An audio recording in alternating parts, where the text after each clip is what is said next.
What's up, guys? You're watching HotFacts with my dad, Robert-Reese. Facts with Robert-Reese. Yo, what's good, everybody? Man, I wear hot facts, man, with my boy Robert Reed, man. It's past the dark, man. Y'all stay tuned, man. Get them facts. You're watching Hot Facts with Robert Reese. You're watching Hot Facts with Robert Reese. You are watching Hot Facts with Robert Reese. You're watching Hot Facts with Robert Reese. What's up, y'all? We watching Hot Facts with Robert Reese. Me out, check me out, check me out, check me out, check me out, check me out, check me out, check me out, check me out, check me out, check.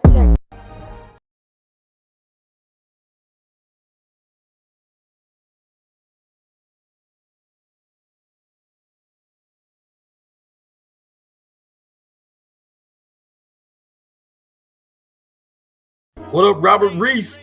Robert Reese with Hot Facts. That's my man right there. Hey, he always be hitting us up with the news and the latest.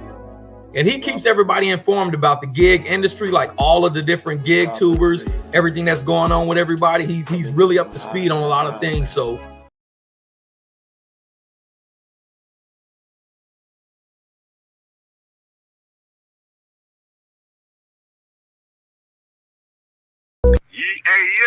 Hey, Hot Facts with Robert Reese, man. This your boy Dash Bandicoot tapping in with you, brother. Hey, I'm right here on a break in my dash right now, getting busy, but I figured I'd tap in before I eat some grub real quick. But yo, man, I like your channel, like what you're talking about. You know what I'm saying? I feel like we share some of the same ideas as far as like how to navigate this gig market. So just tapping in, showing love, man. I seen your comment. Finally got a chance to hit you, bro. Whenever you get a chance back, man, just holler, man, for sure, man. Love, bro. Be safe.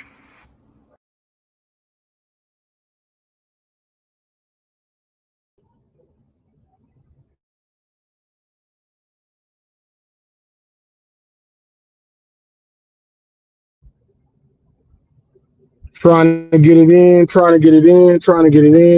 It might be a little choppy. I'm trying to do something right now that I've never done. Let me try to get this to do it like this. I'm gonna do it like this. Let's see. Let me see. Let me do it like this. Let me do it like this. It might be a little choppy. I'm trying to do something new, working out some devices and some things there. It may go on, it may not. There may be a delay. Oh well, anyhow, we go do it.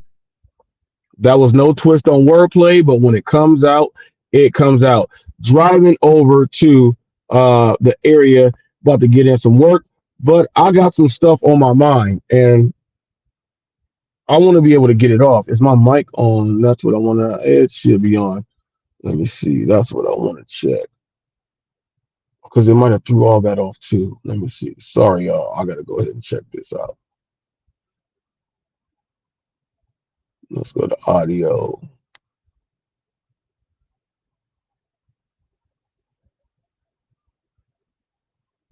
Let's do this.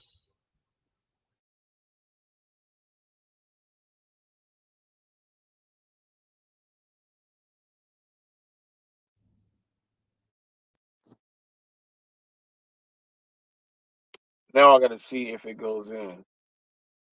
I'm trying to see if StreamYard, if one is on one, like on the Samsung internet. I'm trying to, or when you're trying to pair other devices with the vehicle and everything. So that's what I'm doing right there. So just give me a second. I'm trying to figure this thing on out. Sometimes, it's Google. You cannot come on, G. Come on, G. Cars behind me trying to just blurt on out. Come on, G. Whenever you see cars like that, people just point at them like that. That's what I do. Like, share, subscribe. Make sure you get the likes up, thumbs up, or thumbs down.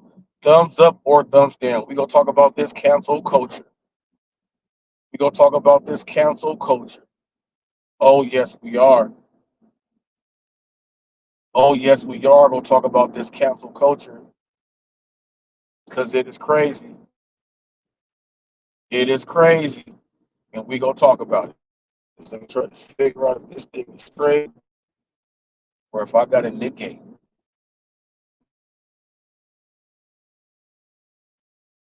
And once again, that's no play on word play. It's just words all play together. Words are friends. If you don't pair them right, then you may not have the right combination. I'm just saying. It's like that.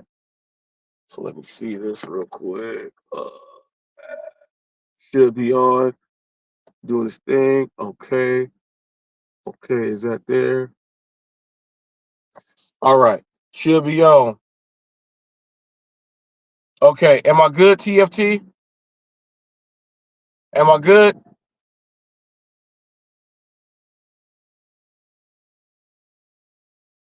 I should be back. Am I good?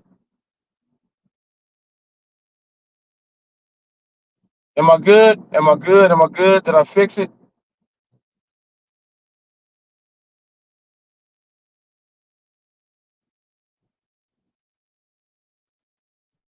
See, when you ain't doing things original. Okay, TFT says good now. Good now. Good now. Thank you. I'm trying to see the difference from using the StreamYard on a different browser, but trying to link in together, and it is kind of awkward, kind of weird. But I should have practiced by myself. But people, we go through things together. That's what we gonna do. We gonna talk about this cancel culture. We gonna talk about Tyreek Hill, but got some things we gonna talk about. Have some great orders that went out there that normally people would be throwing some crazy hoorahs about. Had some stuff go on where had some things happen that we have never seen before in the gig economy. We have never seen it before at all. Let me make sure. Let me go to my YouTube on this so I can double check this too. Hold on. Let me go right now. Let me go right now. Turn this down, turn this down, turn this down. And let's see. All right. Should be all right then. I should be all right. Now, a lot of things have been going on and been putting some things up. Some of you guys have may said that Reese is putting up more videos. You know how crazy it is that it's not more videos.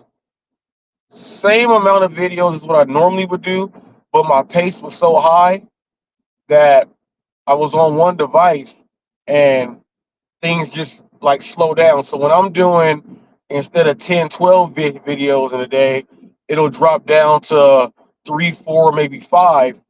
And then people are like, oh, he slowed down, but still 3, 4, and 5 is above pace of everybody else out there. But now that I was actually able to capture all the content together as it's going with the other gentleman that tried to send himself as a package. If I was just on the one, I would not be able to have the orders, show you guys, do all that, and be able to bring it all to you the way that I did. To let you see that it was all the way factual and actual that someone actually did that. So what I want to do is I want to talk about this cancel culture, because the cancel culture is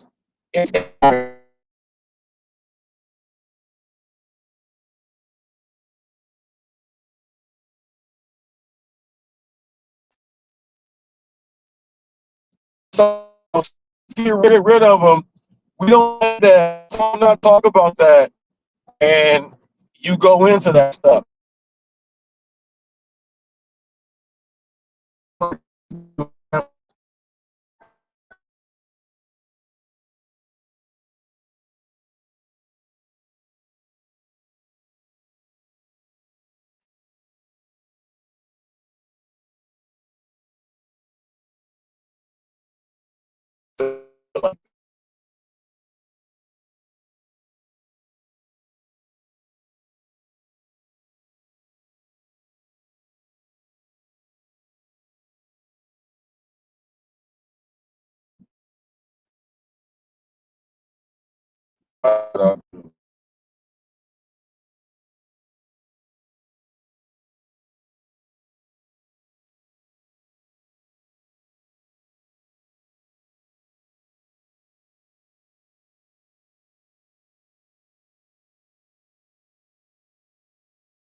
All right. I should be good now. I see all my hands and stuff moving. I'm never doing that again. Let me know if I'm okay. Let me know if you hear me. I think I fixed it. I think I fixed it. I think I fixed it. Let me know if it's good. Woo! Damn. Damn. I'm never trying that again. I tried to do something that was a little bit awkward. Okay, TFT said looking good at the. I tried, people. I try an experiment, and it obviously failed. Never, and I'm not going to do it again. And I'm glad I did not do that for the live stream tomorrow. I'm glad I got it out the way now, because I was like, well, what if I do this? And then we go in there and do a live, and then I had all that happen. That would have been so terrible. So I'm glad it happened right now on me. You guys can go ahead with what do they say? Reese is gonna clip that. Go clip that. Go do it. Make a funny out of it. Do whatever else you got to do. Do what you got to do. Yes, I was trying something out, but we can talk about some things. There's been we got the Tyreek Hill incident. We're gonna talk about the police and how they do their thing. We're gonna talk about the cancel culture. Is it real? There's been some crazy deliveries going on our side and doing this work that I've even shared. My wife put up another one, shared that. There's been some content going up, and there's been a lot of great orders going down. And I know for a fact, I'm gonna just start off with it right now. Let me go ahead and just get this off now. Cancel culture. Is it real? Let me go ahead and just get on this now. The cancel culture. Is it real? Why am I talking about it? Because I'm gonna tell you this. Out of all of the content creators, let's say in the gig community, and I'm gonna talk about how the cancel culture is everywhere. But then you got people using it for like dumb reasons, like, no, I talk about nonsense all day. No one knows who we are, but people want to cancel out a mute in the room. What's up, Tile Rob? What's up? Glad to see you, man. And those of y'all who don't know, it was my brother's birthday yesterday. K Reese 007. Hot facts, hot facts, hot facts with Robert Reese. We sound the exact same, but he did that one. His birthday was yesterday. Go ahead and check out K Reese. K Reese hyphen 007. Check that on out there. See a lot of political videos and short and stuff going there. Go ahead, check him out. Wish him happy birthday. He helps y'all nod y'all head to the beat.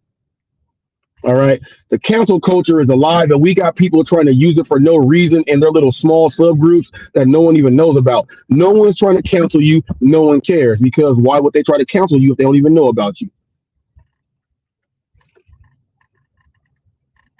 Some people might get mad at this. If it don't apply, let it fly.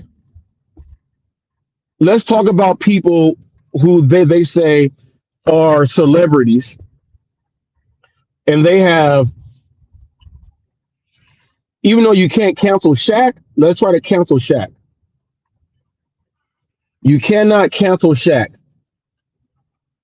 Shaq is a culture by itself. But let's say it's someone smaller than Shaq. All right. Let's say it's someone smaller than Shaq, and they're coming out with a message, and they can actually be something out there. And you get a gang of people to join together. And what happens is they say, let's cancel this person out. Now, when they cancel this person out, some people may not like their political views. All right. They may not like different things that they have going on. They may not just like their color in a region on where they are that they're doing their thing on. All right. So you can get canceled out. You can get canceled out. The cancel culture is, all right, I like to look at it as right now, we have people that want to add in anything as a living being and it has rights. And when they get in, they want to cancel out everything that's normal going on now because they don't want it there. Let's cancel it out. Let's cancel out the reporters. Let's cancel out the TV stations, the YouTube channels, the TikTok accounts, the Instagram accounts, all social media, the Facebook accounts, Twitch accounts. A lot of them. We'll figure out if you work for anything that we see that you are going against this, we'll try to cancel you out. And we'll do it by putting you in interviews that will have you look so bad that you will end up leaving yourself. We'll put so many trolls on whatever you do that you'll want to leave. That's canceling out. Now, just because it happens at the highest realm, people, when it trickles down all the way to where you're a D minus channel, it'll take you 30 years to get 1 million views. And all you do is hang around like-minded people that talk about the same dumbass shit every day. And when someone just happens to click on your channel one day because they're on YouTube, and they say, "Oh, you guys are on live, and you got a link," and they click on there. And when you get on there with your ideas, that whole group will say, "Oh, this person, no one go do this," and then they'll cancel you. Then they'll troll you to make sure wherever you go, because they're gonna watch you, they're gonna try to cancel you out. That shit don't apply then. No one even knows about you, and no one cares. No one cares. No one cares about that. No one cares about you talking about, "Hey, I get angry and I don't go at men. When I get angry, I throw women against the wall and I damn near put them in the ICU." Or someone that is homeless tries to steal something out the register and run out. I grab them and throw them against the wall and go ape ham on them. I don't want you to talk about that. I don't want to talk about the guys and the people out there who are involved in the cancel culture in the small, and I'm talking about the small channels. The big channels already know what you do. The small channels, they want to go say, "Hey, let's help this person get 50 subs. I'll do an impersonation, dead ass. I'll give the first impersonation on how the leader of the so-called cancel cultures of the underworld try to get more underworlds to go, disrupt other channels. Dead ass. I'll say whatever I want. Ride motorcycles, punch on women, go ahead, do whatever I want. Whoever don't like my opinion, I don't care. It's my channel. You create your own destiny. I'll throw your ass out. But hey, I'm going to do it like this." But people on the other side, I love all you guys. If anyone talks bad about me, you go ahead and handle that. If not, I'm going to go ahead and cancel you off of my whole platform because you're not being real with me. How the hell that come out in the same paragraph? The cancel culture has gotten so big that people, all right, Rob, that people will try to take it for real canceling out real things to putting it into like stupid stuff like that. I'm gonna, even though you are trying to engage and be part of my channel, I'm gonna cancel you out. I'm gonna try to cancel you out for nothing, for nothing, for nothing. And they do that.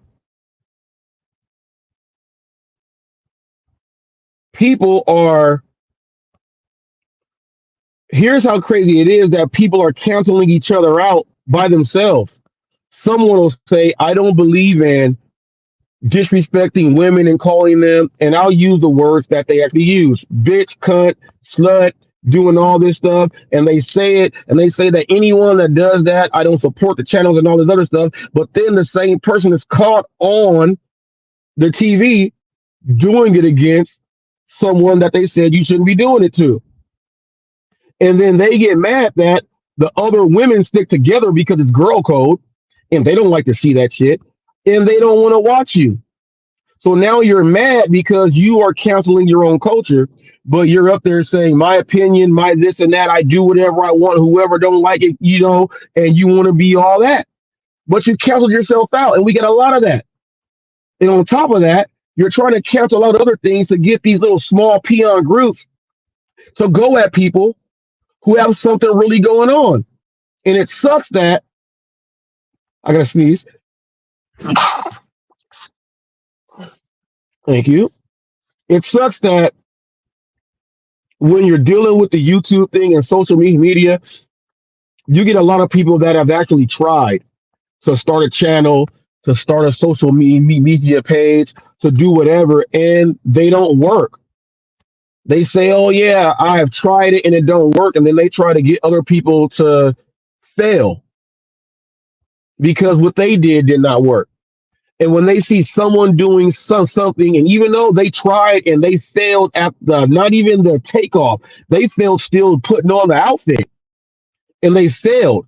So when they see someone with more than putting on the outfit getting ready to go play game, they try to hate and cancel it out, and then they tell other people, "Hey, don't pay attention to that. That's not cool." Even though that person may have everything up here is coming out the mouth.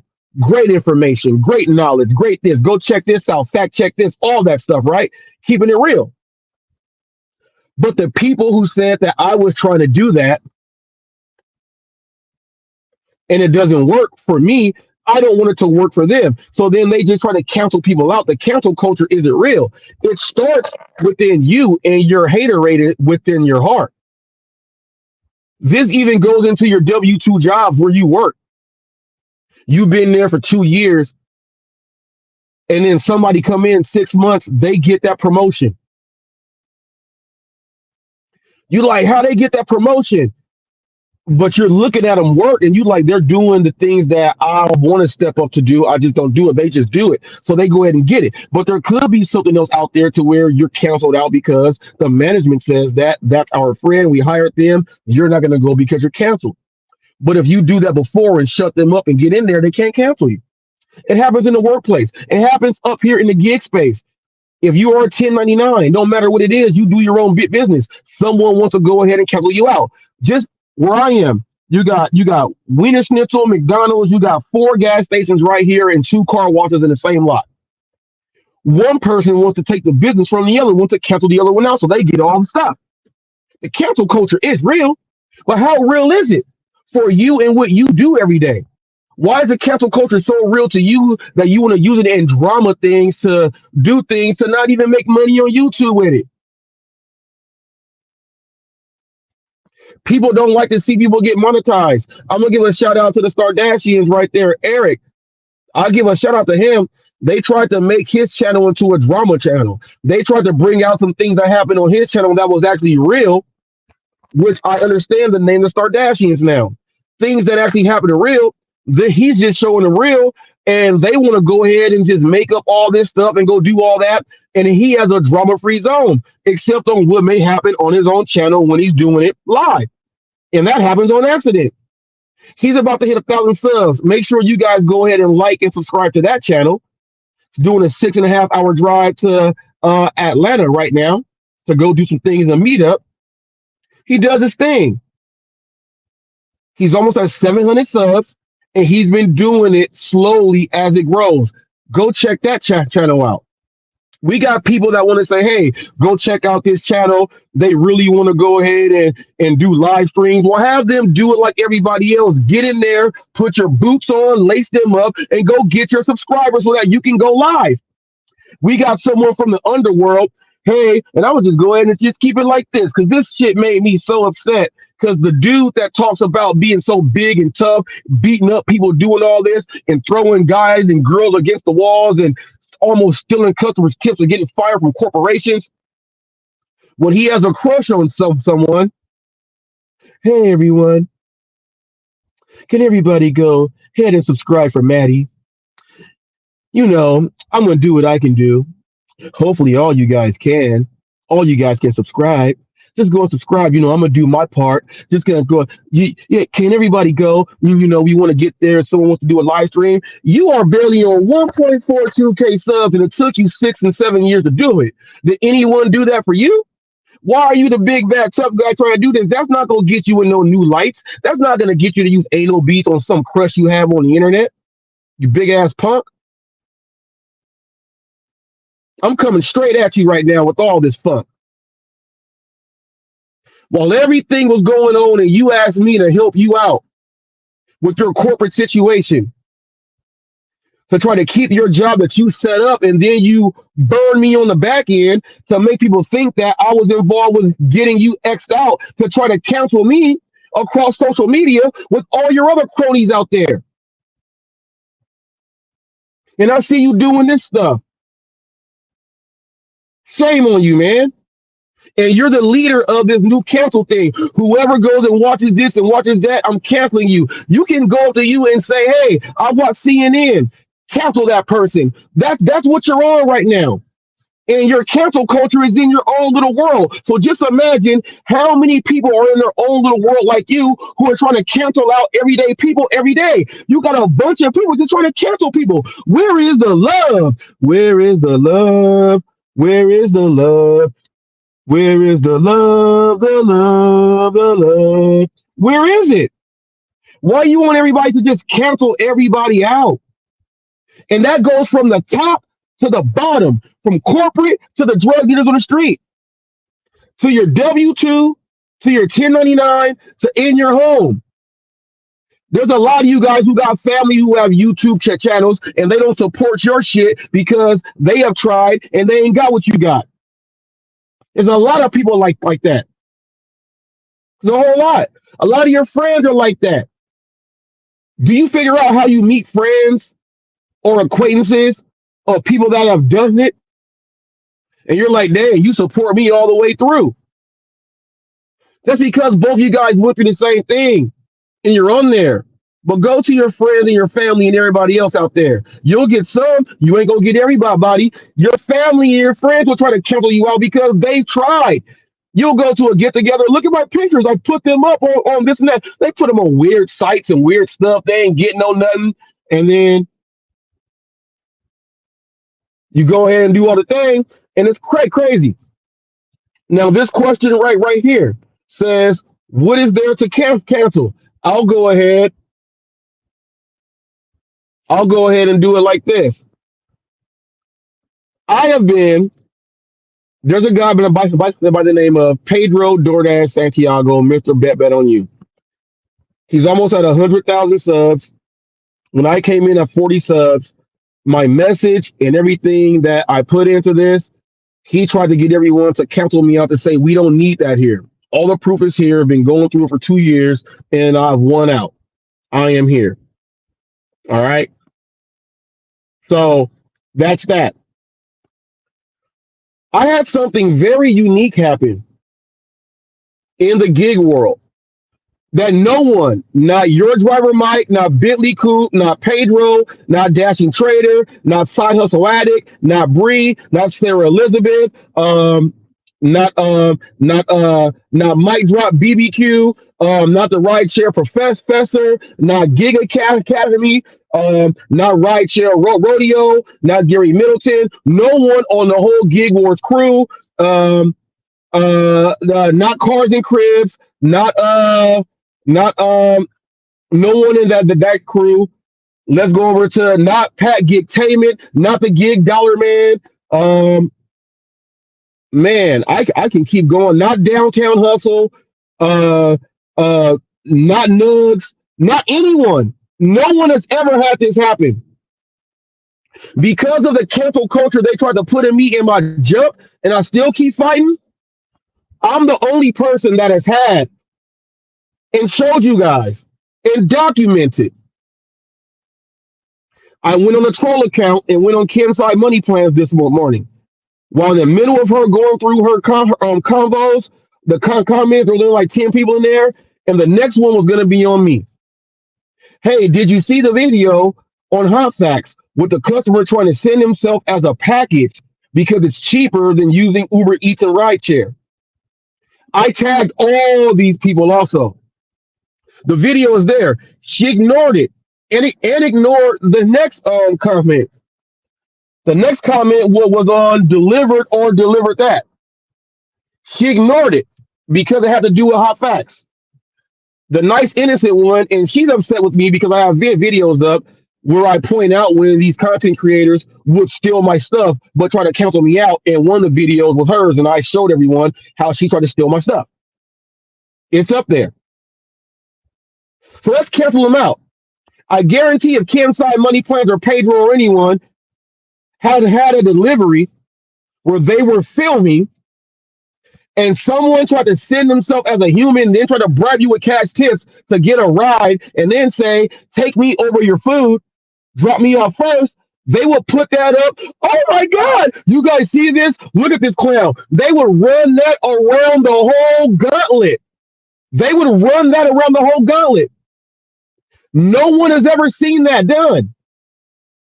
It happened to Hot Facts twice on back-to-back days. One at night, one in the morning. They've all been tagged in it. They've watched it, but the cancel culture is this video should be shared all over the place, which is why I'm going to just go throw it on TikTok. I'm going to just go throw it on TikTok. I'm on TikTok also. I'm going to just go ahead and throw it on TikTok. I'll throw it on TikTok because that's where they go steal their content, and then they'll say, I never knew about it, but yeah, you were tagged in it. No one's ever had this happen. First time in the history of anyone on social media gig to content that it's ever happened to. First time ever in history. It's been recorded. The first time ever in history it's ever been recorded.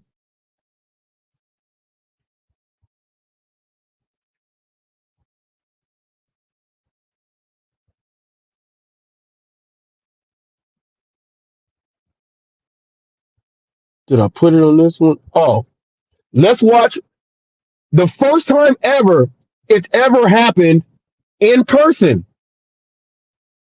The first time, or from any content creator. Kim Side was hating this morning. You're a hater. Fuck you. You're part of that whole thing. That's why I did that purposely. Catherine Jones, that's Hot Facts. That's Hot Facts. You ignored it because it had Hot Facts. Did you see the video on Hot Facts? You're part of that rideshare rodeo group and everything. You guys all joined together to try to cancel me out. But it's the first time it's ever happened in the history. And none of you guys want to share it and talk about it. The cancel culture is real. When someone gets real content that's theirs, they don't steal it. They go out there and do their own thing, people. I have reporting, on-scene reporting, interviews, car crashes, wild animal encounters, interviews with the merchants, drivers, and the customers. I show everything. I show everything. And whoever wants to come up here, you got to show your face. I show everything. I have a playlist. Go check out all my playlists. I show everything. I'm the only content creator that does everything himself in this space that we have in this community. I put in all the hard work. I pass you guys up and what you guys want to do and you guys hate. And I did something that has never been done in the history to actually record it. It's like catching Sasquatch, filming Bigfoot, hitting a lotto ticket. I told y'all, Jeffrey said slap yourself with whatever attachment he already got you. It's like filming things that are like really rare. I have done it, and I proved it. And it happened on back-to-back days. It happened on back-to-back days. One was at night, one was in the morning, which means that I delivered to this person at their house because he's paired to me when he does his orders. So now I'm doing a bad service to a customer that I do good service to. This is the first time it's ever happened. Caught on camera. In case y'all ain't seen it, here it is right here. What up, Robert Reese? Robert Reese with Hot Facts. That's my man right there. Hey, he always be hitting us up with the news and the latest. And he keeps everybody informed about the gig industry, like all of the different gig tubers, everything that's going on with everybody. He's really up to speed on a lot of things. So if you don't want to channel hop a whole lot, just look at his channel for about, 10-15 minutes, kind of look at a few of his videos, and all of a sudden, yep, you'll realize what everything was going on in the gig industry. He be on top of it, man. Come and get them hot facts. Robert Reese. Hot Facts with Robert Reese, people. So I'm doing a crazy delivery. I'm on Uber right now, and I'm doing the Uber package. I was told to pick up the package here at the train station, but I get the message from the person that says, I'm on my way out, and I'm getting off the train. Can you please give me a minute? This sounds like a ride share question for someone trying to get a ride home, but I do package delivery. I hope this person don't think he's the package because he's not getting in my car. Let's see how this turns out. Now, the only thing about these package deliveries is, you don't know exactly what you're going to be getting. I don't know never if it's going to be drugs or anything. So you don't know that when you're dealing with Uber or whatever. So one scenario could be they're smuggling something and they're going to give me a package and he's going to come off the train, so they weren't being followed or anything. That's just me thinking about movies and stuff. The next one is, I think he went to order a ride share, and on the thing he hit package, and he's thinking he can still get a ride. He's not getting in my car because a human is not a package. Train should be here in about 2 minutes. I can hear it. We about to go down there and see. You hear the train? It's coming.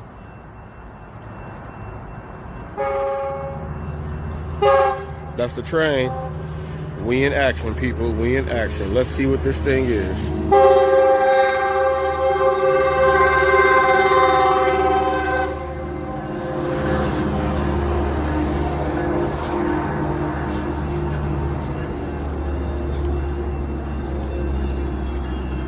I don't know what this could be. I've never got a delivery like this.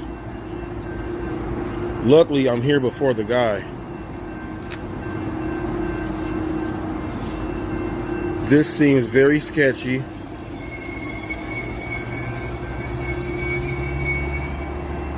This seems sketchy as I don't know what.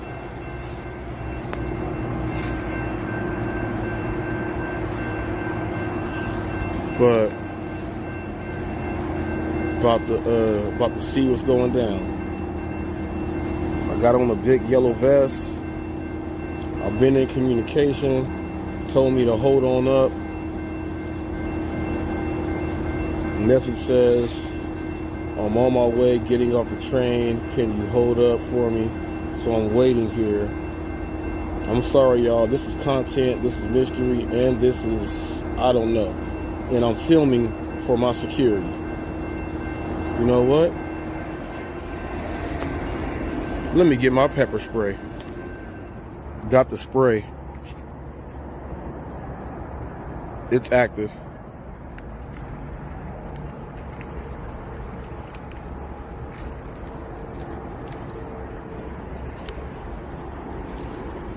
I'm about to see what this is.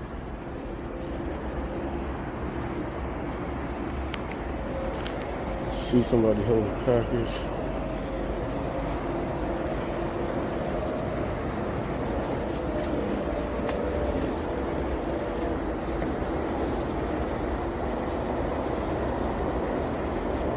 I'm gonna send a message.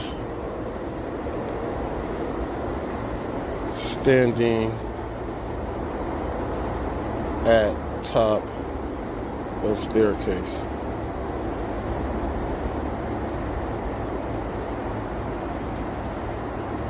See somebody with a bag, a white bag down there.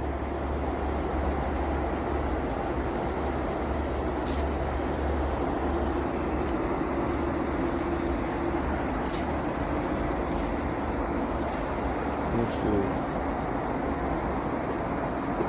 Nope. I don't see a Zacharias. I see a text message. You Zacharias? He's on his phone. I don't know. Hey, you waiting on the Uber? Oh. Okay. Yeah. Okay. Go, man.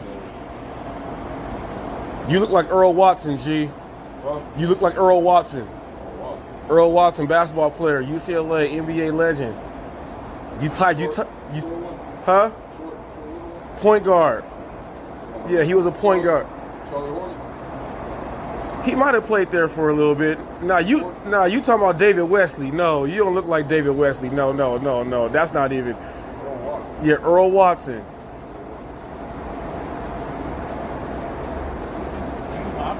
Yeah. You Zachariah?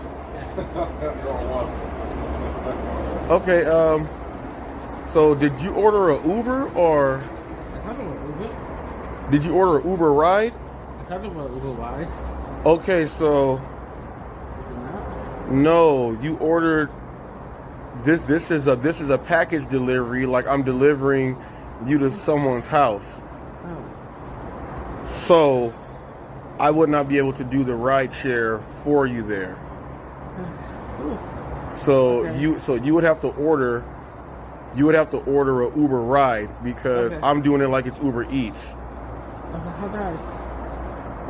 How do I change it? Okay, so let me see. So I gotta go like this. Let me see. Trip support. Cancel it? I'm gonna hit the okay. Let's see.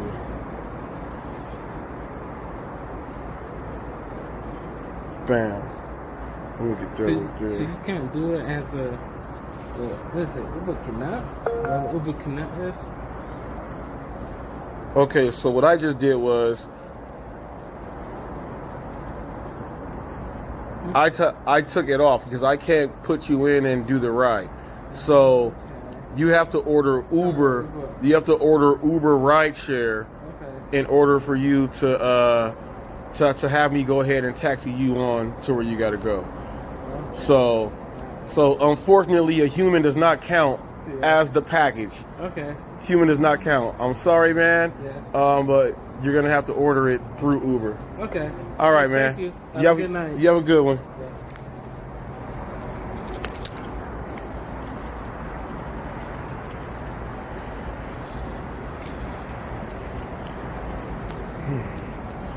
Well, people, I didn't have to use the pepper spray, and he tried to order himself as a package to get ride share home because it was cheaper than ordering Uber by itself. I knew something was fishy.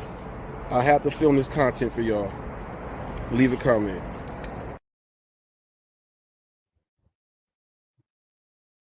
Now, as you see, here, let's look at this. Oh my God, why is this an issue? Obviously, you know nothing about insurance and laws and doing things about them sending something as themselves to be cheaper. You lose money, you do all that stuff, but more importantly, there's a safety issue. There's all that other stuff. When you have other orders in the vehicle, also, why would you have someone else in the vehicle that has nothing to do with that to be going along with you to, they may have a gun and all this other stuff. So, oh my God, why is this an issue? I hope some of those. Then he says, of course, you can take him. That's another reason why I said all that. This is someone that will say these things out loud and think that it's A-okay and tell other people, oh, he's a bad guy for standing on the business on what you got to do. Let's try to cancel Hot Facts out because he does the right thing. Now, this gentleman did this the very next day. I put the video up yesterday also. And then he tried to bribe me with money and say, can you drop me off instead of going to the people's food first? Which means he does this all the time. And we got drivers out there that do this. This is the real issue in the gig community. Are drivers so thirsty that they'll just go do that, risking their safety and their lives just because someone else is trying to go ahead to get ahead? Now, I understand that in the whole society, things are changing. Money is going up. So people are trying to save a buck. I get that. You're trying to save a buck. Yes. But at what cost? And what is the opportunity cost? You make it at home, you may think that that's A-okay. What if there's a car accident? The insurance does not cover that person. You get deactivated and everything else happens. So when you see trolls try to come in here to try to talk about that stuff, that is something that what's up, TFT? That is something that as a driver, now I could have said, now you got Mike Drop BBQ, and he teaches people how to transition people over to personal rights and all that other stuff. I could have done that. I don't drive people for a reason, and I don't want to. So I could have said, hey, let me go ahead and turn this off. I'll go ahead and give you a ride home to where you got to go. But he does it all the time because he knows that it's cheaper than using the ride share. Now, if I do that, I'm taking money from my fellow ride share person who's a 1099, and they can go ahead and get that money right there. I'm not going to take no money from that man. I'm going to deny that. And check this out. That night, he had another phone and there was another Lyft vehicle there. So he automatically had two things planned out. And I don't know how he was going to, maybe he said with a cancellation fee that when I cancel it, it will be minimal for me still getting a ride home. That's going to be cheaper than what it would be. But the second time at the Costco the next day in the daytime, he tried to bribe me with cash money and say that, can you drop me off first before you drop off the food? Now, I want to let you guys know that when that situation happened, I went to go get gas and Uber let me know that we see you going a different direction right after that happened. So Uber sent me a message on that when I did a U-turn to go get gas. So this dude thinks I'm going to risk that to go drive him to where he got to go when the customer is watching my damn app to know where I'm at. That's why you don't dirty app like that, people. That was going to be a live dirty apping, but that's not going to go down because that's not what we do here on this Hot Facts platform. You know what I mean? But you got to know that there are customers out there that will try to do that with the ride, and they'll do that with your food, trying to get it for free and everything. Now, this video should have been shared by Pedro and all them other ones because they have never gone. They have their whole history of being on. All the 10,000 videos, all the 50,000 videos here on the Gig Space. No one has a video like that to happen directly back-to-back days, which means I delivered to his house and they paired him with me. Now, I am not doing him a service, but he don't recognize that I dropped him off food. So now you get to see that no one's ever had this happen. This should have been shared out as a safety, what to look for, and everything else out there. And they don't want to do it because of the cancel culture, and we don't like anything Reese does. Go ahead, TFT. Got a question. Do we even know if Pedro and them have Uber Connect available in their markets? Because I don't in mine. So it's like that may be a reason why they don't talk about that type of things, because they don't have the service available. I don't know. I'm guessing. I don't know what's in Pedro's market or anybody else's for that matter. That even if it is available, is he active with it? First off, because that's one couple questions you got to keep in mind when asking about people not reporting things or something of that nature, because they may have never encountered it. Like, for Well, instance, TFT, when they're tagged in it, TFT, I tagged them in the video, and they don't even have to go through this experience because of the content creator. They react and go off of a lot of things that they see that they have never happened to. Pedro and them were trying to talk about Prop 22. They've never done that. But this situation, it can be whatever app. You can be doing something on another app. DoorDash, you can pick up things from places. Someone trying to send themselves as an actual item to be dropped off is something that you would think these people would say, hey, but the cancel culture, is it real? Cancel culture, it's only as real as you make it. You know, if True you that. let shut you down, then you're canceled, and cancel culture Right. is reign. If you don't stop doing what they are complaining about, for lack of not the word I want to use, but I don't want to cuss on your channel today, if at all, if I can. I know. Oh, go ahead. No, you all good at the time, but I'm trying to be better about that. It doesn't always work, all right, but I'm trying. You got to give me credit where credit's due. I'm a salty old man. What can I say? But like I know on DoorDash that we are able to pick up packages to be sent to the UPS store, or FedEx, stuff like that. So far, I've not ever had any of those offers. The only thing I've had offers from would be a Spark customer returns, and then the various regular food delivery, package deliveries, but nothing that's like Uber Connect. So, because even now, even to this day, Uber Connect is still not available in my market, which is kind of annoying, to be honest. I don't like having avenues of orders kept away from me. That you could be making some money on, yeah. No, I mean, I'm not guaranteed that any of those would be worth a darn here. I probably have an even worse acceptance rate with Uber with that. I don't know. But Well, they are kind of terrible. The average Uber connect is going to be at least a 10. I would say average is going to be like 10 miles because it's people trying to well, yeah, send to their own family. Like, you know what I mean? Like, I don't want to go through UPS or the FedEx, so let's do it through this and send it that's to them. So a big you'll get difference those. in my market, though, because majority of my orders are usually 5 to 10 miles. Now, majority of my orders at those ranges are usually paying a minimum $15, $20, typically.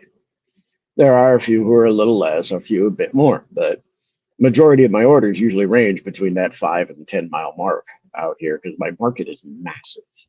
We're talking about I'm in a market that's over 220 square miles. That's a lot. It's like we can probably fit your market inside my market 2 to 3 times over and still have some room.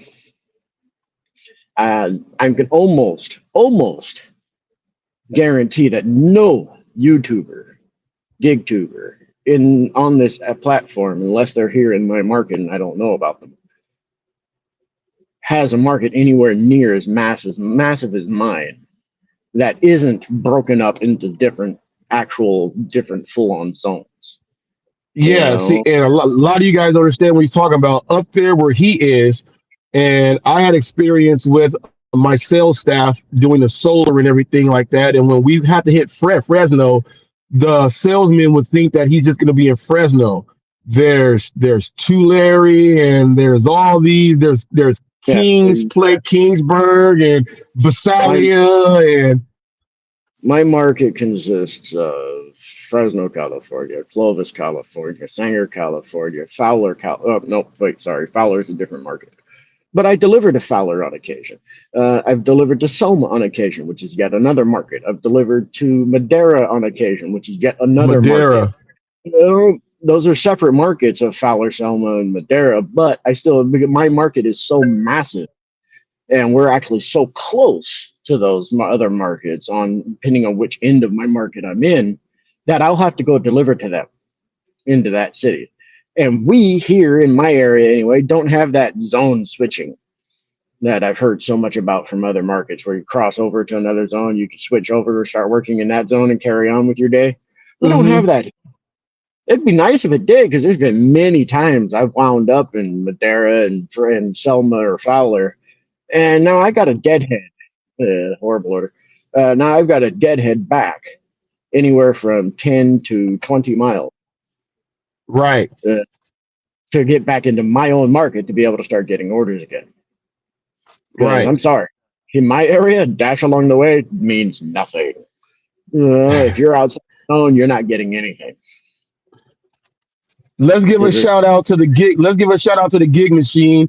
He hopped up in here. Gig machine, I'm gonna go ahead and give you one of these. Hey, I appreciate what you do, man. I love the stuff that you do as far as how you come at me, but you show support and you're engaging with everything. And I'm saying thank you for coming on in.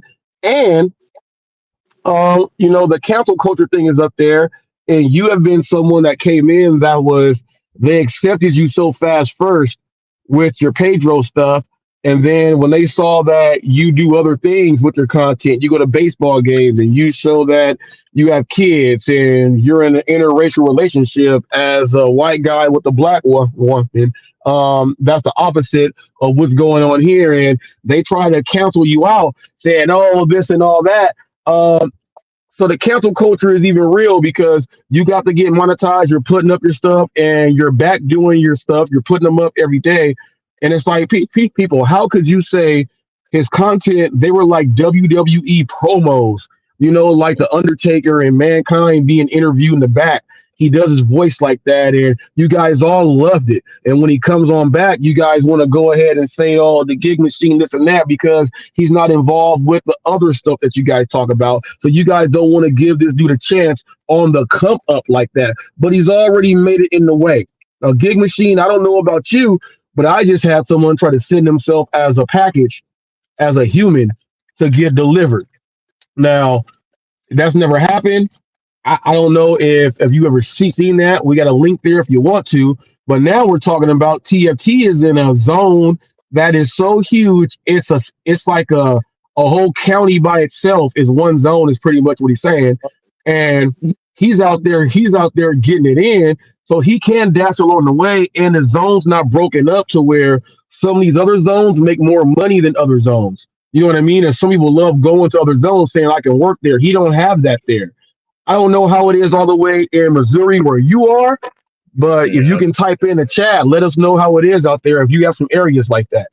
I know for a fact up in the San Francisco area, Santa Clarita, up there where Eli is, there's a bunch of massively joined together areas, yes, but they're all individually separate zones, like San Jose, Santa Clara, San Jose itself, Richmond.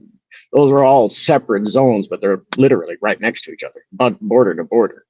So the zone switching thing might work up there. I don't know, but it don't work down here. Because between my zone and, like, say, Madera, it's about a 20-mile gap. Of course, there's also absolutely nothing there between those gaps. There's some farmhouses and whatnot. But it's just one of the pains that I have to deal with that I don't hear anyone talking about. Because I don't see any other gig tubers that are in my local area. The closest gig tubers I have seen have been like yourself down there, Eli up there where he is. I think there's someone in between me and Eli that I've seen before. Eric, remember Eric? But Eric don't do content. Eric don't do content. He's just so he don't fit into that. Yeah, he don't fit. Somewhere between me and Eli, but I don't remember where exactly. I'd have to hunt down that channel. Right. And I know there's some further up north above Eli, some further down south, the Sacramento, LA area, like where you are. But that's it. But none of you guys have markets anywhere close to the size of mine. None of you do. I don't know, maybe about back east, maybe Rev does, I don't know. But from what I've seen from Rev and Ghost, their markets aren't even anywhere near as big as mine. Where they're coming in. Yeah, right. Horrible. Decline. I don't do upside down orders. I'm sorry. I'm not taking a $9 for 12 miles. Yeah, you know what? You only do that, people, if you're trying to go work in an area and you live away from that area. At least you're getting paid to go drive to the area because that's where you go drive anyway. If that don't happen, people, pretty much not gonna take no upside down order. That order right there would be fine if I was heading home. So that's about it. Right. Right. The area that's going to, there's no good orders. I'd be stuck getting nickel and dime order, what I would refer to as nickel and dime orders, no tippers, $5-6 tops, maybe $10 if I get lucky. That's right. It. It's going to be anywhere from 3 to 5 miles minimum. Hey, TFT, did you hear about the did you hear that Sin City Deliveries is renting out one of his DoorDash accounts? Yeah. No, I didn't hear about that, but I'm not surprised. I heard about it. I heard about it through the source. I heard about it through the source, and I'm sitting there like, all right now, people, all right. They tried to cancel him out with the Glitzgate, but I think it's been in the video where he mentions it. I don't know how serious he is about it. I don't want to dive in too deep if it's just a whatever thing. But if he is doing that publicly while he has a DoorDash account, this is like one of the dumbest things you can ever do. So, let's put it this way. I wouldn't be surprised if it was true. Because I'm going to tell you right now, I've been solicited by many people asking me to rent my DoorDash account and my Uber account and my Spark account. Ooh. None of them were, did any of them tickle your fancy? No. They were offering me good money for it. They were offering me, what was it, $3,000-$4,000 a month to rent my Spark. That's just my Spark account. $3,000-$4,000 a month? Yeah.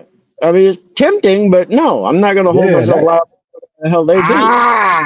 That's, ooh, people. Everything That's they make, I tempting gotta right there. That's pay. tempting, TFT. Yeah, but everything they make, I got to pay taxes on. So if they rent me, say $4,000 a month, and they make $7,000 a month on my Spark account. That $4,000 a month got to go to pay that damn taxes. Man, That $4,000 yeah, gonna have to true. go. I ain't gonna make Yeah, no you money. got true that. The back end, you ain't gonna make no money off of that Like, because you got to pay on that. I told them they want to rent my account, they got to give me 10 grand a month. Give you 10 Then grand I a might, month to rent your account, then you'll then I be able might, to get that 4 grand. 'cause I mean, I'll be able to pay all their stupid taxes, and I get to make some money. But I'm not that kind of guy anyway. Even if they did offer me 10 grand, I'd still tell them no, because it's against my moral and ethics. Right, your Yeah. moral and ethics about the business. Now, just think though, how I turned down the ride to the guy trying to sit himself like that. That was my personal, my personal thing. I'm just not about to just go ahead and just do that. But think about No, the see, drivers that would. I wouldn't do that for one reason. I've got friends who do rideshare. I'm not going to step on their toes. Yeah, That's their business, not mine. I don't do rideshare. exactly. There ain't not going to be one person up in this car that I'm driving to drop off somewhere.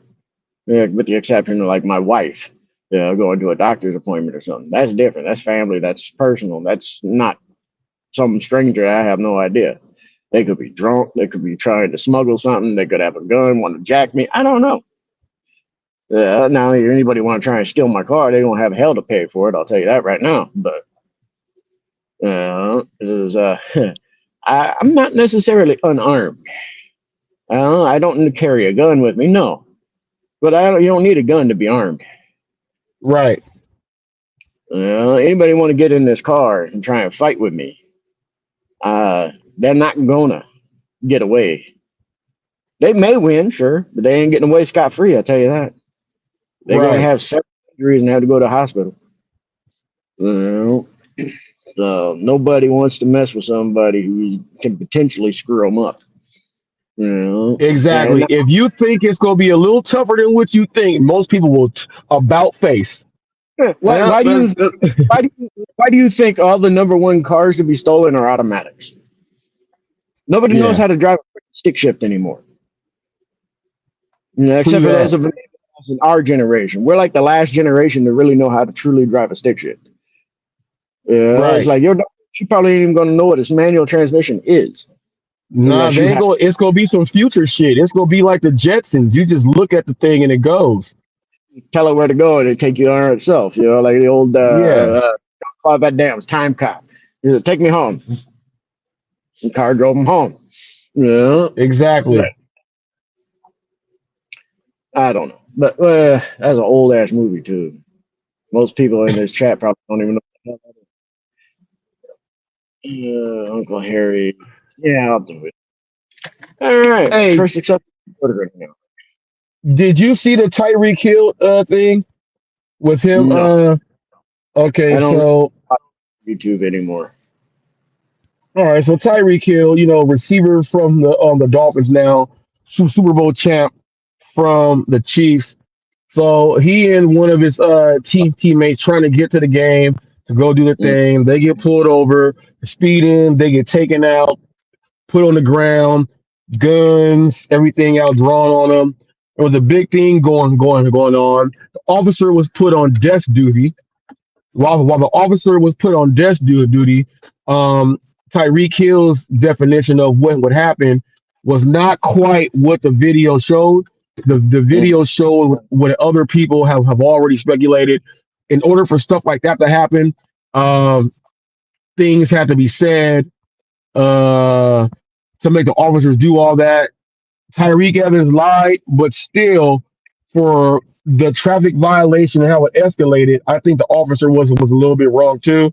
But the NFL relations on what they got going on with the police, they're smoothing it out. It's turning into what if they weren't football players and they're just the average black guys and all this other stuff. So it's a big mess that the NFL is in. Tyreek Evans' word is not as strong as it is right now because of it, but he was a recipient. They made touchdown end zone celebration mimicking the situation and everything else there. So it's a big issue going on right now. It's going to be tied into something politically guaranteed for this election. So I thought you may have seen that. No, I don't really watch a lot of TV, man. Nor do I have lately. I haven't been able to watch a lot of YouTube videos or anything on highlights. So it's like I've been too more concerned with taking care of family and getting my money. So right, that kind of stuff's been a little question for a minute. Oh yeah. Wait, shit! Almost forgot the keys. Can't do that. But no, as far as I'm concerned, I don't give a shit. You're a football player, movie star, politician, average Joe. You get treated the same no matter what. If you did something wrong, you get busted for it. Period. Right. Money don't right. shit in that aspect, in my opinion. Law is law. That's what Shannon Sharp was saying. Shannon Sharp and Ocho, Chad Johnson, they were saying that also. Yeah, you are not. There is no one larger than the law, and this cancel culture thing, people. I got a video that I'm going to show right now. It's a content creator, and thank you. Yep, it's a content creator, y'all, and I do First Amendment videos also. This guy does First Amendment videos and goes up. He's one of the people that confronts the police. He's on YouTube and social media. He took the having your rights and police doing things wrong above and beyond to where he went on to execute and murder police officers. This content creator said that I'm going to push the envelope on these cops because I really feel a certain way and unalive them. So I'm going to show you guys the video of what this guy did. Content creator. And the reason why I'm showing this with the cancel culture thing is we got people like me that roll up the scenes and I shoot things with the police there. I don't want them to think that when they see us to pull guns on me because I'm filming with my rights that I have. But watch the black eye this guy gave to all of us. Reporters today who called the attack an ambush, saying his officer was executed.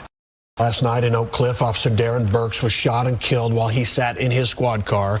2 responding officers to that initial shooting were also shot in a gunfight. Officer Burks grew up in North Texas, graduating from Paul Quinn College, teaching math for nearly 20 years in high school before answering the call to protect and serve. This is the man who killed Burks, Corey Cobb Bay. He's being described as somebody who didn't believe in the law and frequently recorded these interactions with police. The Dallas police chief said he planned to kill an officer last night, and he put many more people in danger when he led police on a high-speed chase. Our coverage begins tonight with an update on the investigation. Fox 4's Peyton Yeager is outside Dallas Police Headquarters. Peyton. Steve, and it was an emotional press conference this afternoon with Dallas Police Chief Eddie Garcia. Chief Garcia says the gunman walked up to Officer Burke's patrol car and opened fire in a matter of seconds. Investigators searched his Dallas home and also scrubbed the suspect's social media, and that's where investigators found evidence that the attack was planned. Our department is hurting. We're grieving the loss of our brother. And while we stand behind and support his loved ones and our injured brother and sister officer who are in their own fight after this senseless evil act. Dallas Police Chief Eddie Garcia called the killing of rookie officer Darren Burks premeditated. Investigators believe 30-year-old Corey Cobb Bay was looking to target officers Thursday evening when he parked his vehicle in the lot of an Oak Cliff Community Center off East Ledbetter Drive just after 10 p.m. 2 minutes later, Officer Burks stops in the same parking lot in between calls. Cobb Bay approached Officer Burks and talked with him briefly through the driver's side window as he recorded the encounter with a cell phone. The suspect then pulled out a handgun and executed Officer Burks as he sat in his vehicle. Police say Cobb Bay went to his vehicle and pulled out another weapon, a shotgun, as backup arrived on scene. That's when Senior Corporal Jamie Farmer got out and was immediately met with gunfire. Farmer was shot in the leg. Senior Corporal Carissa David also came to help. During an exchange of gunfire, she was shot in the face. Cobb Bay took off north on I-35 in his white Buick, leading police on a chase into Louisville. Dallas police surrounded Cobb Bay as he exited his vehicle on Stemmons Freeway and pointed a shotgun at police. 6 Dallas police officers opened fire, killing Cobb Bay. No officers were injured at this scene. 2 shotguns were recovered in Louisville. 2 handguns were found at the original scene in Oak Cliff. Chief Garcia says all 4 weapons were purchased legally. Officer Burks was rushed to Dallas Methodist, where he was pronounced dead. Meanwhile, Senior Corporal Farmer was taken to Baylor and released on Friday. Senior Corporal David remains at Baylor Medical Center in Dallas in critical condition. Our officers were targeted by this coward. Our detectives have learned from social media that 3 days ago, Cobb Bay approached an unmarked squad car of an unknown law enforcement agency and recorded as he questioned the officers about why they were parked there. He expressed problems with his personal and professional life online. And 1 day ago, he made a post indicating an event was happening on Friday. Is there any problem, officers? Cobb Bay's social media shows recordings of police encounters like this one, which was recorded earlier this week, showing him confronting officers in an unmarked squad car. There's also evidence he considers himself a Moorish sovereign citizen, someone who believes they're above the law. Dallas police also say he posted there would be a big event happening on Friday, but it was Thursday night when he decided to kill Officer Burks. And at the press conference today, Chief Garcia says that he was able to speak with Senior Corporal Farmer today in person. He was released from Baylor Hospital. Chief Garcia also was able to speak with Senior Corporal David at Baylor. She's still fighting and has a long road ahead. Chief Garcia says that he was also able to speak with Officer Burks' mother. There will be a press conference also on Monday. The Dallas Police Department will release the body camera footage and also the dash camera footage, and we will follow that on Monday. Now, this is a First Amendment auditor. You heard the police officer say that he was filming the altercation. They went and checked his social media out. He's a First Amendment auditor, and he likes to pull up on scenes, make sure things are going right. But he's one of the people that actually confronts the police when he does it. Almost like M Against the Press. I don't like their whole style. They're too confrontational on how they do their thing with the businesses and with the police. They're a little bit too confrontational to my liking. This guy is above and beyond to where he said that I really don't like this. It's unjust, and we all know it's unjust, but he took it so far, and because he's on social media, to go ahead and push the envelope, that he went out and unalived an officer and critically injured several more. Okay. The thing I didn't like about this, on the cancel culture from the media and the government, they said that he believes he is a Moor, a sovereign citizen. There's 3 levels of Moors, in case you guys don't know. Okay. Now, the Moors know that the land and the rights you have as a human being, it is what it is. Like fishing and doing all this other stuff, all that stuff goes in. He said that Moors believe that they are above the law.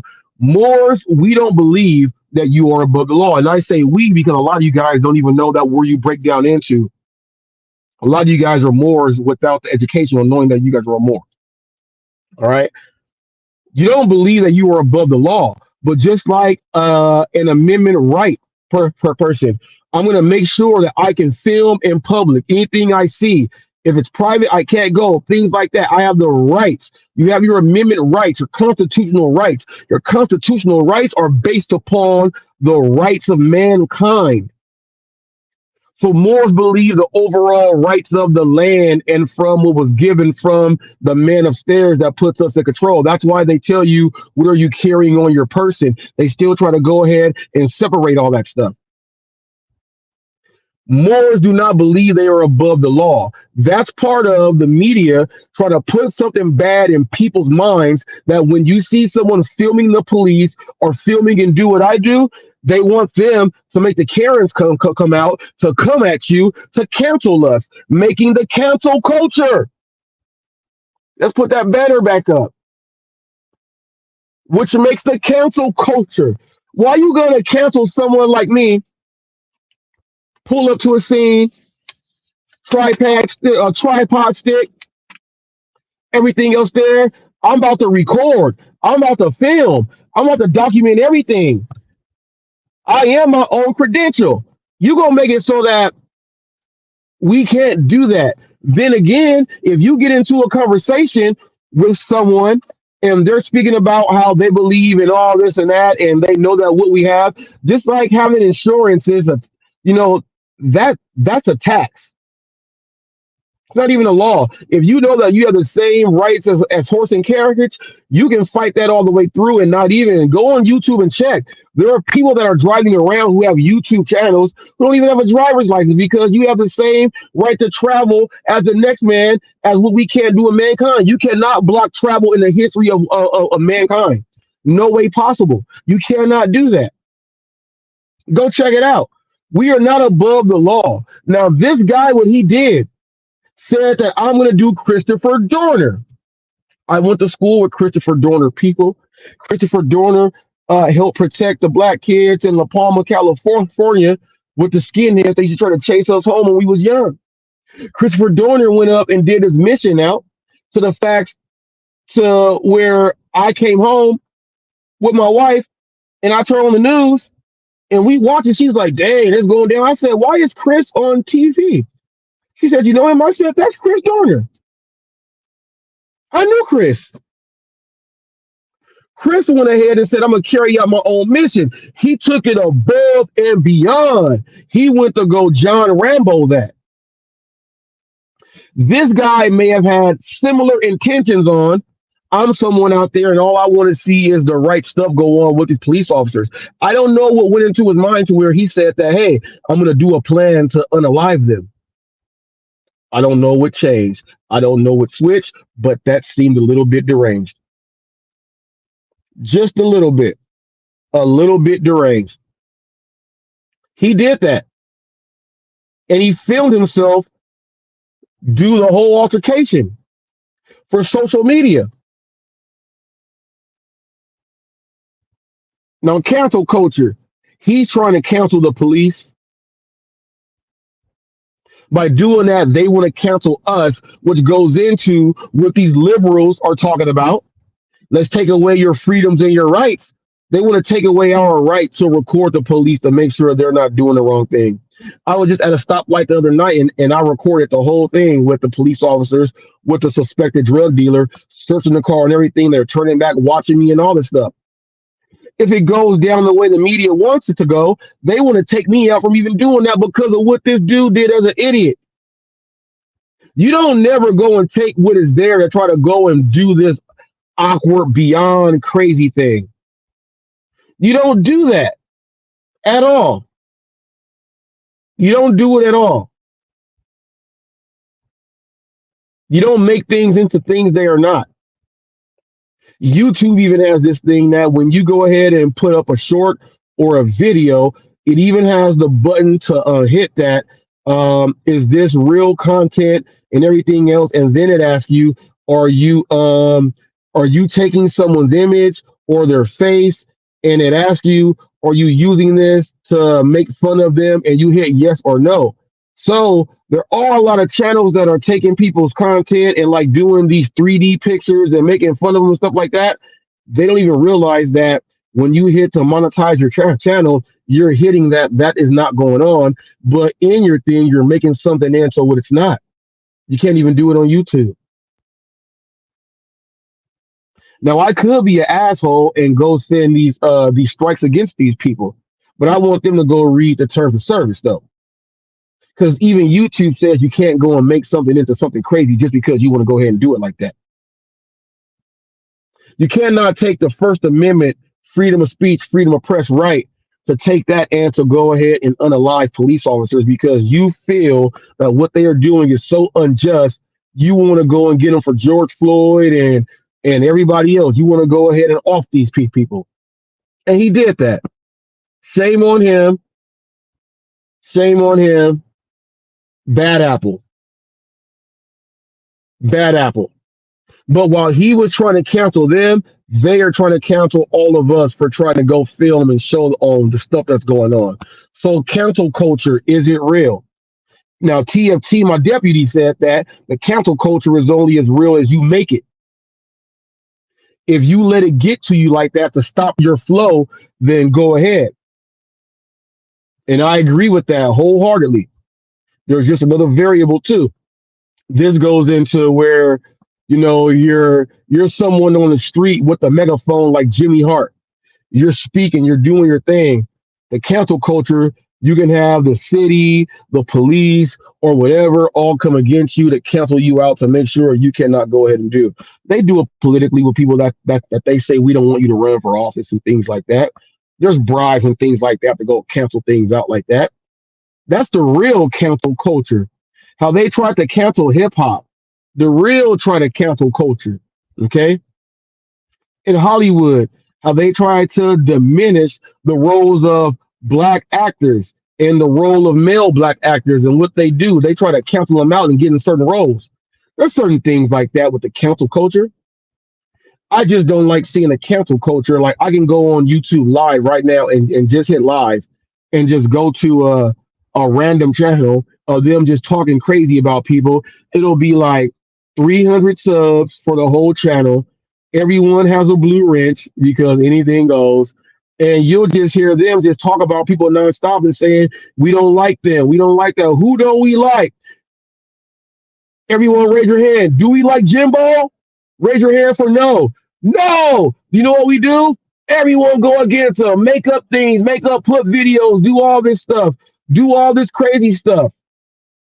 When I mean crazy stuff, I'm going to show you guys a picture of what they did to try to cancel me out and put me with Eli.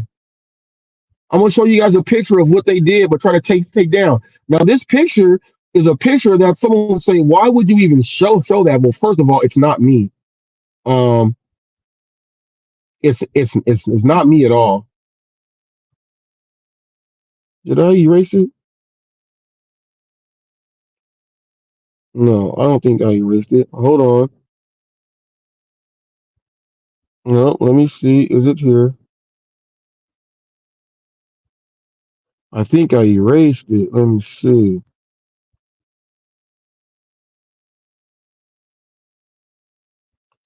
I think I erased it. I might have erased it like just a day ago.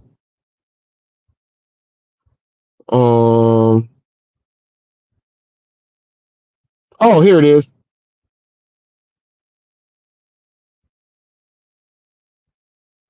I found it. This is what they try to do. It says hot fucks with Robert Reese. They put my face on someone's body and with it's a homosexual, I don't know what it is, and they put Eli's thing there. And they tried to cancel me out with this. Look at that. Look at that. Look at that. That's what those people try to do to add in to try to cancel me out. So when I tell you guys is the cancel culture real? Yes, it's real. Yes, it's real. It is real. They do things like that. Why would anyone do something like that? Well, we don't like you. So we'll go ahead and just come in and just things like that.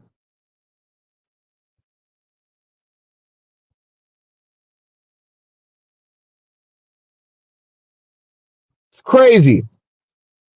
Like in this chat, the malarkey right here, the support monkey, all these people are trolls and doxers that I know from other communities. And that's what they do. When someone says cancel culture is left, who you vote for? Well, if you don't watch my stuff, then that's a dumbass question. Go do your research before you start typing stuff. Ask me who I vote for. Everyone knows who I vote for, and everyone thinks it's hilarious. Surprised you don't know. But someone like that will come in rooms, go ahead and talk and do these things because that's just what they do. Now, some of it is just trolling because they want to see what you really know and what you speak about. But a lot of it is they try to join together to try to cancel things out. Okay? That's what they do. The cancel culture is so real that it's taken over to the point to where everyone thinks they are bigger than the mayor. Let me cancel you out. I don't like you. I don't like what you do. I don't like this. Hey, Brenda. Yeah, Sue. Did you like that? No. Let's take them down. Remember Married with Children? No, ma'am. Al Bundy's group? They were protesting, man. They were out there protesting the fact that they don't want all them Karens out there trying to cancel them as being the men who they are because they love their wives and all they want to do is kick it with each other and not be nagged and bugged all day.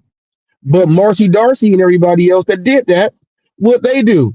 Everywhere they saw Al, Griff, what was it? Rooney and all them. Every time they saw them, Marcy Darcy and all the women would try to go cancel out the men's culture.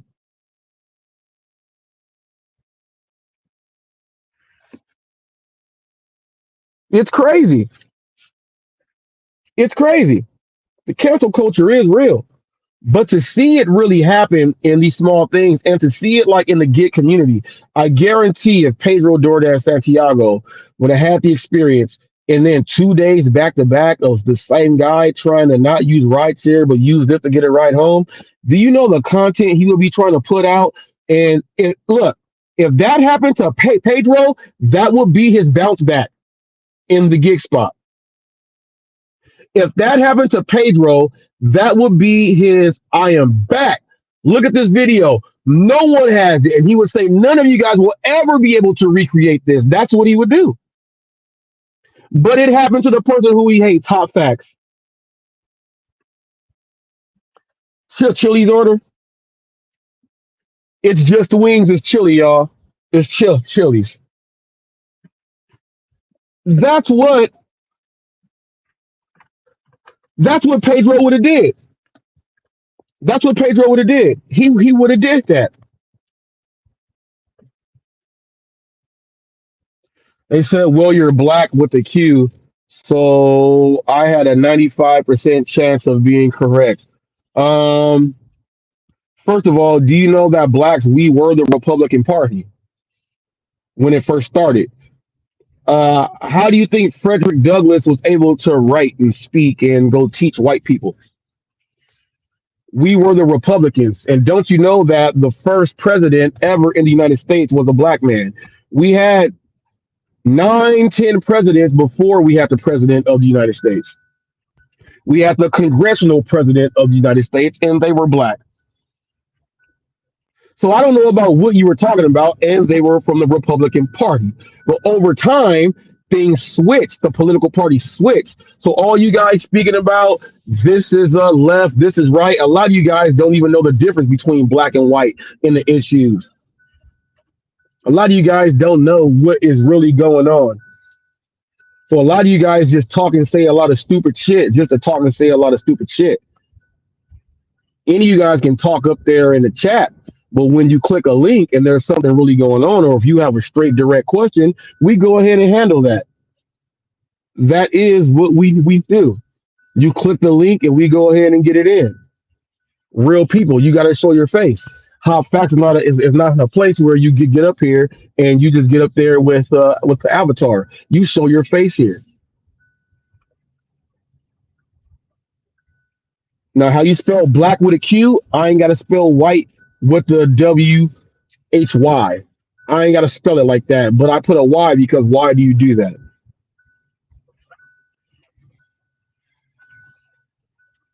Cancel culture. We got people that get up here and all they do all day is talk about, well, Donald Trump, who are you voting for? Kamala sucks, all this other stuff. If you think that opinion was good, if you think this is all that, this is what it is, then we don't like you. We're gonna cancel you out. If you feel this way and come into our chat, we're gonna kick you out. We're gonna cancel you. Hey, everyone, go over there. Shit is crazy. Shit is crazy. And I'm going live for a long time today. And check this out. I might take you guys to Floyd Mayweather's house live again. It's right. It's right. It's literally not far from here. It's not far from here at all. It's literally like right there. Where is my shell? One of these needs to charge, I think. So I'll put you in there. Go be on live for a bit today. I think I might drive you guys to Floyd Mayweather's house. Let me see. I'm right here. 1, 2, 3.5, 4 lights up in the neighborhood there. These are all in this area here. $5 million houses, $10 million houses. All these houses are all right here. This is the local shopping center down for all these spots. I'm with all the white folks that they say you can't be around. I know this area very, very well. So, someone just asked another dumb question here. I vote for what I vote for. Let me ask you this. What do you know about me to understand how I do votes on the political scale? Let me know what you know before you try to cancel me out. Let me know what you know about Reese. Let me know if you know about my stances on a whole lot of things. Let me know if you know about a lot of these. Just let me know. Just let me know. I like to vote for things to keep all of our rights intact. Okay? I like to vote to keep all of our rights intact. I don't vote for a person because someone says, oh, vote for him, and if you don't, you do all this. I've done interviews with liberals. I've done interviews with people out here with selling and actually having pro-Trump right here. Well, in Moreno Valley and Riverside, it's Trump right here. A lot of engineers and bowling people. There's a lot of Republicans out here. There's a lot of Republicans out here. A lot. I don't care what you say, what you are, and what party you say you rock with, what gang you go with, what gang you from, cuz? What gang you from, blood? What gang you from, Holmes? They want them to have it go like that. But you got biker gangs. You got the Klan. You got skinheads. You got Nazi lowriders. You got gangs out there. You got real gangs out there. A lot of these gangs have real influence in their parties. They own businesses. A lot of them are judges and lawyers and things like that. And they're on both sides. I don't care about what gang you from. I don't care about what gang you from. I care about the real that's coming out. I like to go with the laws and keeping things for ourselves as people, as what the Constitution says, as what me being a Moor also says, the rights of the land. There are rules that you cannot take down from the land that we have. I believe in all that, and I believe in standing up for it. I believe in fighting for your rights. the gig space. I'm one of the biggest fighters who got the Prop 22 here. I'm one of the fighters who signed legislation to get put in other states. I fight for what's right. Because just like that guy tried to do all that stuff, I had to go call customer support and all that stuff, and I got paid for all that because that's what Prop 22 did. A lot of you guys would have been pissed off. I don't get paid for all this stuff. No, you don't. We do here, and I'm trying to make it go good in your state.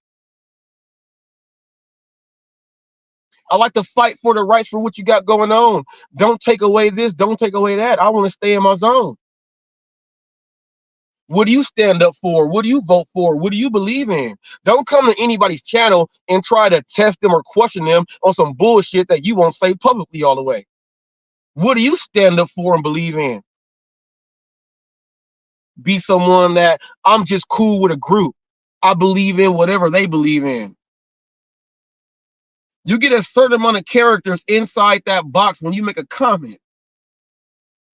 Put some things up there or click a link so people out there can digest the full conversion of what we're going to do. We're going to converse back and forth.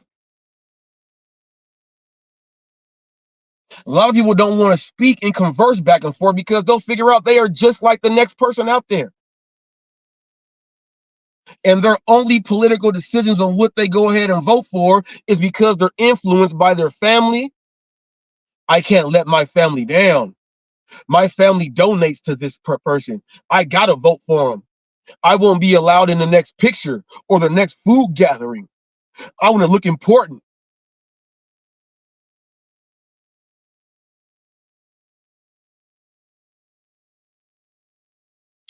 Someone said anyone who wants freedom and votes Dem must have an IQ of 30. Well, first of all, let's bring that IQ of 30 out right now. What I believe in politically, you aren't even hitting on. Not even close. If you heard what I said, then how could you say that I'm a Democrat? How could you say that I'm a Republican? Anytime you assume, you're making an ass of yourself. Look at the comment. Anyone who wants freedom and votes Dem must have an IQ of 30. Now, that could not be meant for me, but you are in my chat. So that could be meant for me. I want to know, who are you speaking about? The person that's saying that probably had sex with a bunch of Democrats and didn't even know it. Imagine how that feels. A Republican is so hard on being part of their gang. I hate Democrats. I won't do nothing with them. They don't even know they've been turned out. Some people won't even date from the other party. Y'all full of shit. Some of them parties are part of the underworld where they gotta sleep and do sacrifices. And then you never know who you're gonna meet. I think this whole thing is crazy on how it works out.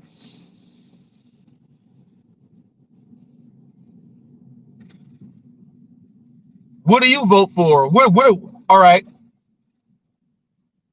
Let's see if you can get this in. What are you? What do you vote for? And why are you that? Why are you that? How about questions like that? You come back at the trolls who put these things up and ask them that. Ask those questions. Who are you? Why do you vote for that? Why do you join that? And why do you believe in it? What makes that you? You ask a troll that, they got to come back as another troll name to say some other stuff, because now you're going to force them to really talk. That's how it works. That's how it works. As you see, there's no more comments from that person there. When you want to get down to the real, you talk about the real and you get it in. That's what you do. But don't come into someone's channel and try to guess what they are when all you gotta do is research. I'm pretty sure all your friends have probably gave you some info, and if the info that you got from your friends, oh, well, I gotta go this way now. All the info you got from your friends, if all the info you got from your friends made you go up into someone's chat and then you're wrong, then that lets you know that all your friends who's letting you do all this, they're a bunch of assholes because they made you look dumb. Now, are you going to cancel out your friends who made you get up here and speak about some dumb shit? Or your friends trying to cancel you out? Just think about that. Are your friends trying to cancel you out? Just think about that. Friends. How many of us have them? Friends. The ones you can depend on. Friends. How many of you guys have those?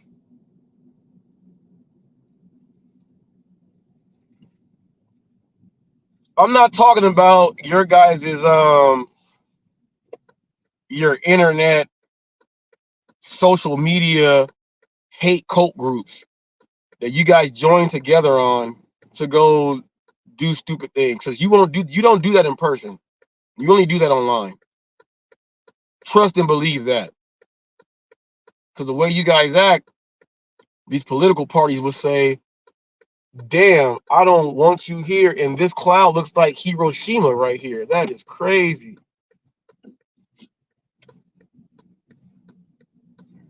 So you guys go act like this and make these comments and join together to cancel people out. Like, I've never been a part of a community to where you really dive in. Like, I'm from a mixed community. I'm pro-black. I'm also pro a whole lot of things too. But it's a mixed community. And it's so funny that I get on here in a community that you think that we're all people doing this work and we got to service America, and you find out that these people are racist. You find out that these people are racist and they really don't like black people. You like, they don't like black people? No, they don't like black people. It comes out. Is there a gay code? Where's it at? Oh, okay. They don't like us blacks. They don't. And it's obvious.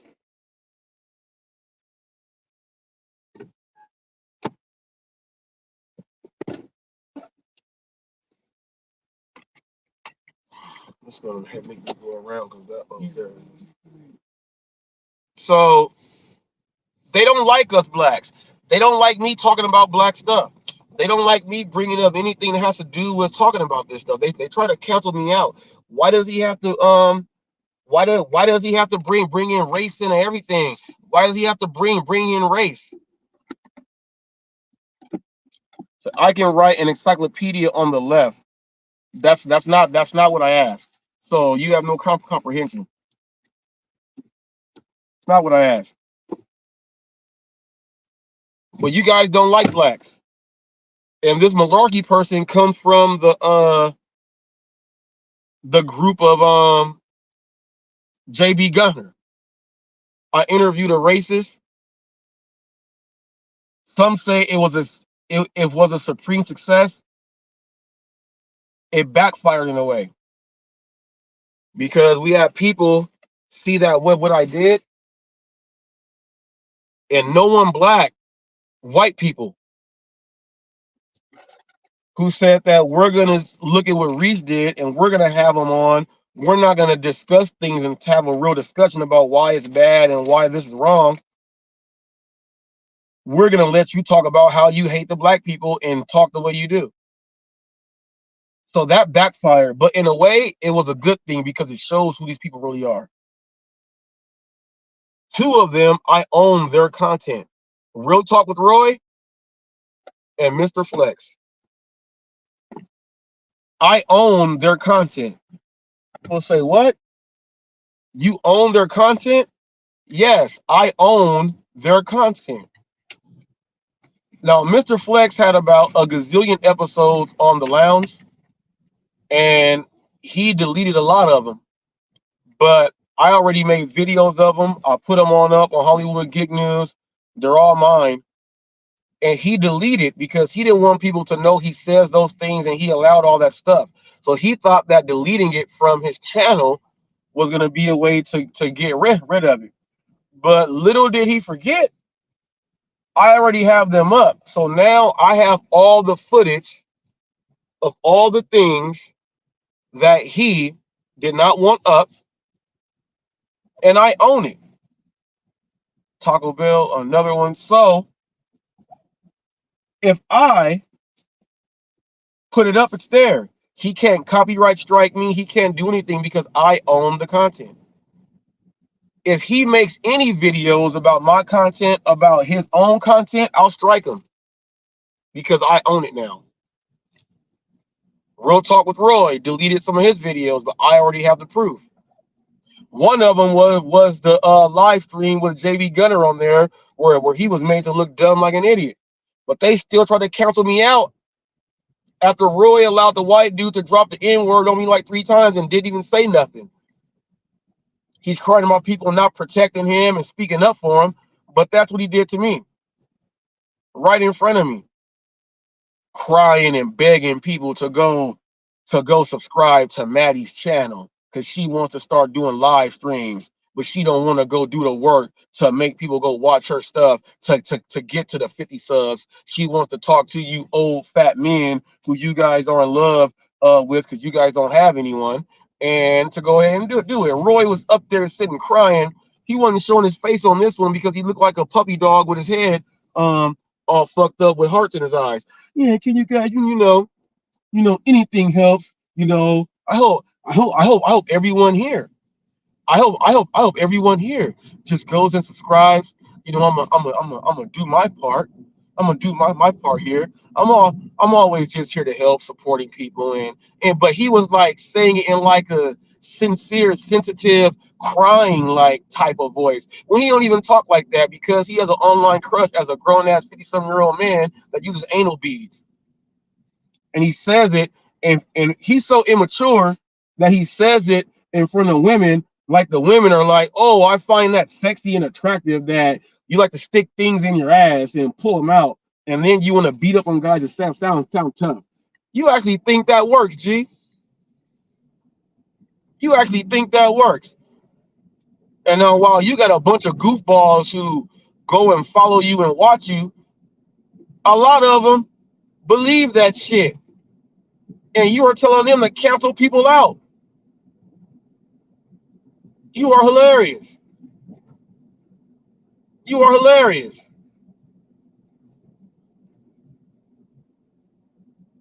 I'm talking about you now.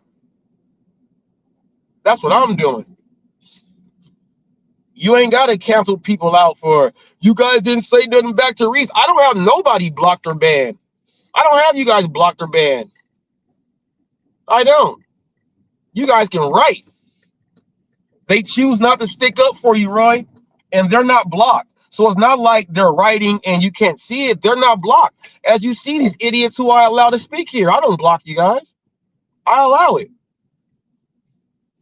No one cares to stick up for you. I only did that because you were damn near about to diarrhea on yourself. There's no one sticking up for me.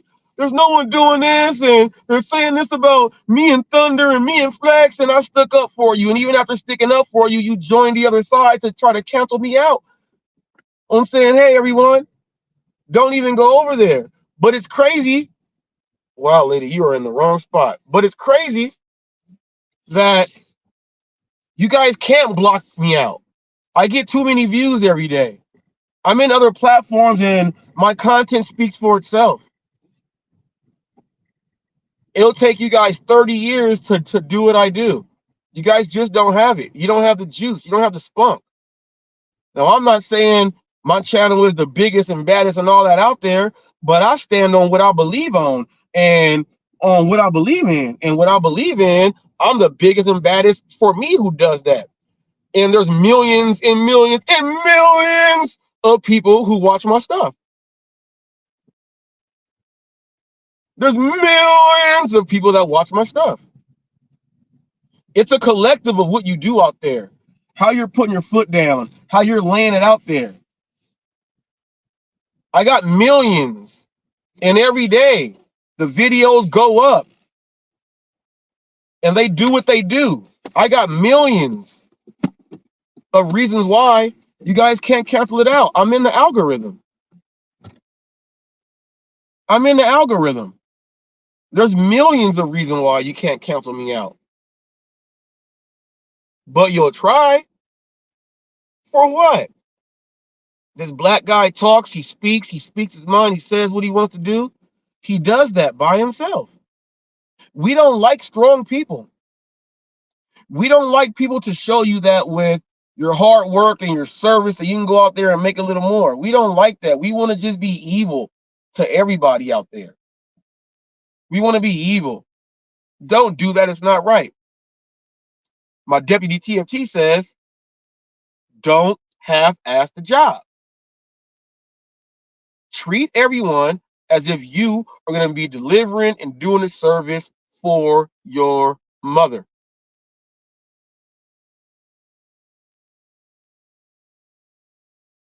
He keeps it way real. He keeps it funkier than a donkey lying in a pile of shit. That's what he does. That's what he does. He keeps it all the way real there. They don't like people like TFT to go speak his mind like that, but he gonna give it to you all the way real. That's what he do. You want to use my words, brother? Let's just go ahead and say it right now. Yeah, go ahead, TFT. Like I always tell people, you're going to do a job, do it right. Don't half-ass shit. Do it, get it done. Buy equipment. Buy equipment. Use equipment. Take care of your customers, and they will take care of you. There it is. Straight from the horse's mouth to everybody out there. There you go. There it is. You don't go half-ass the stuff. You don't go do all that stuff. That is not what you do. This order was terrible or something? I thought it was 9 something. This order can't be terrible. You don't half-ass anything that you do. It don't matter what it is, people. I could be picking up trash at a yard. I'm gonna make sure I get up all the trash if that's my job. I'm gonna get up all the trash, cigarette butts, everything. It ain't gonna be no trash out there. You know how they say everybody says they're gonna give 110%. Well, it's like, first off, you can't give more than 100%. The 100% is the max you can give. But regardless, you should do everything you do in this world to the 100% best of your ability. Now, if that means you need to buy something to help you get it done better than what you were doing before, then buy it. Invest in yourself. Because after all, yeah, we're independent contractors. Yeah, some people say we're independent employees, whatever you want to call it. It doesn't matter. We're in a customer service-based job. This job requires us to take care of our food for these clients that we're delivering to. If you're not using equipment to keep that food as hot as possible or as cold as possible while you're picking it up and dropping it off, then you are not doing the job to the best of your ability. Hey, and that's real talk. Now, this comment right here, I'm waiting on the successful black countries. All right, so when you say something like that, it makes me believe that you don't understand that Africa is a continent. That was plus 2 miles. Let's go. Okay, Africa is a continent with all those countries in the continent. Okay, so the resources from the earth that what you like to buy and things like that, they come from Africa. Now you're talking about being successful. Well, what do you count for success? I count success as a place that would they're thriving. They have not failed. They're actual countries. They have not failed and been taken over. They keep their heritage and their cultures intact with everything that they do. Okay, that is success. When you can go out and do things and still be what you are. Now they do get exploited. There's countries that get exploited. Yeah, there's a lot. There's not a whole lot of like major world places like to live in. There's not. Most of the places govern themselves so well that they think that the way America is so crazy. Yeah, we have traffic lights and people don't just drive crazy like how you see on those things and other stuff like that. But at the same time, the humanitarian aspect and love for the people is way stronger there than what we have here. We hate on anything and anything we can get our hate on to. That's how it is here. I beg to differ on that a little bit, but that's on an individual by individual case. I don't hate it. I got you, T. I got you, TFD. I'm just going off on you do something to personally screw over my family, my mom or my wife or my dad. I don't hate anybody. You can disagree with me all you want. I don't care. I don't mean I don't like you or hate you. Right. I may not like you, but I don't hate you. Kind of right. thing. Yeah. See, that's the thing there. You get that to where, hey, I don't, I may not like that. I may not like, but I don't hate you. You got people that will join together like Voltron to say, oh, and they'll take it beyond that point. I'll take it beyond that point. I don't like you, but I'm gonna hate you now. Yeah, that's how the cancel culture got started. Because a lot of people ran together because they didn't like something and wanted to stop. Hello, let's see here. We have a pickup for Lois. TFT getting his pickup on, y'all. There's getting no that rushing pickup on. We dropping one of them off. Sorry, I forgot to mute my mic.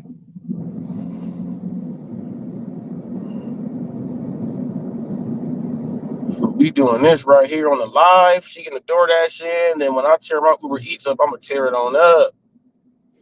Yeah, we both getting our grind on, brother. This cancel culture thing is crazy. Like you see, it's worse than what you ever thought. It's worse than what you ever thought. People are just looking for any reason to go against someone. And some of the people don't even know why they're against someone. It's all, yeah, James said, or Tommy said that Tommy said I'm not supposed to agree with that. Well, how much information does Tommy have to go ahead to give that to you to make you think that is all the way actual and factual? And why are you just running and listening to someone where you don't even got the information, but you go and hate on something that you don't even know nothing about, and you go preach that stuff out there? It's one of the main issues. Like even what we do, people, we're in the gig economy. All we do is service. A lot of you guys don't know that the gig economy, what it is involved in, it's sales, okay? It's face-to-face marketing, customer service, and logistics. That's what we do every day. And we got people that say that you're not supposed to do your logistics and your service like that because you're trash if you do. And then they send a whole group to go and hate on you because you're doing something that they're not doing, and you're making it all right for yourself. That's what they do. And I don't think that's cool. I don't think that's cool. No, it's not. I don't think that's cool. You got people with good information. You got people with good and great information that they want to just put under the shelf because they're not the ones putting it out there. And I don't think that's cool. It's a little bit too much of calling people out anymore with using their names. You call these channels out and they don't do a damn thing. Okay. They don't do a damn thing. I would love to see somebody talking about doing the right way and then saying, oh, we did it we did it while they tried to say we're clowns. Go speak about that. 7-2. It's this one. Go speak about that.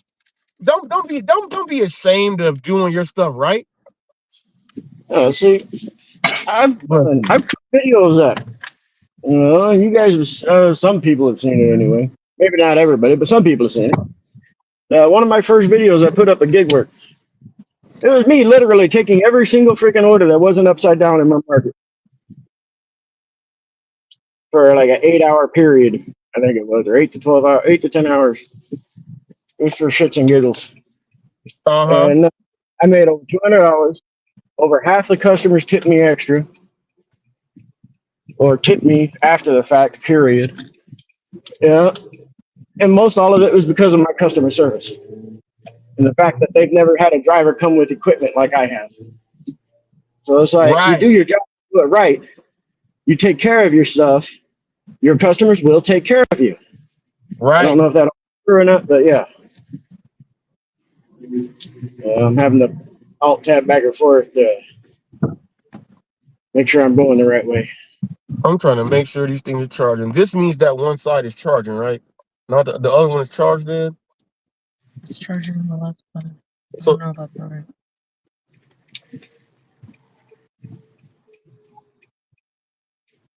I'll figure it out.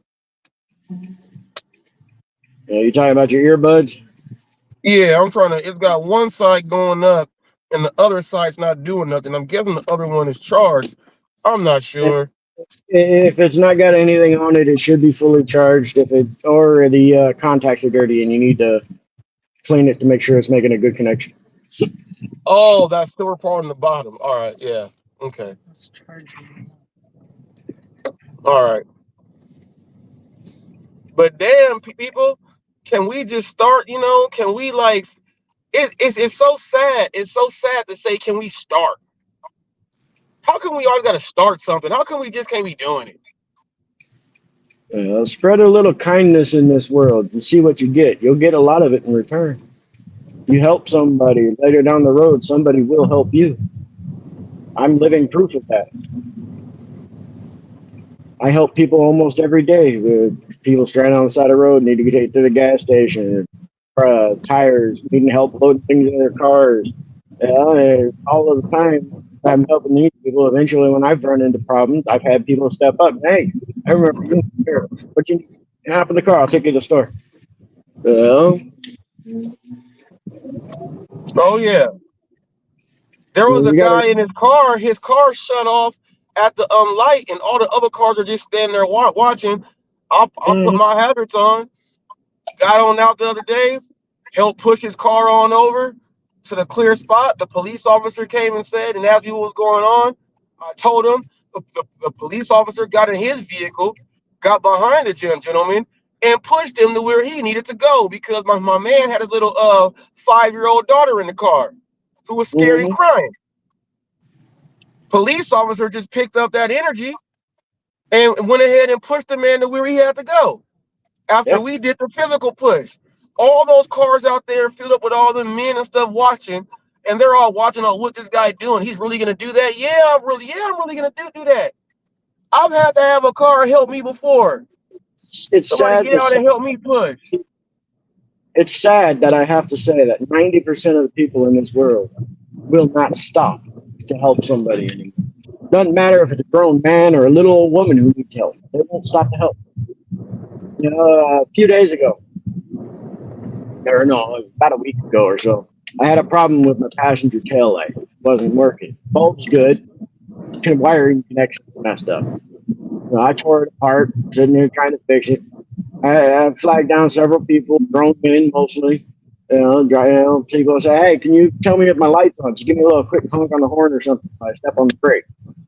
It's like everybody's walking around like shaking their head, like, "Nope, nope, no one that you're just all straight up ignoring me like I'm a homeless dude asking for money when all I'm asking for is help checking my brake light." Yeah. I can't see my brake light while I'm stepping on the pedal, so. Yeah, yeah. You ain't Stretch Armstrong or you ain't Stretch Armstrong. You can go ahead or what's the Final Four? The Mr. Fantastic. Fantastic Four, Mr. Fantastic. You ain't I'm Mr. not the plastic man, Fantastic. Mr. Fantastic. I'm not Stretch Armstrong. I can't stretch my neck outside to go check the back of my car from the front. All right, I need a helping hand here. You set of eyeballs for 2 seconds. You don't even have to get out your car. Sit there while you're waiting for the light. And just, doot. Yeah, it's working. That's it. Simple, easy peasy. That's it. And people say I don't have time. I don't have time. And I'm like, look, when my starter was going out and we didn't know what it was and everything and whatever, and you gotta get a jump on the car, my portable jump starter was not working. So I'm trying to get a jump. You know how many people say, "Oh man, I don't have the time. I got the cables. All I need you to do is boom, so I can go ahead. Oh, I don't have the time. How long is that going to take? About 20 minutes? Who even says that? No, just pop it, bam. Let me go ahead, boom, and let me get up inside there. And the craziest thing, it would take forever to try to get to happen. It'll take Well, see, forever. Reese, a lot of people with the modern cars, they're afraid that a jump and start somebody's going to hurt their car. They think these freaking the computers and shit's gonna get all jacked up and all that other stuff. But it's always somebody real that's gonna come, and they'll turn around. Hey, you need some help? And one day, like 3 people came at the exact same time, and I was like, "Dang, must be a good day today. I got 3 people to help, and I only need 1. It's gonna be a good day today." That's happened before, and to think that we don't get that all the time in these days is crazy. I mean, crazy. Crazy. Even walking into a door, whether you're a guy or a girl. Let's say you're walking into a restaurant and they see that you're only back maybe like 5 steps. They still gonna try to let the door slam right in front of you. Like you just can't hold it open just real quick. You know what I mean? That negative energy makes somebody else talk negative about something else going on, and that creates a butterfly effect of just negativeness. Yep. Come on now. That's why I said people don't even help people no more. That's why I miss the days when you and I grew up, where we had the village raising us, people looking out for one another. Noah's Ark restaurant. What the hell is that? I get mad when I see the police officers giving the little kids some lemonade tickets. Why you gonna get a lemonade stand a ticket? The little kids out here trying to hustle. Why you gonna get a kid a ticket for the lemonade stand? Catering order here from this restaurant, $6.75 for 7.4 miles. I'm gonna take it. That's gonna turn to $28, TFT. That's gonna turn to $28. It's not a plus or nothing. It's literally just $6.75. However, the last time I took an order like this was from a different restaurant, but it was like $5.75 for like 6 miles, something like that. Customer gave me a $20 tip at the door and in the app. Oh yeah. So it's like I'm taking it. I mean, I may get screwed on it. I might not get nothing but. My wife had one. My wife had one the other day. It was a $22 one. It turned out to be a $44.75 one. There was another one she got before that. It was like a $9 catering order, and it turned out to be like 30-something bucks. It didn't say plus. It didn't say plus or anything else like that, but she got it in. And some people I was watching when I was trying to see if they seen my video of the guy trying to get hitched. I was on Kim's side money plans, thing while I was writing inside, and they were talking about they were complaining about getting $20 catering orders because these people are so spoiled that they don't receive $20 orders all the time on their regular app, that they're complaining about $20 on a catering order on a catering app. That's why I've touched on it many times over the years about the entitlement of us drivers. Now, I'm not talking about all of us, but hey, most all of us have hit there at least one point, at one time or another. About how these orders aren't coming in as high a pay as we think we should get. It's like a catering order. Who gives a shit if it's $5? If it's on your way, you're gonna take it. Put in the good service, like I've done many times, and I've showed people the orders that I've taken, especially you and Rev and whatnot. You've all seen the orders that I've taken and turned into from $5 into $25 because of my service. So it's like you take. That's why I always try. Cannot stress it enough. Take care of these customers. They will take care of you. Now, yes, maybe not on every single customer, but you will be blessed. It may not be this customer you're given to, but the next one might hook you up with some extra. The one after that might hook you up with even more. So it's like you just got to take things in stride. You do your work. Yep, that's that butterfly effect. I'm talking about that right there. Care of them. Why the hell should they take care of you or the next guy that comes along, or the one after that? It can go either way. That's why I hate the. I've been using that term of quantity driver versus quality driver. A lot of us out here think we're quality drivers, but no, a lot of us ain't. A lot of us ain't taking care of the customer. You. Some of them drivers who think they're quality, they're actually quantity because they're just taking order after order. Don't care about the customer's needs, making sure that food gets to them hot and fresh. They show up at their door and they ordered a hot pizza. Now it's cold.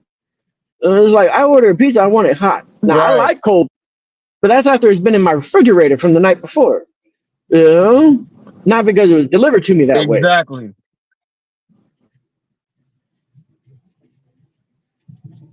I ain't never been to this.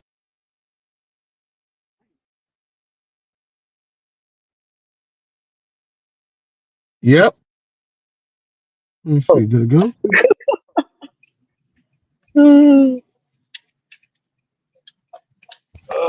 Did it work? Oh, they both work. There's something going on with my thing then. They both work. Can you hear me, TFT? Yeah, loud and clear. Okay, yeah. I have to I don't know what happened, but they're both working fine. They're working fine. Man, we get an order. We got a wiener schnitzel one now. See this area right here? She's on the go right now. She's about to just hit back to back to back to back to back. This area is just ridiculous because everyone lives around here. So, and because of people, you got to understand your market. These homes here got like you got like dirt bike people and all these other people that live over here, and a lot of these homes like shit. Almost tripped myself. Like they have maids and things like that, so no way in the world are they gonna be driving around.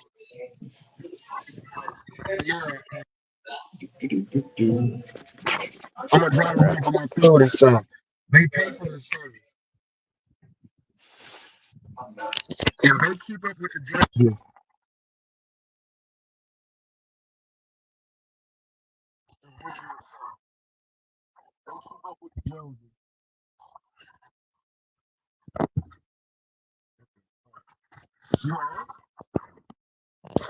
Alright, I don't know where you're at,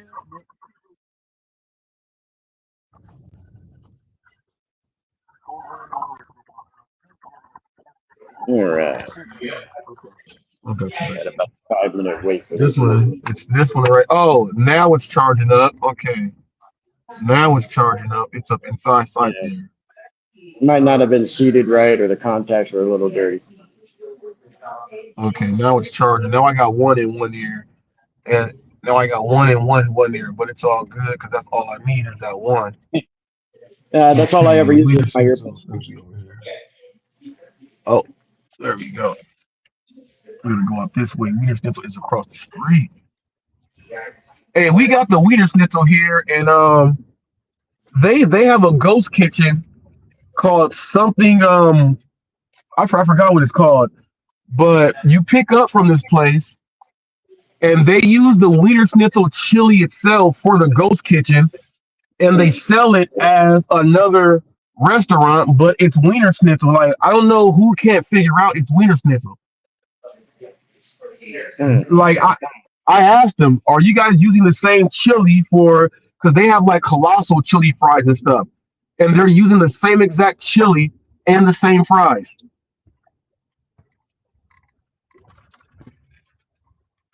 And that's what they're doing. And it's called, I forgot what it's called. It was like, I went there the other day and did a short. It's called like Godfather Fries or something. And it's Wiener Schnitzel all the way. There's no difference. It's Wiener Schnitzel all the way through. And it's crazy because they're selling the same product for a higher price, and people are like, I can't tell. If I eat Wiener Schnitzel chili, I'm gonna know every single time that's Wiener Schnitzel. Yeah, it's unmistakable. Every single time. Yeah, you cannot. There is no way. I want to go through the drive-through on this one, but they might say you got to go on the inside. I want to go through the drive-through so I can ask them, so you guys can hear them say yes, we use the same chili, and be like, oh, this is stupid. They give you like a super big thing of chili cheese fries, but it's all Wiener Schnitzel. So I'm like, so they got Wiener Schnitzel 1 and Wiener Schnitzel 2. And they're selling it. I was like, what the hell? We got the chilies, the Tommy's right here too. Boy, had me a Tommy's chili dog the other day and a Tommy's hamburger a couple of days before that, man. I miss that chili, but you just can't eat that. Like, I think I'm good on Tommy's probably for like another 2 months. It's so greasy that not normal.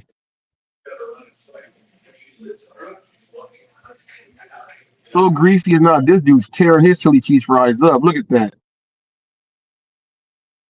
See, that came from the other place. Watch this. Sir, did you order from the Wiener Schnitzel or the other place? But did you order Wiener Schnitzel or because they have a different name? No, they have a ghost kitchen here with a different name. So I thought because that container there, the black one. No, but the container, the black container is for their ghost kitchen. Yeah, so that's why I was asking you that if you knew. Yeah, it's good. I know it is. All right, now that's the guy right next to me. So he brought the Wiener Schnitzel, but I guess they ran out of the Wiener Schnitzel containers, so they gave him the black one that they use for the ghost kitchen, not the Wiener Schnitzel red and white one with the W on the thing. So they ran out of containers and they used that one for him. That's crazy. That's crazy. Yep says watching the debate today. Yep. You know what? Yep. I'm always in. I'm always in. Yep. Always in. I gotta be able to watch all that stuff, man. And there's a lot of hidden things that are being said in these debates that a lot of people don't know about, but they should pay attention to. They should pay attention to a lot of these things. There's secret words and things said that go in, and somebody was like, what? Why that question? So I'm pretty much going to be watching for comedic purposes, though. I'm going to be watching for comedic purposes. You know what I mean? I like to see the back and forth and them bagging on each other. You know, they're snapping on each other. I like to see that done, and I like to see both sides really get it in. My favorite is whenever you have, like, you know, the vice presidents do their thing, and the vice presidents really want to be like the president, so they get up there snapping off. You're like, you ain't, man, they gonna send you to elementary school to speak. That's what they gonna do. They gonna send you to the elementary school to speak. You're not good enough. You're not good enough to speak for anybody else. Now, yep. If you can click the link, yep. I want to talk to you about. I want to get your. I know I read the comments. I want to get your reactions a little bit more about the guy yesterday. The guy who was trying to get me to go take him because he sent himself as the Uber Connect. I want to hear what you guys say, because I was like, oh yeah, yup, like that one right there. Yup said this was a good one right here. This was a good video. My thing, yup, is this. I brought it up earlier, and I'm saying that if Pedro or any of those other ones, Nugs, Sin City Deliveries, if any of them would have had that happen, do you know how much they're gonna spread that out in the community? And I think it's funny. I think it's funny that they were like, "You all right?" They were like, they were like, "Oh, where'd he go? Where'd he go? Oh my goodness, he just left." They were like, they will go out there and they will go out there. Excuse me, give me one quick sec.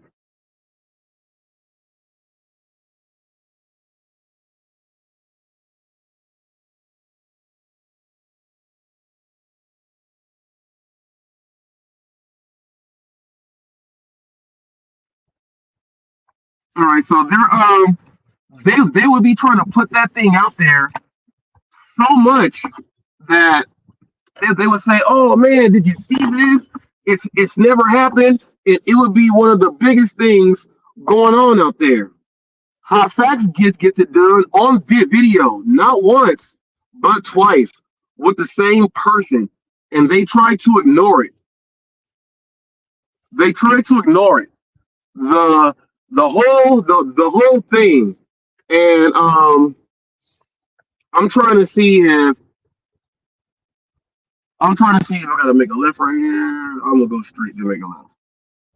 I'm trying to see if why is something like that not being spoke about today, but they'll want to talk about something that never happened to jaded drivers' kids.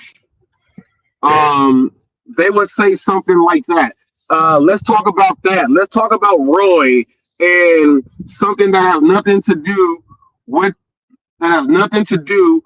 the gig economy. It has to do with drama and anal beads, or something like that happens, that someone tried to send himself as a cheap package to get delivered because he wanted to save money. You would think that would be something that they talk about. You would think. And I'm trying to figure out, what is the hate for? I remember when I did the thing, and I'm doing the Taco Bell. I'm doing the Taco Bell shooting, and the guy comes out talking about I'm a gang stalker and following them, and they said that I staged that, and I made that up. Like, why? Where would I just find someone to make up that I'm a gang stalker and I'm chasing him and I'm following him through a Taco Bell and I'm shooting my scene and it has nothing to do with him? Why would anyone think that I made that up? So then I put this one up, and I'm sitting there like, oh, I already know what's gonna happen. They're gonna say that they're going to say that I, Hot Facts with Robert Reese, I staged this guy to get on the train, to get off the train, to send me the messages, and to do that. I'm trying to figure out why it is. I'm trying to figure out why it is that it's like that. And I'm just trying to figure it out. Kim signed money plans this morning when I was in Catherine Jones, when I was over there. Still, because I put the name Hot Facts up there. Ignored it the whole time. I was like, wow, that's hating right there. That is hating. That is hating on a supreme level right there. But want to get up and talk about doing shopping orders. When they add on shopping orders, it's not good and all, talking bad about them and stuff. And then saying, well, they gave me an add-on when I'm already at the register. So they gave me an add-on and they wanted me to go shop for it. And I had to tell the merchant to the store, can I leave all these groceries here? Man, that's how you know these people don't be doing all that stuff. They go send you an add-on and you have to accept it. They just ain't gonna just say bam. Like, You gotta make it right. they're gonna say like bam. Well, here you go. They're called add-ons. They're like, oh, it's an add-on. Do I want to take the add-on? You take the add-on. So if you take an add-on while you're here,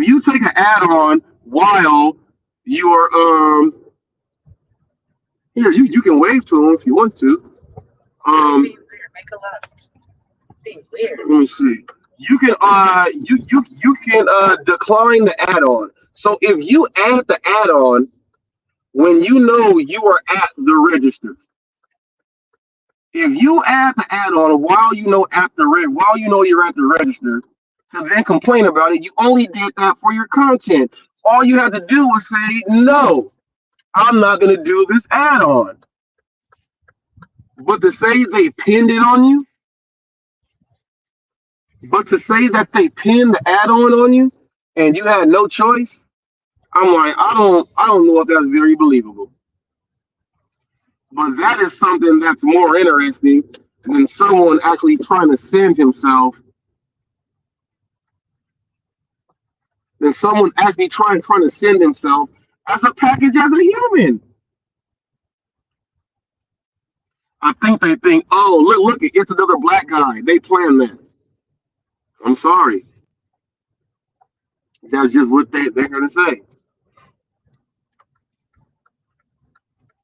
This black guy planned it.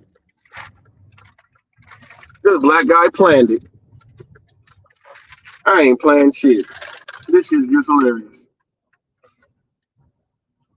This shit is just hilarious.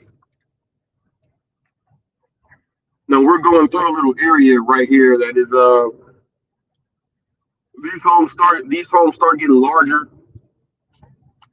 and larger as they go. Then you'll start to see farmhouses, and these houses will have like horses, goats, llamas. They have what's the one that's not a llama? It's not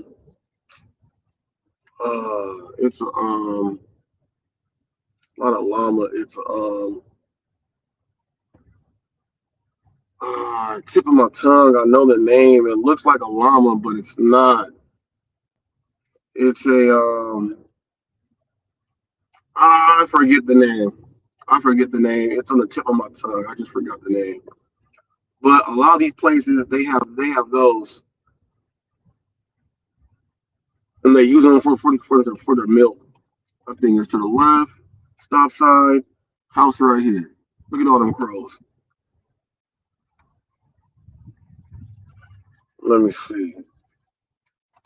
8512. 8512. I forget the name. It's not a llama. It's a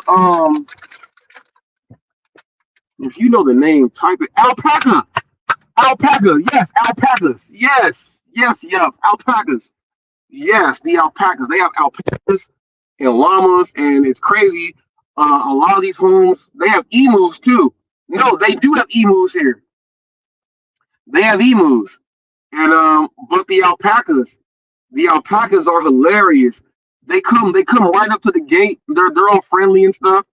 Um, the one house, I was like, dang, it's a black dude out here with alpacas. He had like 5 alpacas and some goats and everything. He walked out there with the feed. They were following him like he was like Dr. Doolittle. I said, my man got alpacas. Now, I know that from watching American Gangster, alpaca made a nice coat. Now, I believe in animal rights. I fought for them a whole lot. I had to raise money for the World Wildlife Fund for conservation rights and all type of stuff. And I go against poaching. So I believe in animal rights and animal freedoms and all that other stuff. But I'm gonna tell you that the alpaca rug or whatever else it was, that alpaca rug was nice. That alpaca rug was nice. It was nice. But I don't believe in just getting an animal for its for a coat or thing. Now I understand if you're out there hunting, Davy Crockett had a coonskin hat. He ate that raccoon, and he used what he had left to make him a hat. So, but I don't believe in people going to just kill minks and go kill these animals to put something on just to be flashy with it. I don't agree with any of that. That is dead wrong to me. So, only way I believe you should wear an animal pelt is if you killed it and ate it. Yeah, killed it and ate it. Yeah, you used the whole thing, the resources and all. You know what I mean? Like you used it and you got that. And it's crazy because we even have, we have the people that hunt the alligators, right? And I'm saying, like,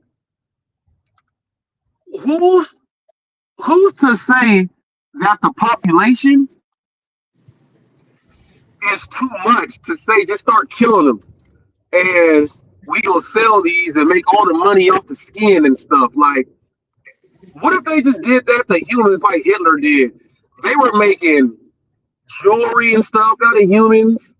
You know what I mean? What if they just did that again? Hey, we got humans that, it's too many of us. Let's just kill them and sell them as, you got them new shoes you got them Brazilian shoes, but it's made from real Brazilians. You know what I mean? Like, come on, man. Got my order picked up. I'm on the way to deliver. I was a mile and a half from the restaurant. I'm 6 miles from the customer. Total 7.5. A mile and a half from the restaurant, 6 miles from the customer. I got you. Yeah. Total 7.5 miles. I'm still in. I had an order like that last night. It was 6.5. It was 6.6 miles. The Farmer Boys was 0.9 miles away, and the rest of it was going to the customer. Yeah. Was going to the customer's house. Because of where I tend to work in my market, most of my orders are that way. Yeah, I'm like less than a mile from the restaurant, maybe mile and a half tops. And the customer's 3, 4, 5 miles away. Majority of my orders usually pay at least $2 a mile. Right. Majority.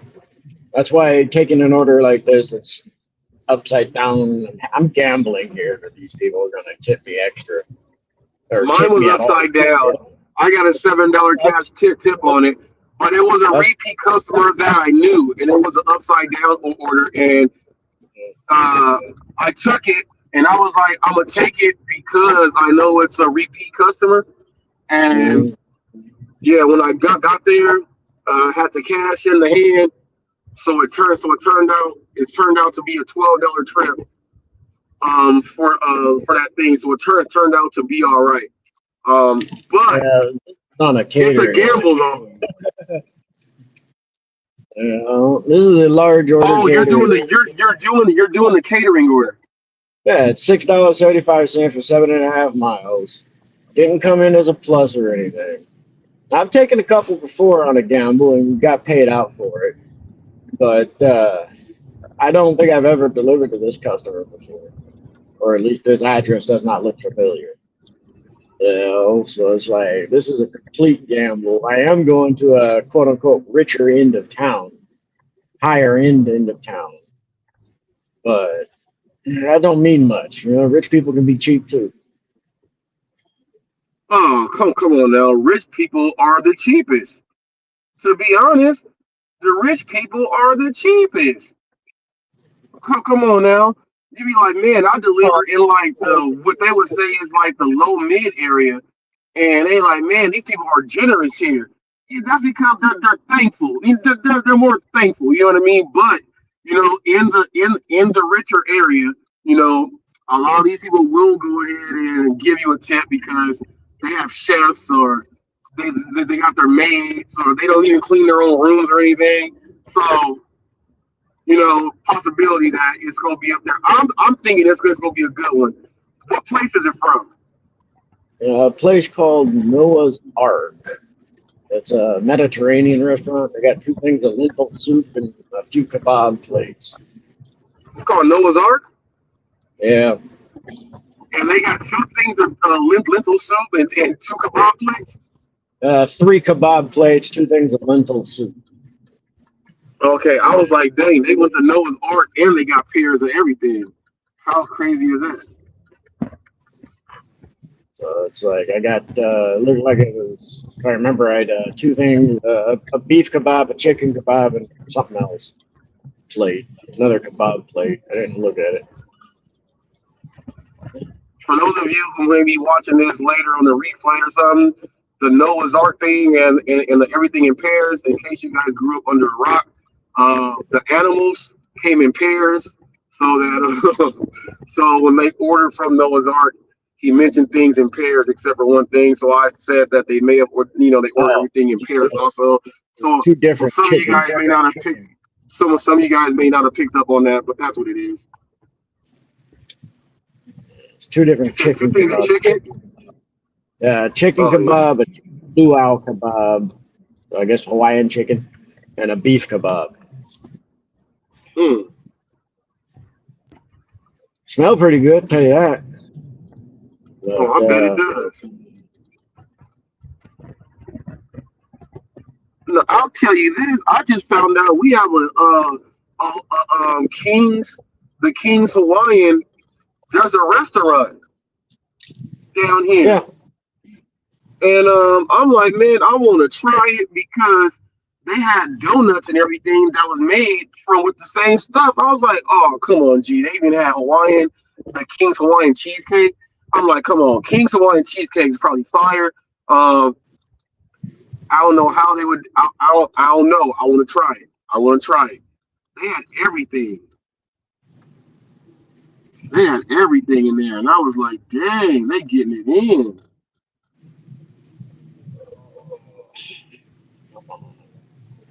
Get moving, people. Why do people tend to drive slow?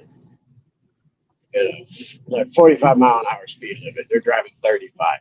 Why? Yeah, going 10 miles an hour below the speed limit is not something you should be doing. If you're not going to speed limit, I mean, I'm not asking people to speed. I'm not asking them to drive 50, 55. No, but drive at least the speed limit for crying out loud. Now, I mean, I gotta understand if you got car problems, but then don't be in the fast lane. Be on the far right lane with your hazard on so people know that your car's. Hey, did you see that video I put up of the guy that had the terrible parking job? He parked in the middle, not even he was a delivery driver, G.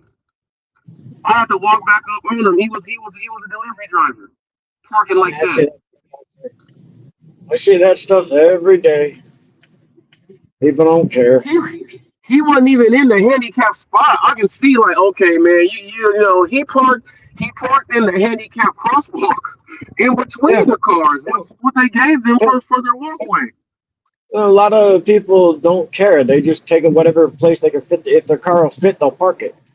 You know, I mean, yes, I'm guilty of parking in that fire lane with my hazards on. I've got my delivery in progress sign in my dash. So if somebody need me to move my car, they can call me.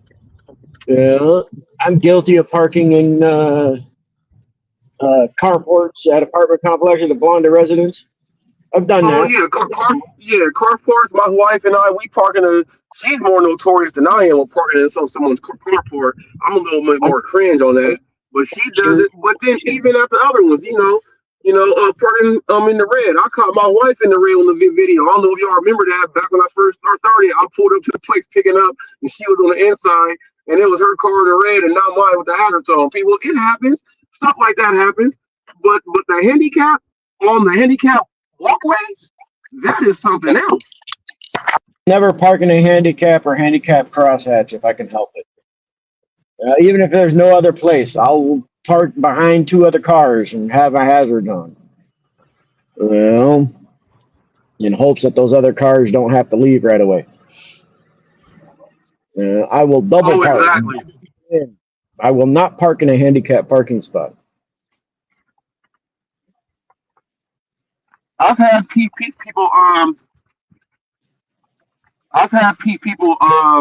pull up on me when I was parked in their carport. Yep, I have to. I had one just the other day, in fact, or 2 days ago. This lady pulled up and said, "Oh yeah, no problem. I know you're leaving. Just a quick delivery." Like, thank you, ma'am. Appreciate your time. Sorry to inconvenience your day. Oh, no worries. She rolled up right as I was walking back to the car. Yeah, and I was like, when that happened, you had a cool one. This one dude was like, "Hey man, you in my spot." I was like, "Oh, my fault, RG. Yeah, I'm tired of y'all drivers always parking in my spot. My neighbor ordered too much." I was like, "Dang, all right." So I understood his frustration though, because I was doing it. So he's tired of us drivers parking in a spot. So I wasn't the only one, but I guess his spot is right above, like right down below. So they just go there and park. So, hey, he might start putting orange cones in front of the spot, so drivers don't keep doing that. But that's we do stuff like that. Now, I've seen some crazy parkings. Have you seen all right, someone double park but leave their door open? I've seen that. Yeah. So run in. I've seen people double park, leave both doors open because everybody got out the car. Popped the trunk, didn't bother closing it. Took off with we're gone for like, I'm sitting there for 10 minutes and they still ain't come back to the car yet. That car just sitting there open for 10 minutes. Like, 10 minutes just sitting there. Woo! Hey, and I was watching these videos on San Francisco. You can't do that in San Francisco. They call them certain type of cars where your car's gonna get bopped. You leave anything in your car or leave anything in your car is gone, or they gonna smash your windows out. You can't. In San Francisco, I was watching. That is tough. That is tough in the Frisco, in the Bay Area.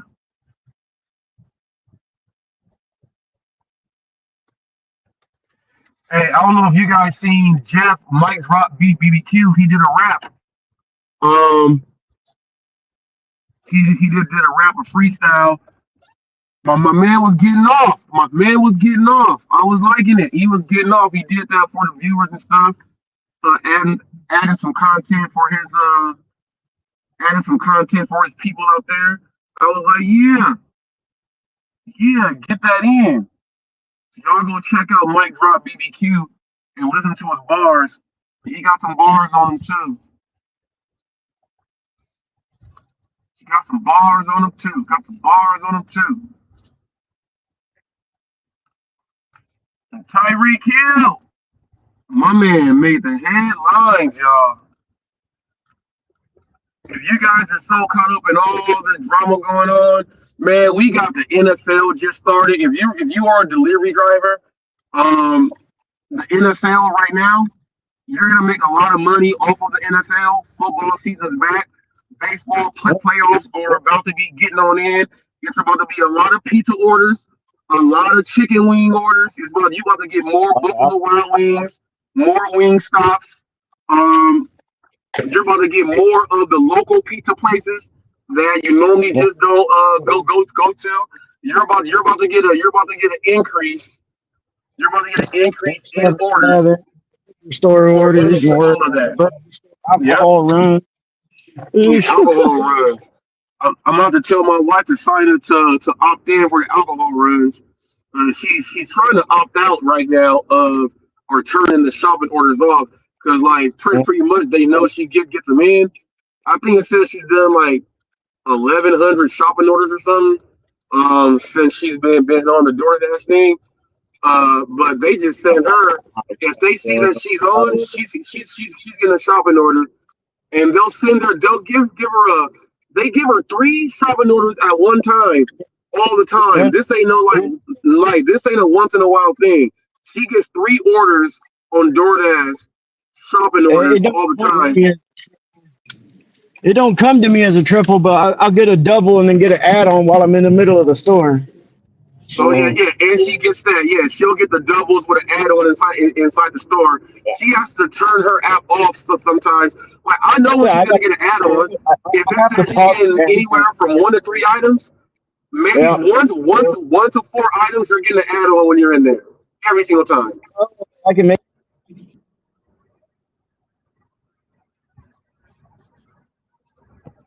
I always ask her, "Do you get an add-on?" Add-on? No. Like, yeah, you did. She got an add-on because she be in there because I like to ask how many items so I can know, like, you know, when you're trying to find a good spot to park, you know, sometimes it's away from like the front. So you'll stay in the back and if you get an item count, you can figure out kind of in time, it should take about this much time to get back up there. So if I see like 1 to 4 items or something, I just go park someplace far or go look for a better spot. Because chances are they're about to give her a add-on. Right now they're giving her like 30, 40 items. I want to talk about this too, because someone was on and they were talking about their shopping orders, and they were saying, well, I don't know what I'm getting. It says 18 units, but then it says this many items. And this person was not able to explain that to the viewers on what that means. So, like, for instance, I'll give you guys the exact example. The units, that's how many of the bunches of the product. All right. So let's say if I'm going to pick something inside the warehouse, it'll say I'm going to get this single product, but the quantity that it has in the box, it has 4 inside of the box.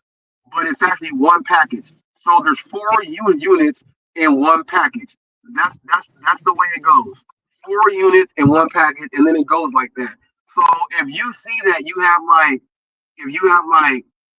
50 units or something, and then it says you got like 20 items, you're getting a lot of the same items. So you're gonna be able to pick all those items off and then put them in your cart. You're not gonna go get 50 separate different things. That's not the way it works.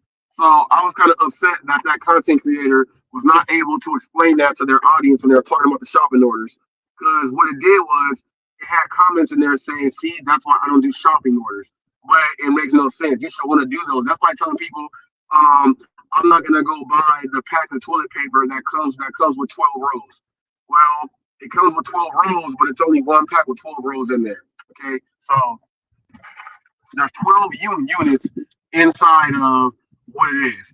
So people out there, don't get discouraged from the shopping orders, but if you do, hey, let them pass on by. Let somebody else go make it because they want to shop. If you don't want to shop, you don't want to make money. I'm sorry. Bro, it is amazing. My last triple shop that I did, it was each order was about 35 units.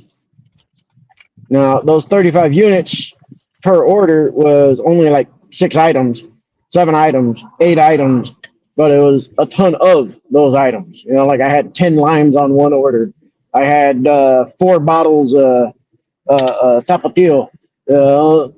Those are 1 item, but it's 4 units, so it's a quantity of 4, 1 item. Therefore, it's 4 items in the quantity list. The DoorDash shows it by quantity, not by actual item, distinct items. Right.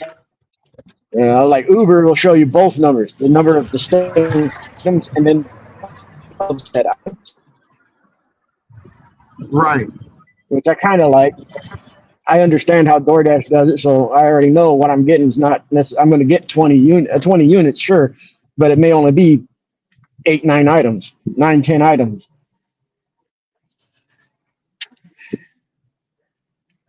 Speaking of which, when I'm doing a order, I kind of don't mind doing, even though it's slightly upside down, just because I know I can shave off a few miles. But I got to go pick up some prune juice. That's it. Just one bottle of prune juice. Some prune juice. Somebody got to go to the bathroom. What gets me most about it, man, is the order is coming to me at a Vons that is like almost clear across town for people. And I know where I'm dropping this off at. There's a Vons within 3 miles of that of the drop-off locale. But they're having me come to the one that's literally like 10 miles away to order this item and deliver it to them. That's one thing I don't understand how and why DoorDash allows this kind of thing. Because if I didn't take this order wouldn't get taken for quite some time. And this customer would be waiting for that prune juice for God knows how long. Because another driver probably would not take this order until his base pay hit like $30.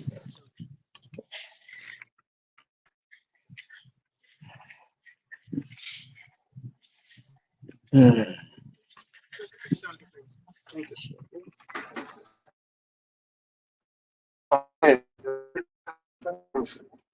let me get Nightbot off of there real quick. Let me get Jeffrey off of there. Get Jeffrey on there doing his thing. I want to get Jeffrey back on here. I have to go re-put my Nightbot. I have to go re-put my Nightbot on.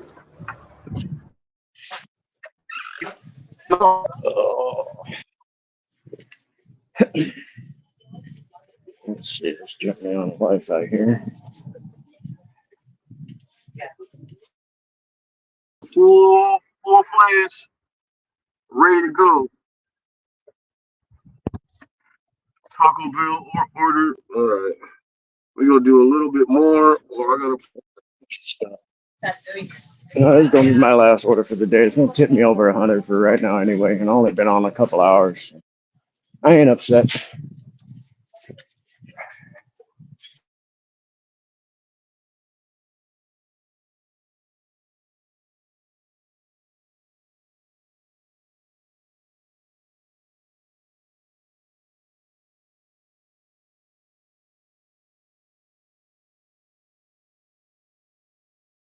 DoorDash is putting in something right now.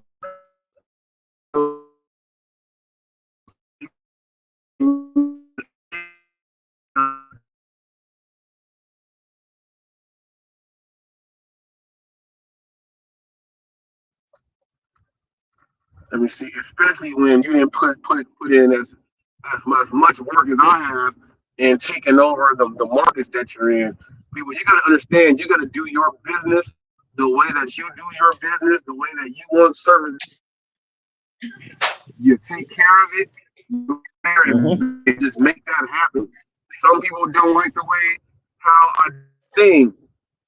They do that. Oh, why do you do that? I don't do it. Well, that's you. You worry about you. You don't gotta worry about me. Just make sure you're doing what the other people don't do to solidify yourself. If you have a card, Yeah, please. you make sure you do it just like that.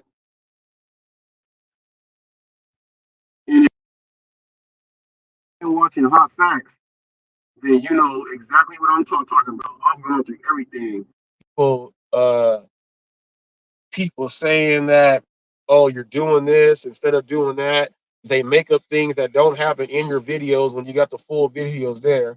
They make up all this stuff, and then they spread the rumors out there, so people can, I guess, say it's true. But I'm gonna tell you guys this: is go out there and do your own thing. I do my service above and beyond, and you got to make sure. And then I do it like on the other end too. Let something happen to my pay. Watch how I talk to the watch how I talk to customer support. Oh, I'm on my pay. Oh, you didn't give me this. You did that. Like last night, I called in and angry.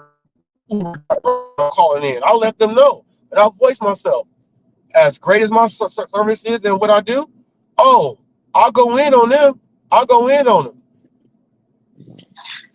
especially when I'm going over everything before they transfer for you over. I'm going over everything. I'm going over everything before they transfer you over, just so that they go say, well, I gotta transfer you over. I gotta transfer you over to this department because I don't handle it. Man, I try to dip that stuff in the bud first. Like, hey, I'm like, hey, this ain't right. I need to get here. I know you can't do it. I know you can't do it at all. I'm trying to get to the right people. They'll send you to 7 people before they send you to the right one. Yep, tell me about it. 132-ounce bottle of currant juice in the equipment. Oh, that way you guys can see I actually do this shit. Practice what I preach. Let me do this. Hold on. Let me switch it. Oh, I heard it right there. Where'd it go? What's up? Where'd it go? Hold on. I'm trying to get this.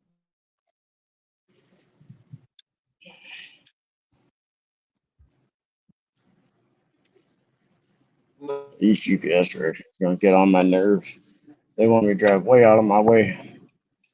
I don't like it. I ain't gonna follow it. I know where I'm going.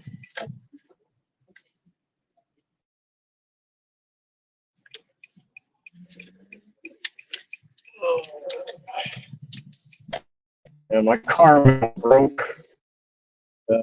Found a new one. A little more expensive than what I had, but now I can do some weird shit with this one.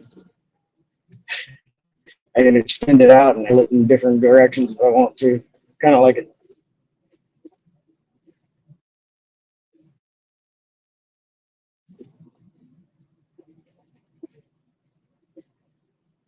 Originally came with the standard clamp hold. I don't like that, so I replaced it with the magnetic. So if you're talking, Reese, you may come through. Oh, you're muted. That's why.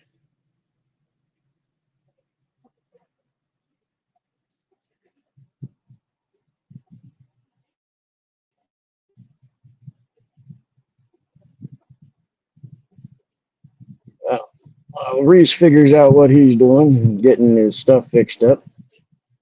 I hope everybody's having a great day out there. If you're working, I hope you're making it big. If you're not working, I hope you're enjoying the day.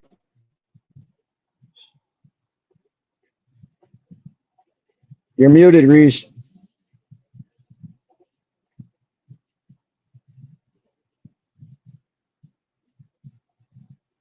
And again, I guess you ain't talking to me anyway, so. Yeah, it's just another day in paradise. Making another dollar as we drive.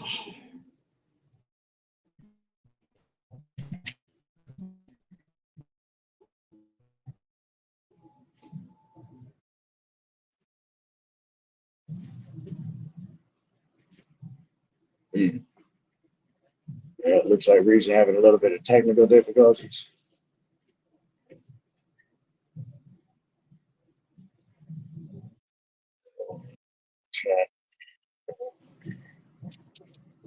Whoa. There you are. Welcome back to the conversation.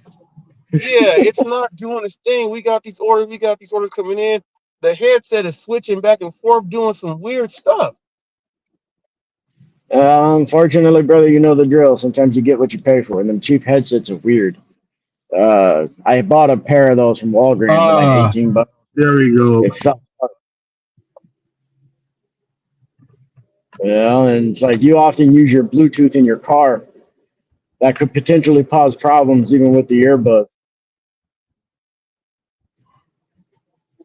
No, it was on headset, not Bluetooth headset. I don't know. It's switching between them both on headset and then Bluetooth headset. I'm like, I don't got a regular headset plugged in. Now I got to figure this out. But like you said, I got the $21.99s that be at the register at the 7-Elevens. People, I was like, because my wife loses her freaking earbuds. She loses one. She don't lose them both. She loses one. And then she's got to go get other ones. And I'm like, man, she be wasting money on them things. And every time I say it, she get mad. So I said, I'm not going to do that. I'm going to go get these cheap ones. And then if I lose it, it's only $20. You know what I mean? And don't get me wrong, man. Mine ain't cheap. I got the Raycon earbuds. Yeah. I only use one ear at a time. Well, one ear's in the ear, the other one's in there charging. And it's like this one gets low and starts to die out. I switch them out. I put the one that's in my ear back into the case. Then I take the other one out, put it in my ear.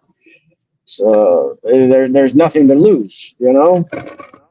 that's what I'm about to start doing, TFT. Only one in at a time. I'm going to leave the other one inside this little egg.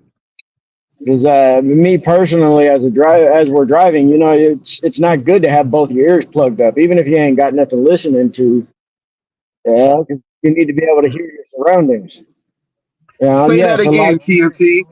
I look. Oh man, my wife thinks sometimes she'll put these black ones on both of them. I'm like, babe. She's like, yeah, well, you're listening to your sports. And she'll try to put the thing on. I said, no, don't do that. That is like a pet peeve of mine. You can't do that.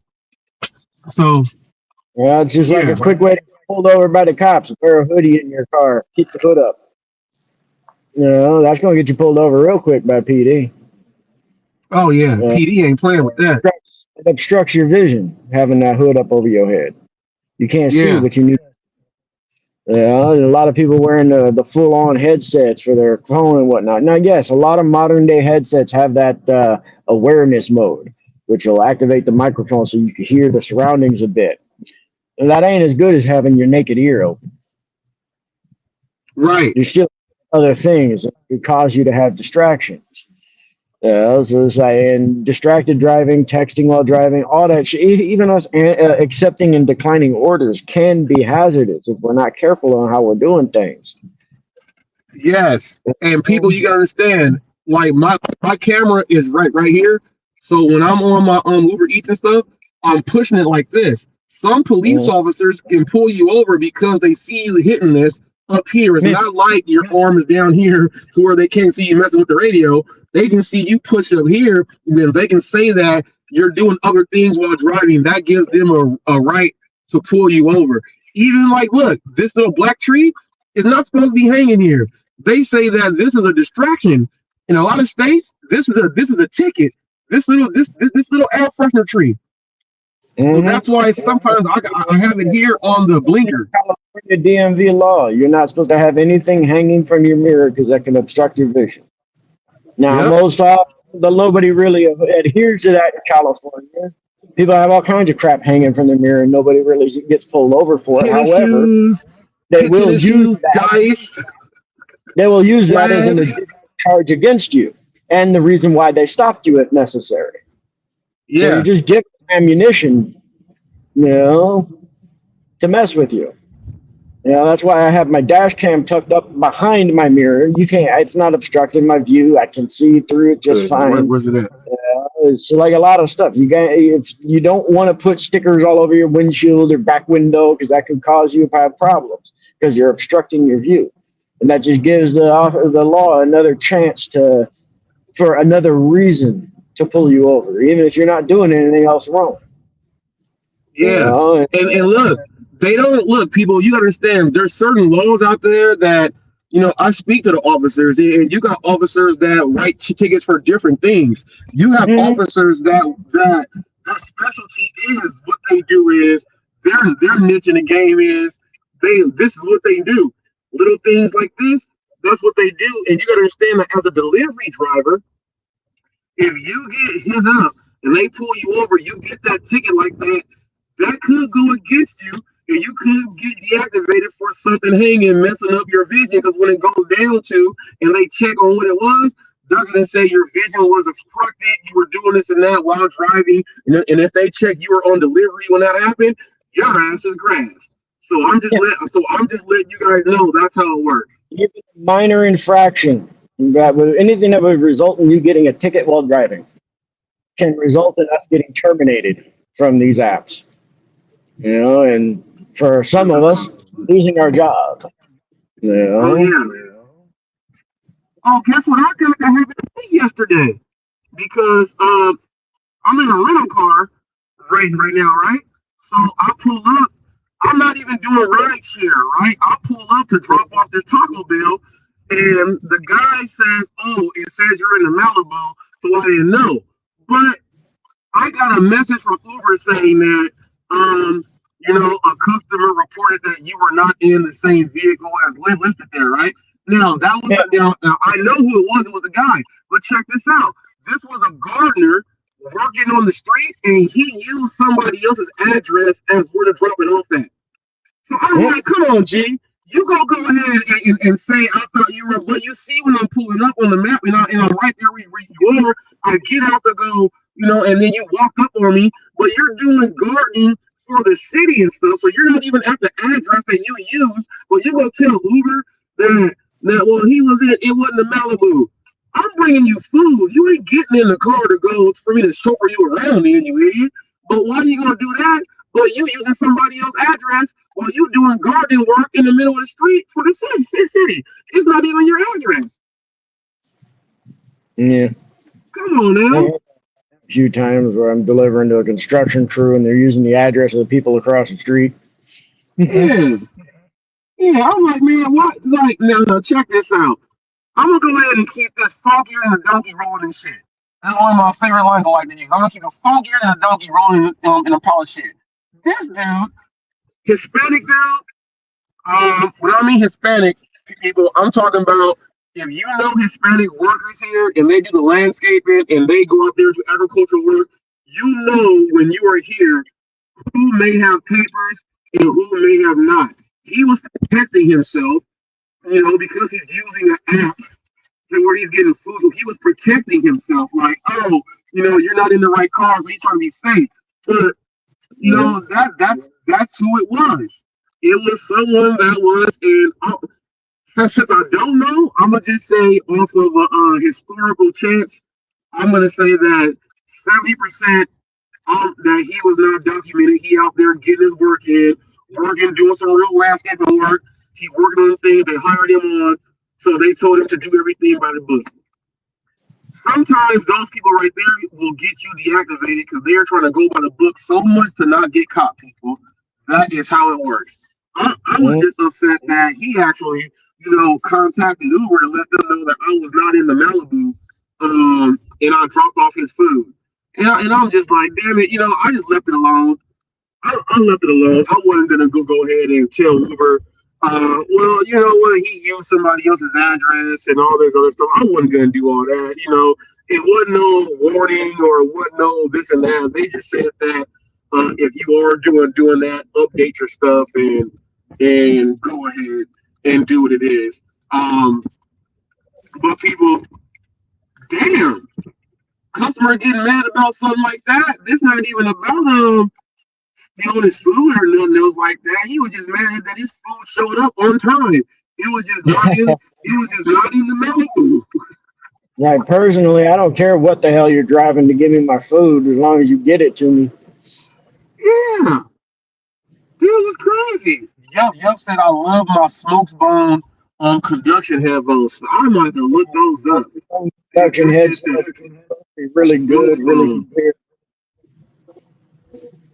None of that. I haven't found any that are in a reasonable price range. Most Oh, everyone TFT, you speaking my language, TFT. That's what I'm trying to hear. TFT said I ain't found one that was in that price range. like $180 to $200. I'm looking to spend no more than $100 max. Right. You know? That's my Call wife me trying to cheap. go buy I don't care. $200 headphones. You know, call me cheap. I don't give a shit. Yeah, I used to call me run cheap around with too, a fucking TFT. $14, $15 1 year earpiece for a long time. You know, Yeah, and boy. hell, that damn earpiece is better than some of these $200 headsets that I've seen. I might just Exactly, because people, you gotta understand the batch. The batch might, it's everything in the batch is not bad. You know what I'm saying? Everything in that batch is just a look at a draw. It's just a look at a draw. So sometimes you can buy something as cheap as some people will say that is, ew. Oh, you're one of those. Yeah, I know exactly what I'm spending on, and I spent 80% less on what you spent, and I'm good. I'm good. You crying, talking about you gotta send yours in through the mail or FedEx and stuff to wait to go get you some new ones because you got that one in the batch. Well, I'll take my chances on buying the cheap price and see how it works out. That single ear hooked headset that I used to use when you and I first started yakking on here. That's good, decent audio quality. I hear everything just as good as I hear with this Braycon. And nobody had any issues hearing me that I'm aware of. Nobody said they couldn't hear me with that other ear. And literally, right now on Amazon, it's on sale for $13.99. The price dropped on it. $13.99. It was normally like $16.50 or $17 something. You know, right now it's $13.99. I got 3 days worth of use out of it before the battery died, and I got to charge it. Tech ear, a single ear, just like I'm using with this. So what's the difference other than it's stuck off the side of my head a little bit? You know, not sticking in my ear. You know. Hey, it's the So same it's like, thing what's with the like when difference? people say name brand shoes, TFT, name brand shoes and clothes. Do you know that? Like, look, I've always had the Nike, the Air Force Ones, and everything, right? And the name brand shoes. But when I saw Shaq, when he first made his Shaqs, the ducks, the ones that look like the Air Force Ones. I went to the club with my brothers and them, and the dude was like, "You up in here in Shaqs?" I said, "Tell me Shaq ain't name brand." I said, "Tell me Shaq is not name brand. Tell me Shaq is not name brand." Talking to a guy, and they're all white. They look like the same shoe. You're talking to a guy who used to go to shoes for my shoes. I ain't never paid until these Skechers, dude. I ain't never paid more than $35, $40. For a pair of shoes. It's a shoe. A shoe is meant to go on your foot for you to walk in. I don't care. Why do I got to pay $200 for a pair of shoes just because they got Michael Jordan's picture on it, silhouette? Exactly. I boycotted Jordans my whole life. I've never bought one pair of Jordans. The only pair of Jordans I had, my older brother, they were his Jordans, and he went to jail, and he had them for 2 days before he went to jail. So I was like, dang, all right, he's going to jail for 2 years. I got me a pair of shoes right here. So I wore the Jordans to school, the Jordan 12s. I had them in. They were black with the red little tongue thing. And the craziest thing is, the shoe wasn't comfortable on my foot. I was like, nah, I know, they weren't comfortable at all. Give me my Nike Zooms and that stuff, and I'm a-okay. Like the Jordans weren't even like that. I have to wear those Jordans as like, we're going to the football game. We're in high school, so we're going to the football game, and I'm gonna wear them to the football game because we were in and out after. You know what I mean? We chilling. I'm not doing basketball in them shoes. I couldn't play basketball in those shoes, TFT. and they cost all that damn money. You know, I mean, that's just it. A lot of these shoes that cost so damn much, they're not for everyday use. They're for you to go sport around at the club right quick, come home, take off. They're for you to go dress up and look a little fancy and live above your means, so to speak, and then come home, put them back in the box and shove them in the closet so they don't get touched and hit by the sun too long. Yeah, Exactly. You can't do no work in them. I'm gonna tell y'all this: before Walmart came out with the George collection, George is your everyday office wear gear, and those shoes, those dress shoes, you ain't gotta go be going buying those Sam Madisons, those Stacey Adams. No, you go to Walmart, get you some George, go hit that George section. They got every type of shoe you want to wear. I wore George shoes at my mom's funeral. And like, you got the Georges. Now look, the other dudes that are wearing the exact same style shoe, the exact same color with the same bottle and everything, went to spend all that much money on them shoes. So I got my Georges in, and they are perfectly fine. You guys are tripping on all of that. But to get you some Georges right there, I do not care. And check this out. Before, like, look, when I was making the most money, doing sales, I was doing mortgages and I was doing titles and deeds, and I was working for Bank of America at the mortgage claim, and my job was on the phone. So you go in there, everyone's in the office, everyone's in office gear, shirt ties. Some people wearing suits. I wore suits on Thursdays and wore jeans on Fridays.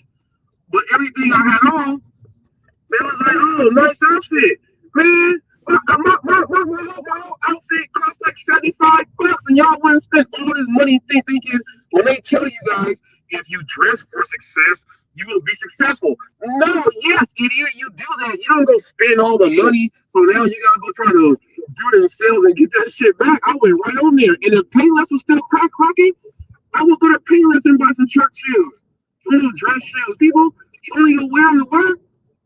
You ain't riding around. You ain't doing this stuff. Y'all better stop that tripping. Gotta buy this. Gotta buy this. My wife be going to these stores. I got a deal. I'm like, that ain't no deal. To her, it's a deal because of what they normally spend. It's a deal. It ain't no deal. Yeah. That should be what it is for the jump. No damn deal. Well, I saved this much. No, this is what it's supposed to be. People, you ain't gotta go to Nordstrom. Go to Nordstrom Rack. Go to TJ Maxx or Marshalls. TJ Maxx or Marshalls. Well, that was last season stuff. I want the new season. I guarantee you, TJ Maxx, yeah, they got some decent stuff. I guarantee you I can find the exact same things at Ross or Walmart and save money. Yes, Ross, yes. Ross is another one. TRT, send me to that clearance section for Circle Rack. We've got all them shirts. Be like, yeah, all them shirts are now like $3 shirts, $4 shirts, $5 shirts. You go in there, you get them shirts off people.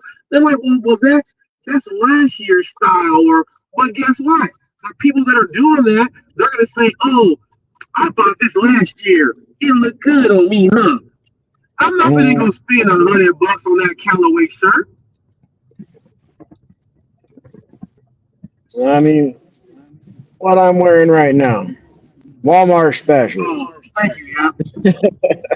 I'm wearing a freaking Wrangler shirt and a pair of Wrangler pants.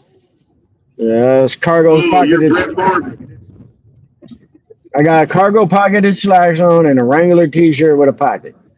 It's like, you want to know what the total cost of this? It looked pretty decent.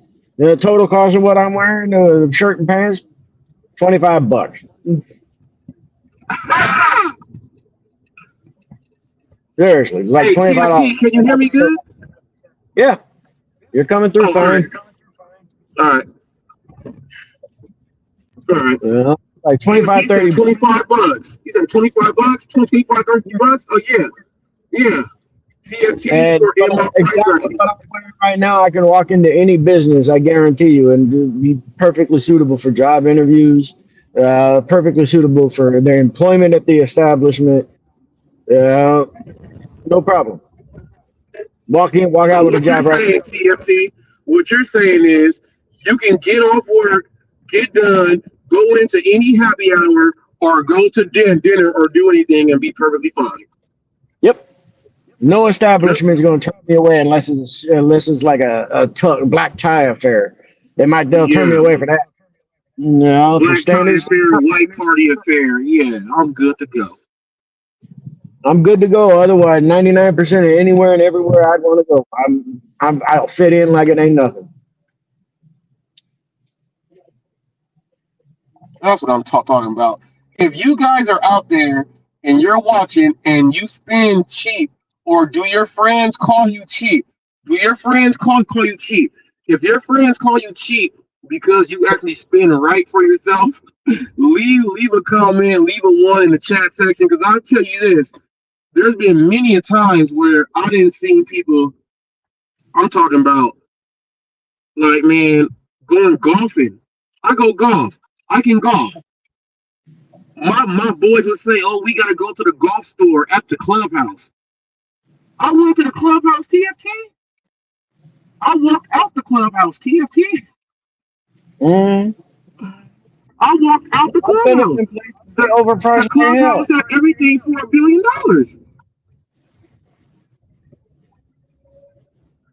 No, overpriced as hell in them places. I know. I've been there. I used to golf a bit. I'm gonna put this on speakerphone. I think it's doing some weird shit. Hold on. I'm gonna put this on. What was this? All right, I'll put this on speakerphone. I'm finna let both these things charge. Because again, people, you got to understand, I am in a mountain still. I'm in a community that was the desert, and everything, we got hills, we got mountains, we got trees, we got fake towers with satellite dishes on them and stuff that look like trees and stuff. Everything just don't work right. So I'm gonna go on here and do it just like this. TFT know what's up, people. Like there's a reason why this my man 50 grand. And in case you guys don't know, we go live tomorrow at 10 a.m. Team HotFacts presents. We're gonna be talking about, decisions that you can make in life, personally, and in the workplace, that can go ahead and damage or do whatever else it is it has to do to you. You can be a pro or a con. So this is going to be a lot of you guys that saw that the thumbnail was up. You're saying, what? Team Hot Facts is still here.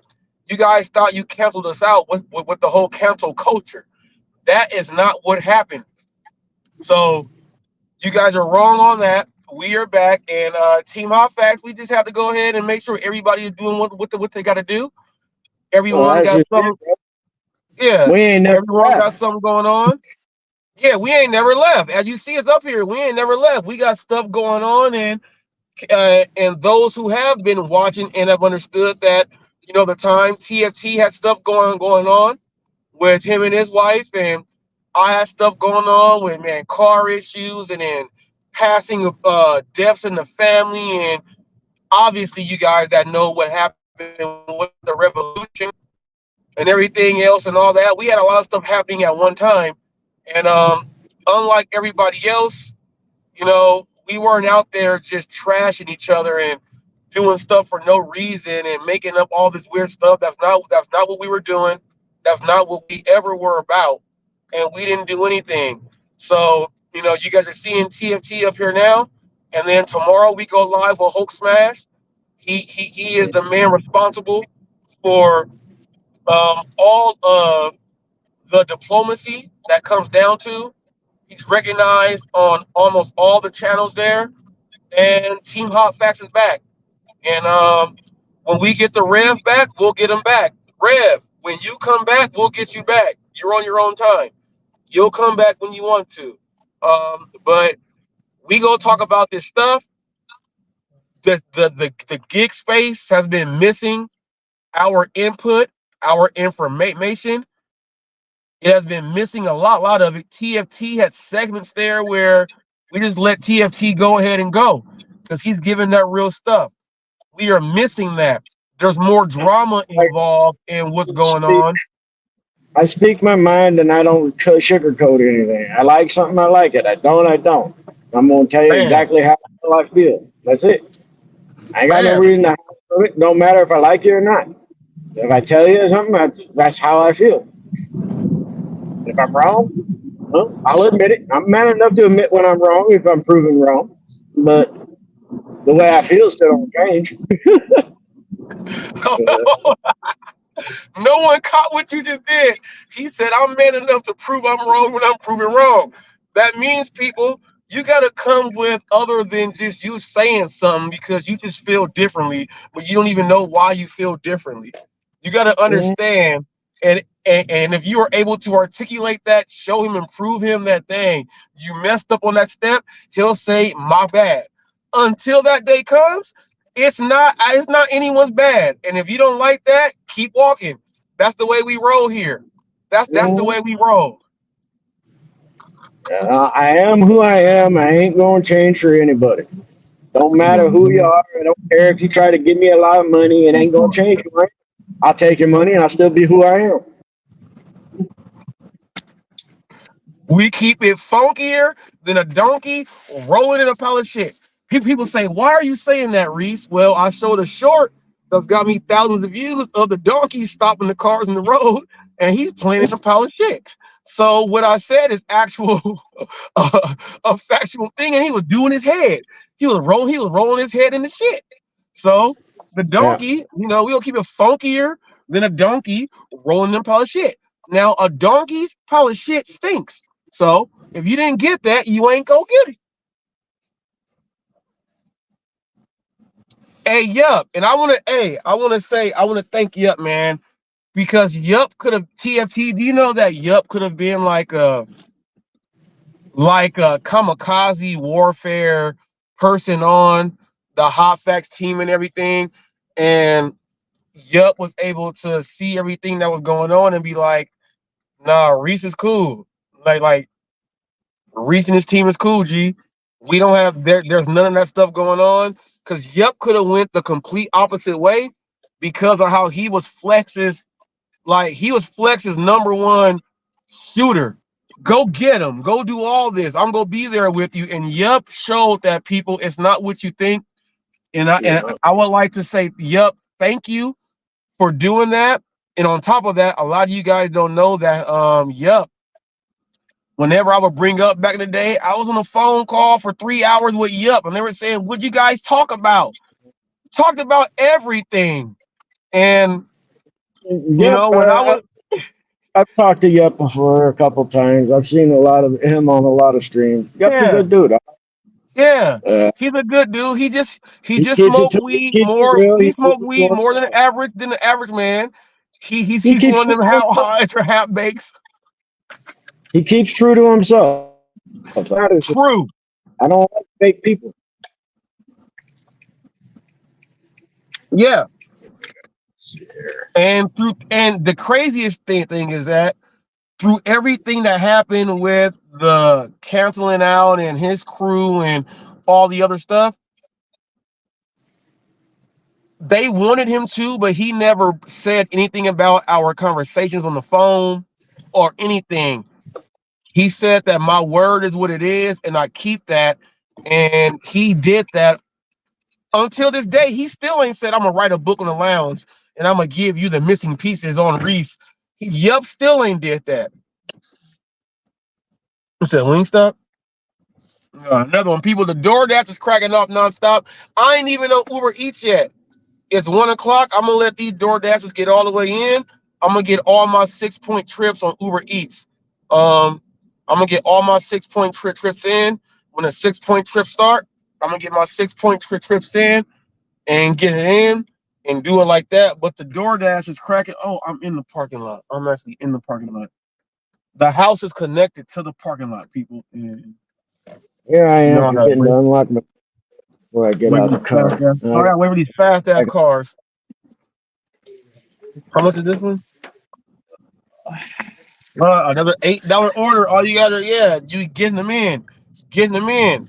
Now, what I would like to say is the couples out there that are doing it, and when we tell people that we do it like this, and all the money goes into the same account, You guys that be saying you do $300 a day and everything else, you guys know what you're not gonna be How you spending doing, money sir? on that don't make no sense. You're gonna spend the money on the stuff to where you bubble and get it all in. And I appreciate you guys for doing that because it's gonna make way for what I told you guys the other day. Let's see how many $3,000 weeks we can get on these gig apps. How many $3,000 weeks we can get on the gig apps with Prop 22 involved, because we are in California. There will be episodes to where I may include health stipends, and you're gonna be like, what the hell? So I don't know what the content is going on. This is different content. We got different rules going on. Different people got different aspects going into gig work.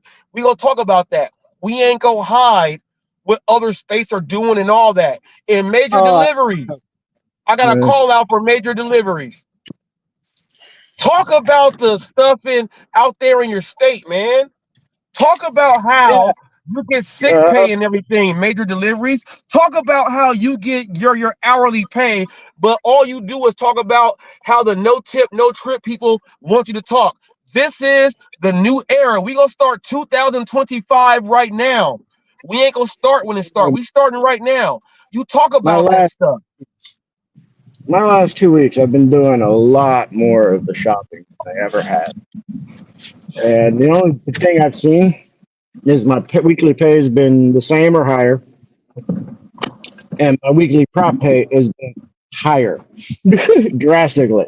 Where I used to average like 150, 100 to 150 bucks a week on prop pay. Now I'm getting 250 to almost 300 a week on prop pay. Look, my wife is upset right now because she says because my prop pay on Uber Eats, she says, well, she's making more money in the sub zone that we're in, that she likes now too. That I already go. She's making more money there, but her Prop 22 went down. I'm in the same area with my Uber Eats, and my Prop 22 is like ridiculous there. So, but she's still making the 200, but she was getting the 275 to 325. Now it dropped to 200, and my Prop 22 on Uber Eats is up at where it is now. After this week, I'll get it on Wednesday morning. After this week, I should have $500 on Prop 22. It's gonna go up more than what it did last week, but hers still stays the same, people. So that's an extra. Now we're every other week, so she's gonna get the 200 to whatever else it is every week. So that's another 400 to 450 to 475 from her on her Prop 22, and then mine is every other week, so it's 2 weeks. So that's an extra $1,000 if you think every other week that we're gonna be getting in as a total on it. And I do wish that a lot of the drivers who are out in California at least would quit. Oh, look at this dude. Oh, they got 1, 2, 3. You guys doing DoorDash? DoorDash, you got 3 bags right there. Catering order? Yep. Oh, three separate orders? Oh, one order, one big one. Nice. Wings, they got 75 TFT. They just got 75 pieces of wings. Emilia's coming in with hers. So this wing stop is filled up with DoorDash drivers right now. Now check this out. Everything stuff I got in town Her usually dude's got in the anywhere from car, 5 and to 10. he opened the door, was like, "Oh, you need some extra help." He said, "You need some. You got 3 bags." He's normally used to 1 bag, but I'll tell you this: the guy in the passenger of that car, I can tell you by 1,000%, he doesn't have a DoorDash account or anything, and it may be his car that they're driving around, but someone has the account. So that's like renting an account. Someone's car and someone's account, but they go to make sure.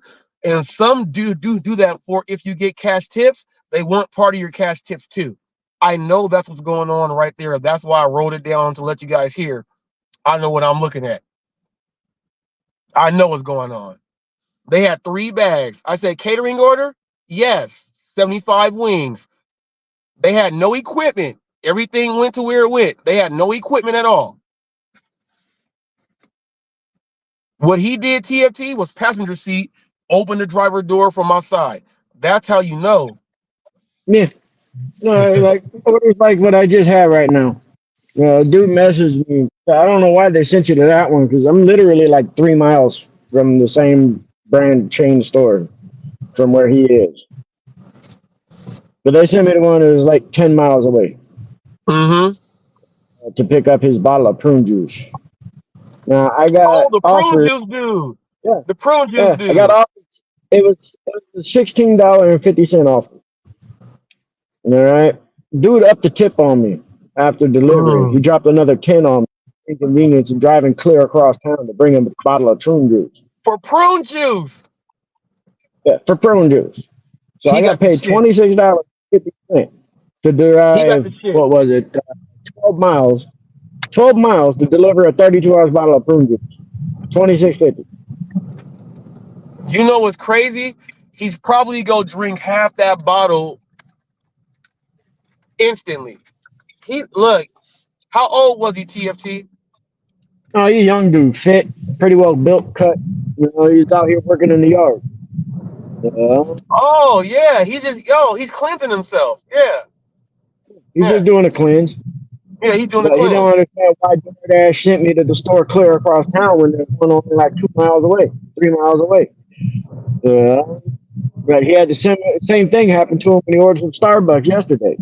They sent him to a store that was like in bumfucked Egypt across town from where he lived. He still doesn't understand why. And I asked, hey, you might let me see your app, see what's going on. They say, you got a different location set or something? When we looked through it, no, the app's all perfectly fine. Set to his house, you know, nothing weird. So why are his orders being dispatched to stores that are like 10 plus miles away from him? That's crazy. Yeah, That's crazy there. I've been experiencing a lot of weird stuff like that with DoorDash and Uber, in my market. Where's your rating at? Your customer service rating? What, in DoorDash? Yeah. I know Perfect it's a 5. 5.0, I know it's a 5. It's a perfect 5.0. My Uber customer satisfaction is a perfect 100%. Man, I went from 99 to 98 and I was mad. I'm like, man, then what the hell? But you know, people, you gotta give. This is why the apps say that, hey, you can have a cancellation rate of this much. They know that you got this many percentages that can happen. So, you know, you just got those up there. My goal was to get my thing back to 100 real quick, and I'm like, damn. So now I gotta wait for someone else to go ahead, or me to go ahead and do my thing to make them go ahead and rate, or me to go ahead and get a business to go ahead and do. Because people, I like to be at 100. Like 98 is cool. 98 is like if I'm playing Madden or 2K, I'm a 98. I can do just about anything. But seeing a perfect rating, I love that. That's my ego right there. For those of you who want to know what makes me do what I do, I'm gonna break it down to you. My ego is off of what I do as business, my customer service, how I do it, because I don't want my business to be crazy and false and wrong. So a lot of my ego is driven off of my ratings. And the reason for that is, can nobody get on YouTube and make a video and say, oh, look at his ratings, how trash they are, even though they do that on No Tip, No Trip. Look how high they are. That's terrible. I don't care about that. The higher I am compared to everybody else, what I do and what you guys don't do, that's my personal ego. And my wife hates it because I tell her, like, I went into Taco Bell the other day, this new one that they just opened. And I let them know that, do you guys have the same regional manager, the young the shorter black lady? And they described her and they said yes. And I let them know, I said, I'm HotFacts with Robert-Reese. What I do is I do news work. I'm a delivery driver. I give reviews on the franchises and everything else. And she gets a lot of your guys's, what you guys do on updates and what you guys can do. a lot of the information comes from me. And they were like, oh my goodness. Then they were like, oh, do you want a white bag, plastic bag, and all this stuff, right? So I told my wife. She's like, why are you telling me that? You ain't got to tell me that. Oh, and I'm sitting there like, look, I'm telling you because this is how I conduct my business here. My business operates to even the general managers and even their regional managers, so that not only will it, impact me, any other driver that goes inside that place, I'm hoping that you get the same treatment because I'm going in to make sure that they know that they're under watch. She's like, oh, but how many people are going to realize that? She asked me that. The drivers that go in there and, dang, this Taco Bell ain't giving me no issues in a while. That is my ego right there. How many places can I touch to help people out, to get it going? It's not about, even though I talk about views, it's not about how many views I get. How many drivers and businesses can I affect in my area to make the pickup and drop-offs better for all of us? My ego rights there. It's a hard thing to do, which is why, as a sports dude and a sales dude, that's my challenge. In case any of you guys really want to know what is my driving factor, that is my driving factor, trying to make a change. If I can't do it, my ego is shot. My ego is crushed. My ego is crushed. Like I failed trying to really put work into something and I failed. That's when my ego is crushed. In case you guys want to know, it's not trolls, it's my ego being crushed. From that, not from a customer. Agreed.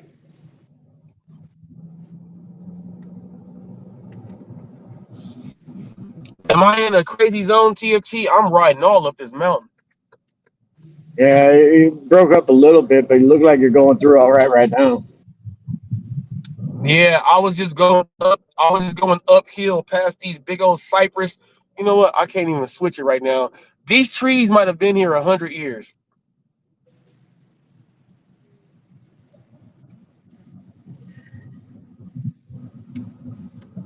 Oh yeah. Yeah. I'm in a bad reception zone. Yeah, you are. I'm done with my shift. I'm gonna grab some food for the wife and me, head home for a little break before she wants to ride along with me again. And we go out and get that money. But I sent you a couple of screenshots of my ratings for Uber and DoorDash. Like, yeah, no, I'm not perfect. I've got a 99% completion rate right now. It should be 100, but I had to ditch. I had a little bit of an emergency. But I had my acceptance rate on DoorDash 85%. I've been battling to get back up because I was down to 80%. I actually dipped below 80% for a minute. It took me a day and a half to get above, and so that I can get my platinum back again. My Uber ratings, shoot, you'd be mad at me with those, but I'll drop. I favor DoorDash because DoorDash is what usually pays me best here. So it's like if I got an Uber order and a good DoorDash come in, I drop the Uber. So I got like a 14% cancellation rate. I only got like a 13% acceptance rate. But out of every Uber customer I delivered to, and that's 1,555 Uber deliveries, or excuse me, 56. You got a 14% Uber cancellation rate. Damn, yeah. TFT.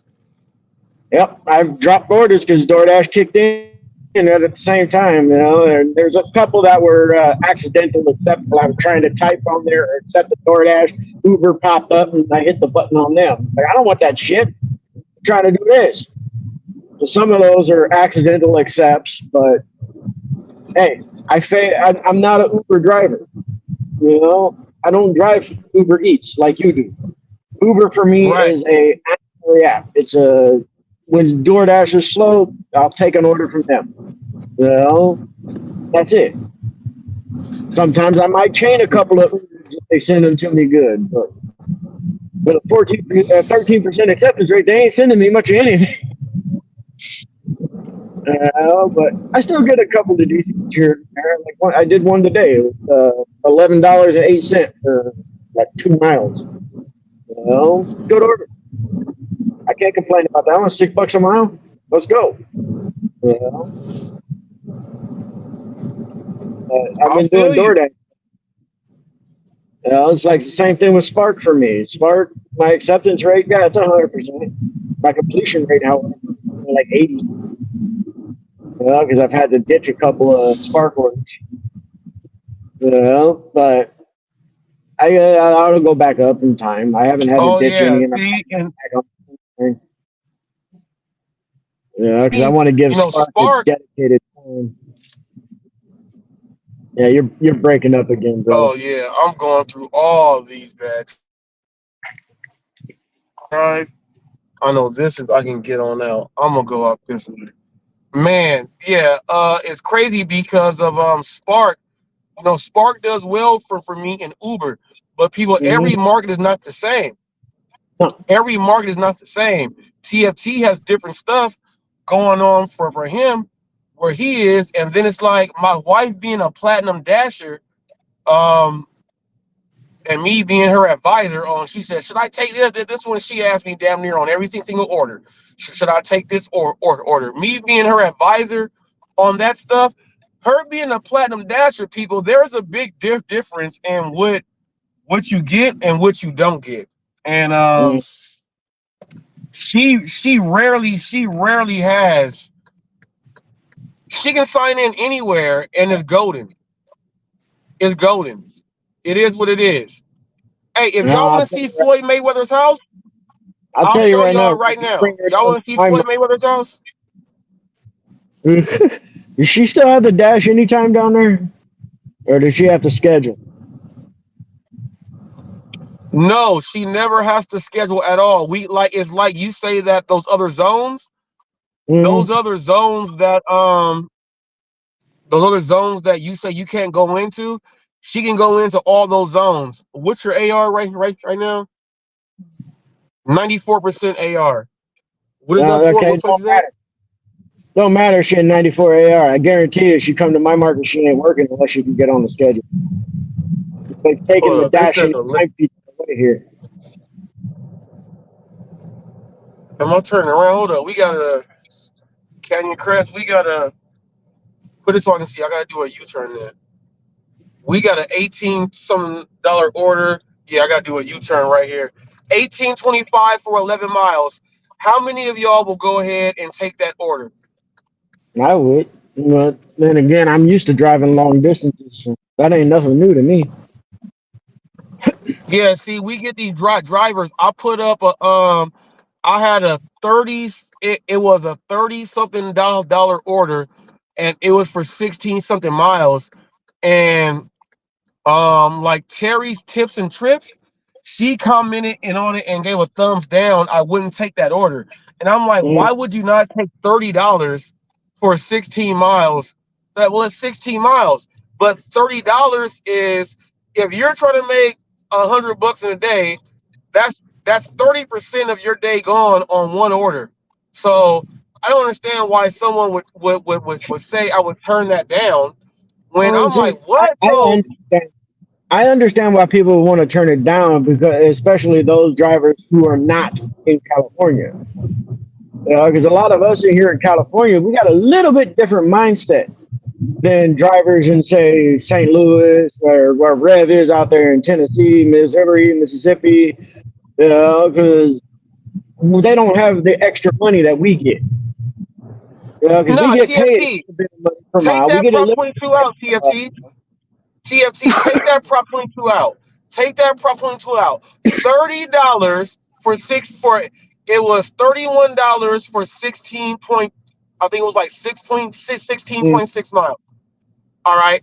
Just on a that dollar to offer. mile ratio. That just without Prop 22, just a dollar to mile ratio. That's acceptable to me for one Thank you. reason. It's pretty much $2 a mile.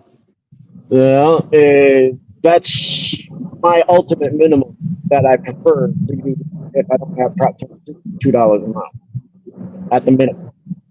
Because this Right. shit about not moving your car for anything less than $6, $7 a mile, that's fucking absurd.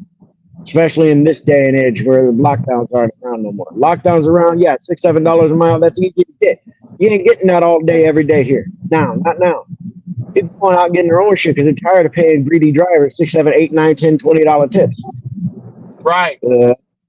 That's So when you why see $30 TFT, so when you see $30, it is $2 a mile, and someone that's not in California said that's a trash order, I'm sitting there like, damn. So you want to go? So in your area, for you to get $30, if your normal orders are coming in at $5, $6 for going all these extra miles, you're gonna be trying to work a few hours just to get that.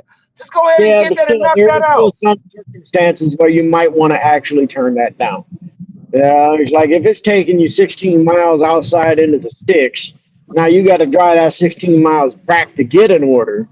That $31 is now 32 miles for $31. Right. Yeah. I get that. Now, I I get mean, if that. it's like a my market where I'm coming from an area of town, River Park, picking up, say, PF Chang's, going 16 miles, that's going to put me down into a heavy industrial area where there are a few little restaurants. I know I'll get an order. Probably ain't going to send me back, but I'll get a couple of orders kind of chaining me around. But I'm also the kind of guy that I don't sit in a location and just take orders only from that particular restaurant, like how Sin City was saying to do, parking this way and check the Posse Ave, drive back. No. That's too much time. You're driving around doing a lot of dead hours. I don't like that. So what I do is I follow a chain. The first order I get, I take that one, change me off to the next one, change me off to the next one, change me off, keep going. That's why I'll literally be on one end of town, I'll be on the other end of town by the time I'm done. Oh, People think I'm wow. that way. Hey, check this out. We're picking up from Ralph's on DoorDash, but it's the sushi place in Ralph's. Did you know how they got the store-bought sushi? Yeah. Someone is ordering because, like I said, people, they got the fresh fish here. They're ordering their sushi from Ralph's. We about to go pick up the sushi from Ralph's. Yeah, I've done that from Vaughn's. Which I believe is Ralph's. Yeah, and it's not a shopping pay. It's not going to pick up the sushi.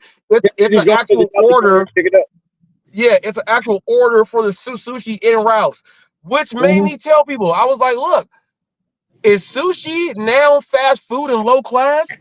Or is it still the same? Because now you look, they ordering sushi. Look, you can be some little young dude got me a date. I wish one of my son to say, Dad, look, I got me a date, Dad. I ordered sushi from Ralph's. Like, I ain't gonna think nothing bad. It's fresh food.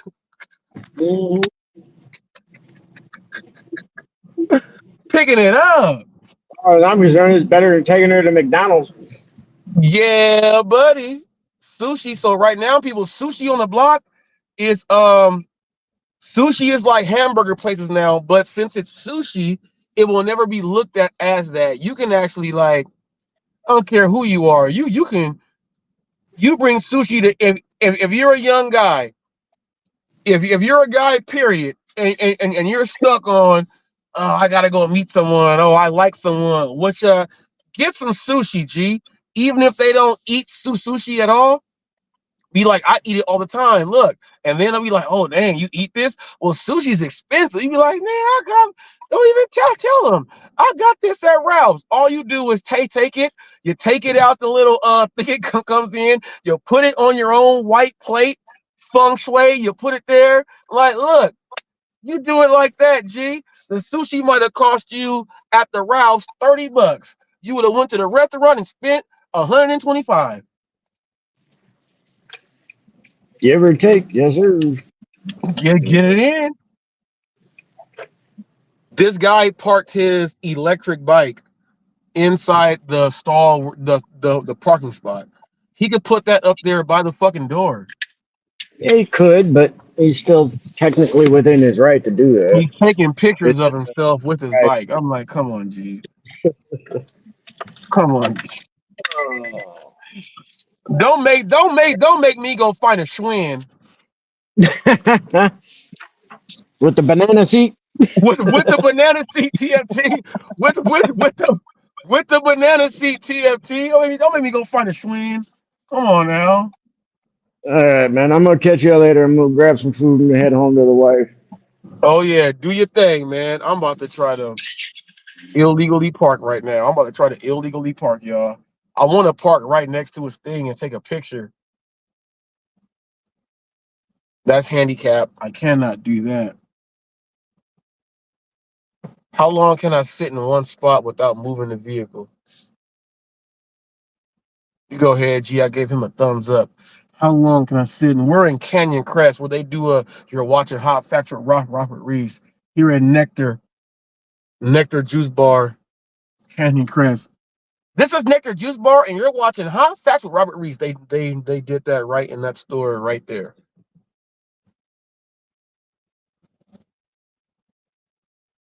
Man.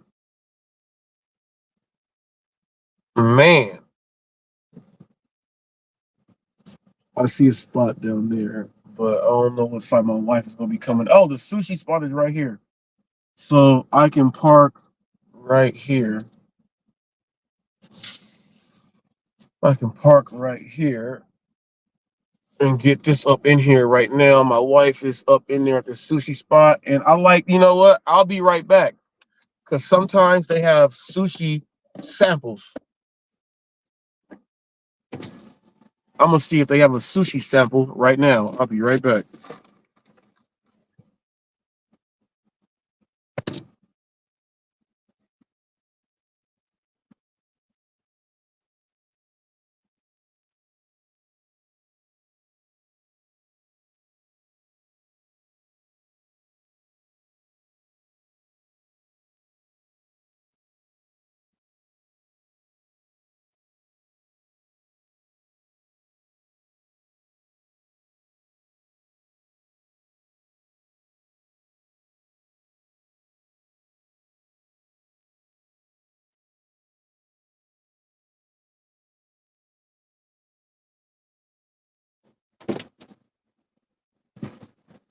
They ain't got no samples inside there. They ain't got no samples inside there. But what I will do right now is give y'all some station identification. Let's go ahead and get it like this. Station identification. Let's go. What's up, guys? You're watching Hot Facts with my dad, Robert Reese. Facts with Robert Reese. Yo, what's good, everybody? Man, I wear Hot Facts, man, with my boy Robert Reed, man. It's past the dark, man.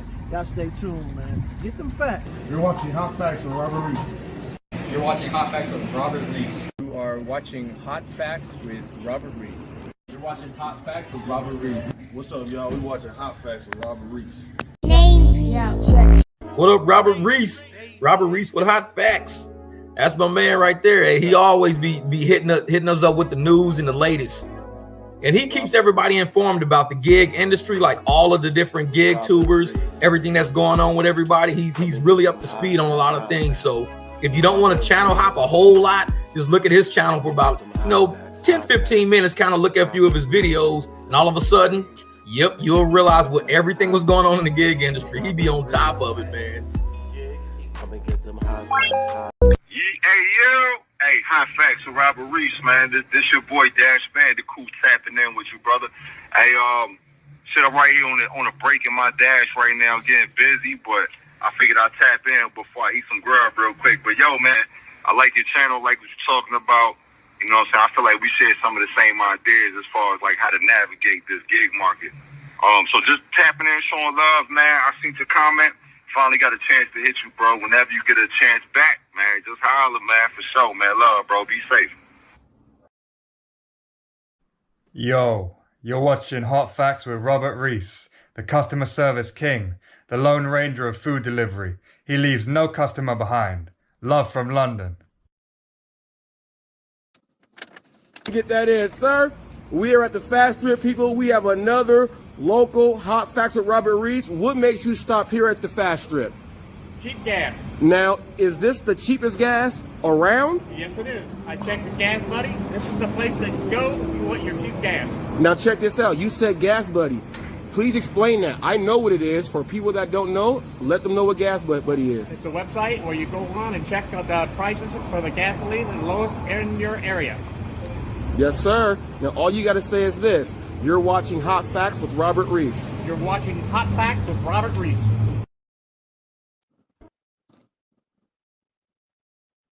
Hot Facts with Robert Reese. Now, this individual, All right, you work hard on YouTube, Pedro. You work hard every day. He's working harder than I am. Right I was going to say that. Thank you. For jumping in. This man is doing videos, shorts, and he's doing an hour-long live stream 5 days a week. You're not even doing that. Yeah, no. Listen, me and Robert, we've talked a few times. I had him on the channel. We have each other's number, and we've chopped it up. We have a lot of similarities, and we have a lot of differences. We have core things that we're very, like, I do not believe in some of the things he says, and he goes the same way with me, but there's a mutual respect there, which I really like. And I really respect his grind and his hustle. He reminds me of myself because he's betting on himself. He's, if you watch his first, his intro clips, I'm sure you've seen it. I imagine Robert's going to places saying, "Hey man, I got a channel. Would you subscribe?" And he's like, "Hey, would you say that you watch Hot Facts with Robert Reese?" And they don't. But he's giving that. He's about that community, and he's building up. He's going pretty fast. Like I see the subs moving, and I don't agree with. I mean, we're giving him props to also like, some of the things. It's fine. He has their own method, right? Like, take the first order of the day. Nah, dude, I'm not doing that. But I appreciate his grind, his hustle. He's engaging in the camera. He's really putting everything into this, and I just want to give him his flowers right now. I know I'm gonna talk to him with Steve Rideshare Rodeo in a live stream tomorrow. Subscribe, I check him out. He gives me like that daily, like, okay, is he on? All right, cool. Like it's normal. Like I watch you, Flex, and now it's Robert Reese. Like if one of you guys don't upload, I'm like, okay, is everything all right? If Flex is not uploaded. Get that in, sir. We are at the. You guys looking for the best barbecue in Moreno Valley? Go ahead, head on over and try some of this Reese's BBQ. 951-999-2615. Plate includes 3 ribs, 1 hot link, baked beans, potato salad, and white bread going down for $20. Great food, great prices, guarantee you come back for more. And it's all been blessed by God, people. Y'all come on down and let them know you're stopping by because of Hot Facts with Robert Reese. If you mention my name, people, you get a discount on me. See you guys soon. Come get this barbecue. It is. No. I'm recording. Sure. No, you can't. Ooh. No, you can't, bro. On Just there. you can't. No, Ooh. dude, I can't. No, dude, I'm asking you to go. Oh, dude. All right, if you don't leave, I'm gonna call the cops.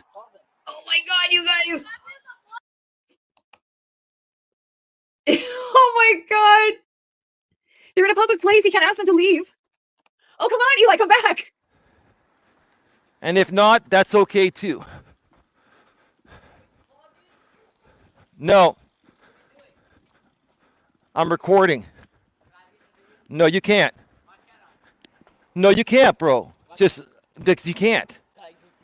No, dude, I can't. No, dude, I'm asking you to go.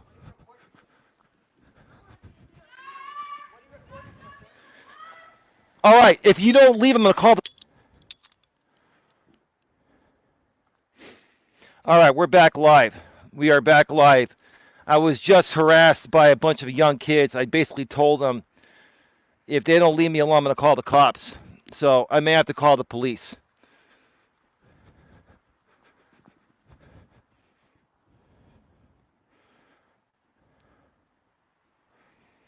If they come up to me one more time, I'm calling the police. The police is also over on the other side of the park. I could go back over there.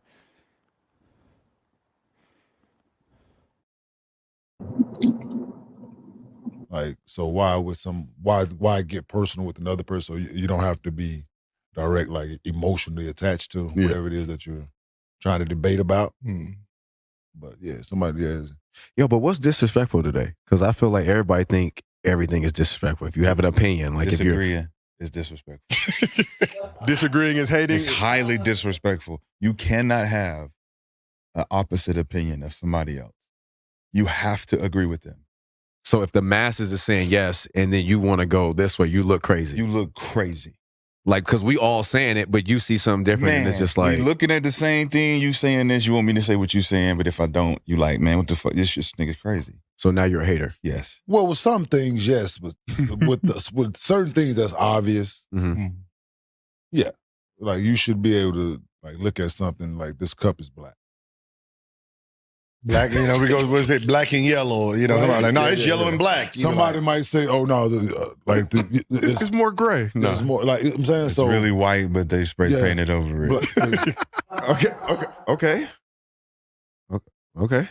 See? Okay. Yeah. Okay. The fact that you know that this was I white know it's at really first, white, but then it turned black. You think it's black, and I'm saying that's a white cup. You don't even know. That's a bar. Intriguing. You know, you have people like that's a bar. Yours fucking truly. Reporters today who called the attack an ambush, saying his officer was executed. Last night in Oak Cliff, Officer Darren Burks was shot and killed while he sat in his squad car. 2 responding officers to that initial shooting were also shot in a gunfight. Officer Burks grew up in North Texas, graduating from Paul Quinn College, teaching math for nearly 20 years in high school before answering the call to protect and serve. This is the man who killed Burks, Corey Cobb. He's being described as somebody who didn't believe in the law and frequently recorded these interactions with police. The Dallas police chief said he planned to kill an officer last night, and he put many more people in danger when he led police on a high-speed chase. Our coverage begins tonight with an update on the investigation. Fox 4's Peyton Yeager is outside Dallas Police Headquarters. Peyton. Steve, and it was an emotional press conference this afternoon with Dallas Police Chief Eddie Garcia. Chief Garcia says the gunman walked up to Officer Burke's patrol car and opened fire in a matter of seconds. Investigators searched his Dallas home and also scrubbed the suspect's social media, and that's where investigators found evidence that the attack was planned. Our department is hurting. We're grieving the loss of our brother. And while we stand behind and support his loved ones and our injured brother and sister officer who are in their own fight after this senseless evil act. Dallas Police Chief Eddie Garcia called the killing of rookie officer Darren Burks premeditated. Investigators believe 30-year-old Corey Cobb was looking to target officers Thursday evening when he parked his vehicle in the lot of an Oak Cliff Community Center off East Ledbetter Drive just after 10 p.m. 2 minutes later, Officer Burks stops in the same parking lot in between calls. Cobb approached Officer Burks and talked with him briefly through the driver's side window as he recorded the encounter with a cell phone. The suspect then pulled out a handgun and executed Officer Burks as he sat in his vehicle. Police say Cobb went to his vehicle and pulled out another weapon, a shotgun, as backup arrived on scene. That's when Senior Corporal Jamie Farmer got out and was immediately met with gunfire. Farmer was shot in the leg. Senior Corporal Carissa David also came to help. During an exchange of gunfire, she was shot in the face. Cobb took off north on I-35 in his white Buick, leading police on a chase into Louisville. Dallas police surrounded Cobb as he exited his vehicle on Stemmons Freeway and pointed a shotgun at police. 6 Dallas police officers opened fire, killing Cobb. No officers were injured at this scene. 2 shotguns were recovered in Louisville. 2 handguns were found at the original scene in Oak Cliff. Chief Garcia says all 4 weapons were purchased legally. Officer Burks was rushed to Dallas Methodist, where he was pronounced dead. Meanwhile, Senior Corporal Farmer was taken to Baylor and released on Friday. Senior Corporal David remains at Baylor Medical Center in Dallas in critical condition. Our officers were targeted by this coward. Our detectives have learned from social media that 3 days ago, Cobb approached an unmarked squad car of an unknown law enforcement agency and recorded as he questioned the officers about why they were parked there. He expressed problems with his personal and professional life online. And 1 day ago, he made a post indicating an event was happening on Friday. Is there any problem, officers? Cobb-Bay's social media shows recordings of police encounters like this one, which was recorded earlier this week, showing him confronting officers in an unmarked squad car. There's also evidence he considers himself a Moorish sovereign citizen, someone who believes they're above the law. Dallas police also say he posted there would be a big event happening on Friday, but it was Thursday night when he decided to kill Officer Burks. And at the press conference today, Chief Garcia says that he was able to speak with Senior Corporal Farmer today in person. He was released from Baylor Hospital. Chief Garcia also was able to speak with Senior Corporal David at Baylor. She's still fighting and has a long road ahead. Chief Garcia says that he was also able to speak with Officer Burks' mother. There will be a press conference also on Monday. The Dallas Police Department will release the body camera footage and also the dash camera footage, and we will follow that on Monday. What up, Robert Reese? Robert Reese with Hot Facts. That's my man right there. Hey, he always be hitting us up with the news and the latest. And he keeps everybody informed about the gig industry, like all of the different gig tubers, everything that's going on with everybody. He's really up to speed on a lot of things. So if you don't want to channel hop a whole lot, just look at his channel for about, 10, 15 minutes, kind of look at a few of his videos, and all of a sudden, yep, you'll realize what everything was going on in the gig industry. He be on top of it, man.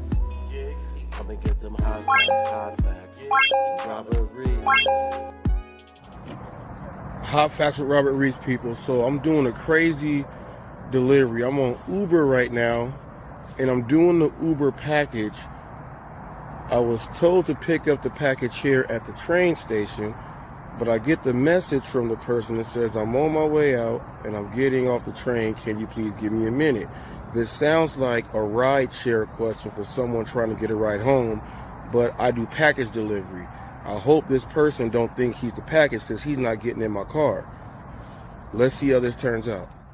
Now, the only thing about these package deliveries is, you don't know exactly what you're going to be getting. I don't know never if it's going to be drugs or anything. So you don't know that when you're dealing with Uber or whatever. So one scenario could be they're smuggling something and they're going to give me a package and he's going to come off the train, so they weren't being followed or anything. That's just me thinking about movies and stuff.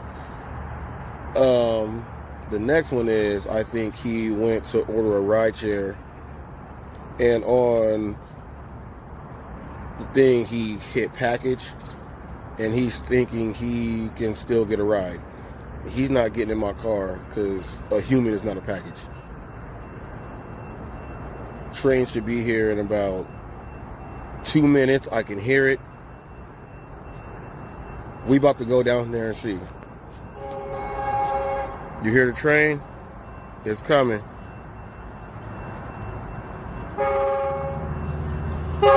That's the train. We in action, people. We in action. Let's see what this thing is.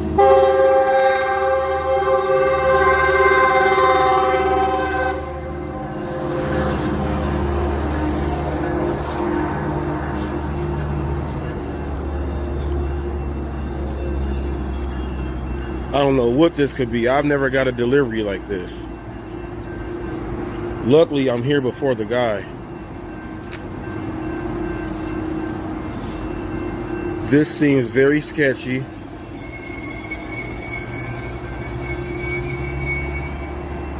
This seems sketchy as I don't know what.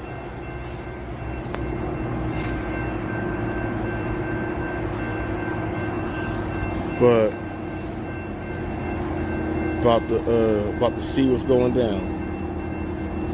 I got on a big yellow vest. I've been in communication. Told me to hold on up.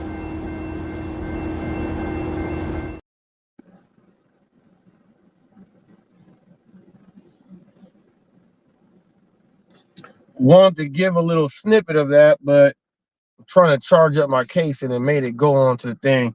But yeah, people, go ahead and check it out. Person tried to send himself as a package. Crazy.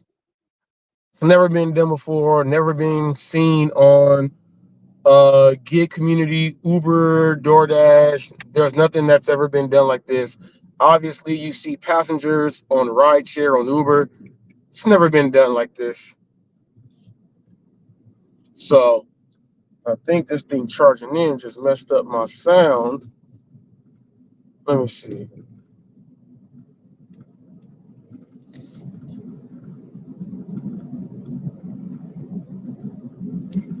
Mic check, mic check. I think I'm good. I can't really hear.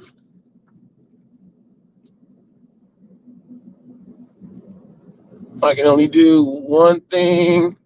I can't do everything at one time, but that's the way my channel's been. That's the way it is. All the blueprint, the footwork, the planning out, the strategic, everything has all come from me. No one. I've gotten input every now and then. You know, you get suggestions and stuff now and then, but that's after your channel was up. But my whole blueprint and everything has been written down, and I'm doing my phase. One thing you got to know is that when you go do something, you better write down all your stuff to make sure you're gonna do it, because you're gonna come through a lot of obstacles where you're gonna see a lot of people try to tear down what you do, and it happens nonstop. So as long as you're going on with your plan, you will make it. Take that on. If you're trying to make a second channel, make a second channel, make a third channel, whatever you're gonna do. People will be put in places to try to deter you, to see if you're gonna stop. Don't stop. Don't quit. Keep that thing going. Because chances are they probably want to do what you're doing. They just don't know how. They just don't have something that you are doing, and they don't want you to. So just make sure you do what you're gonna do. What I like to do is tell people, I'm like, well, let me see your chat channel. Everyone, let me see your channel. Well, I don't have one, so what are you talking about? I know what I would do. Well, show me what you would do. No, I don't want to. I want to talk about you. Well, then shut the fuck up.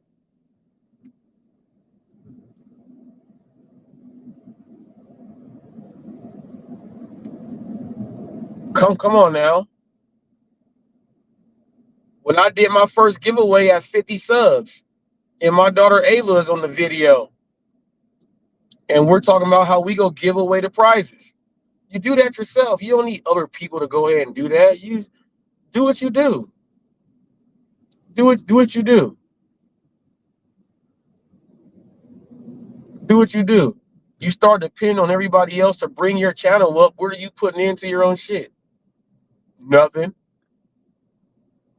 I'll tell everybody else out there like that, fuck you. Show me what you got in anything that you've ever done. Show me. And show me the steps on what you took to get there. If they can't do that, they're full of shit and they're a hater. Someone that's not a hater will be like, no, this is so similar. Look, I did this. Look, let me show you. This is why I'm telling you, watch out for this. If they don't do stuff like that, they're haters. Anyone that watches your content, and the craziest thing is that you're on YouTube, you're on whatever social media app that you have.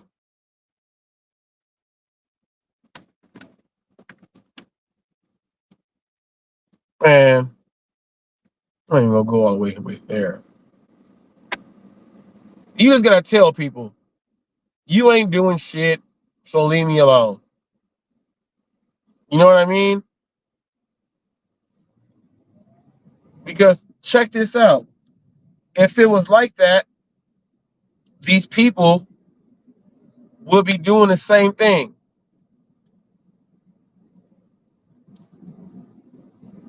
The people that watch your content and it shows on video from what you're putting out, and they like their translation of exactly what you're saying is completely different, fuck them.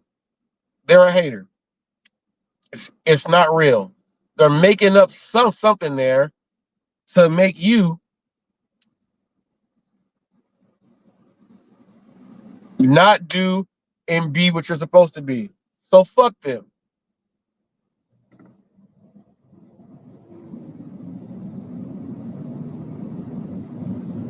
Fuck them. If they don't watch your shit and they try to tell you things that don't even go, fuck them.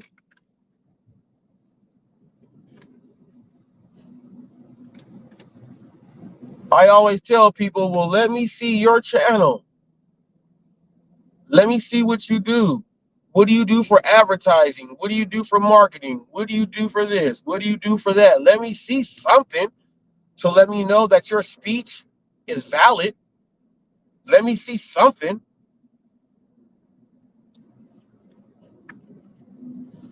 I went on someone's channel. They got 200 subs. They go tell me, well, your channel would be better if you did this. I went to the channel. They got 200 subs. And it's not even close on when it comes to the everything else. But you got the nerve to tell me about something. Slap yourself 98 times with a racquetball racket, not a tennis ball racket. I'll play racquetball and I'll smash y'all. Yeah, I play squash. I'll smash y'all. Like, damn, the black dude play squash? Yeah.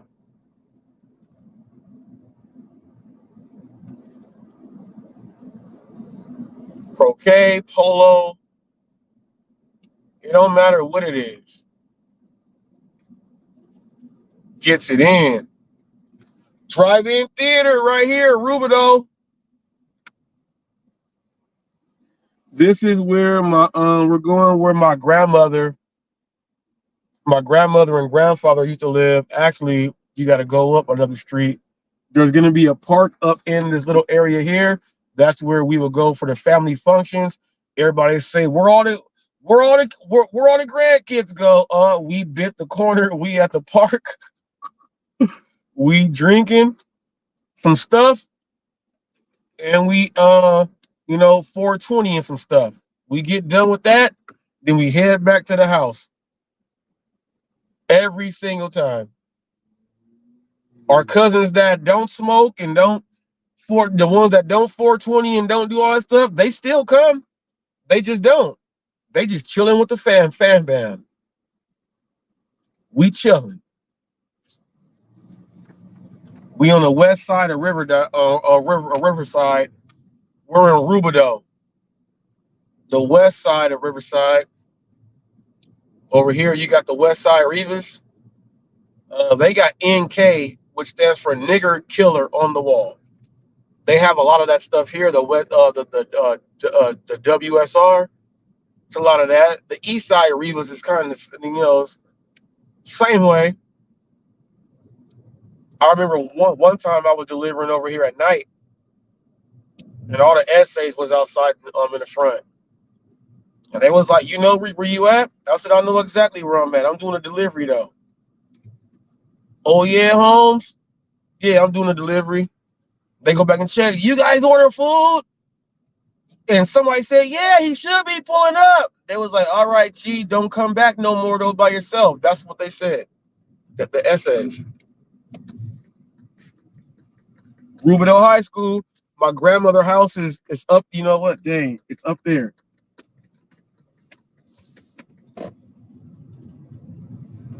That's what they said. If I wasn't on delivery, they said, don't come back. Racial. You going right here to, what is this? Yep, that's him right there. He ordered all the sushi. He ordered all the sushi right there.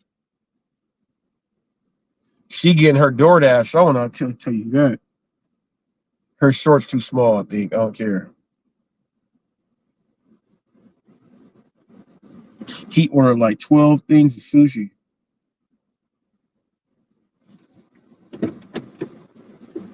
See what type of tip comes in on that.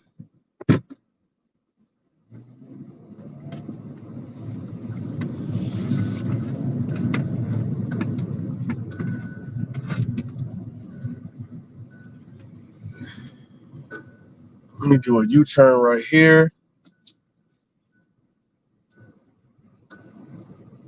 By my grandma's house.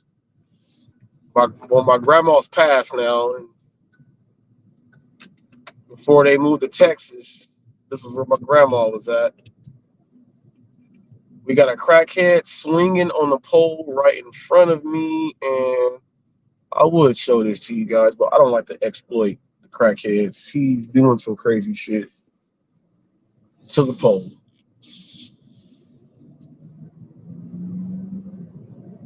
I don't know what he was doing, but you don't expose the crackheads. They're not even crackheads anymore. It's fentanyl heads. Dang, grandma, we in your hood right now. Miss you, grandma. Miss you, grandma.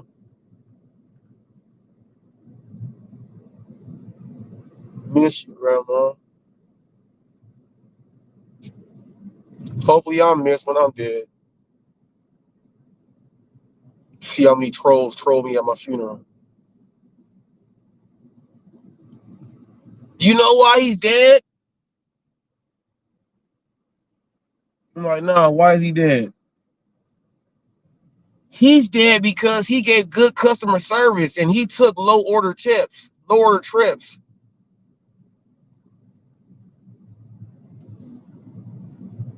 In my grandma's hood. Rubidoux. West side of Riverside. My wife said this looks like Mexico or Arizona. No, she didn't say Mexico. She said Arizona. She said this is like Arizona right here. Here's the park. Here's the park right here. Go up to my grandma's house. We go up there. We make a right. This is the park that we come to here. And we go sit at these bleachers right here. My grandma's house is right there. We come sit at these bleachers right here at the park.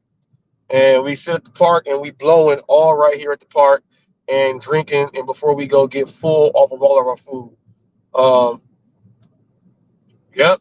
And when I mean we go out there, so my cousins that's from the Riv out here, the other ones that's coming from Lancaster and places, and we all come, everybody got their stash that they bring. So when you bring your stash, you got the park, and then the whole stash is there. And then if you don't have nothing, when we go up here to the store, so go ahead and get your mix in. Someone might have some tequila, some might have some vodka, some might have some cognac. Some go get some orange juice. They got the punch on the inside. They got all that stuff. And then we bring that to the park so that we already have it. And then we go back in. You go back in and get it cracking. So my grandma, Thanksgivings, all that other stuff. When my grandfather used to say, Lo, where you at, Lo? Loretta Price. But my grandma was a Piper. My grandfather is a Price. That's why the last name is Price. My grandmother is a Piper. Price and Piper. So those were the slave names from them. And yeah, I'm a Reese. My dad's family, the slaves were Reeses. But my mom is a Price by way of the Pipers.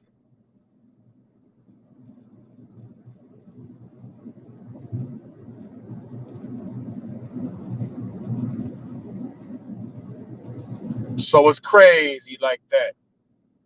When you in Rubidoux, the west side of Riverside.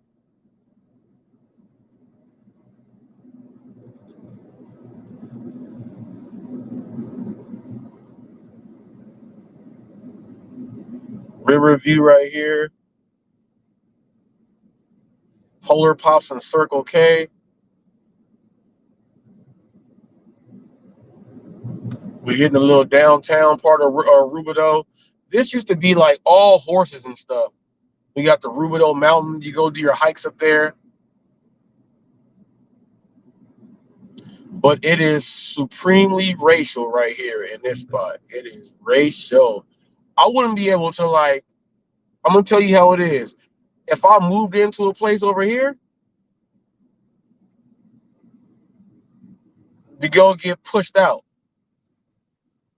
I remember when my brother stayed in Hawaiian Gardens, and the Hawaiian Gardens 13s, they let him know he had one of their niggas was one of the SA stayed like next door to him and let him know, like, hey man, you gotta leave. They coming next week. They already let me know you cool with me, so I'm gonna let you know. During that process, they threw a big ass brick at my mom's van when she would come over to see my brother and to pick up my niece and nephews. They would throw bricks at her van and use all the nigger and all that shit. Hawaiian Gardens 13s are known historically for them shooting the AK-47 at the police helicopter and killing cops. So that's them.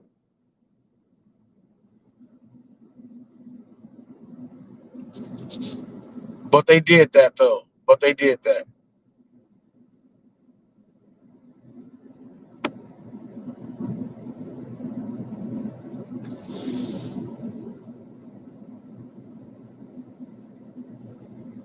Been on it for 4 hours. Getting it in.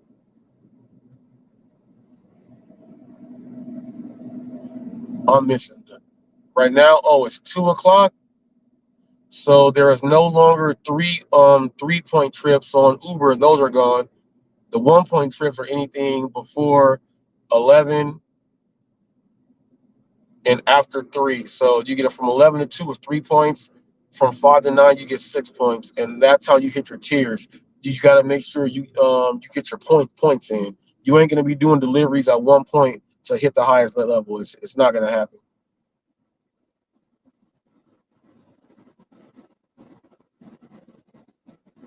Not gonna happen. So in case you guys are on Uber and saying, "Hey, why am I not getting my my level up, my tier?" Well, it's simply because you're doing another app at the times where you would get the most points.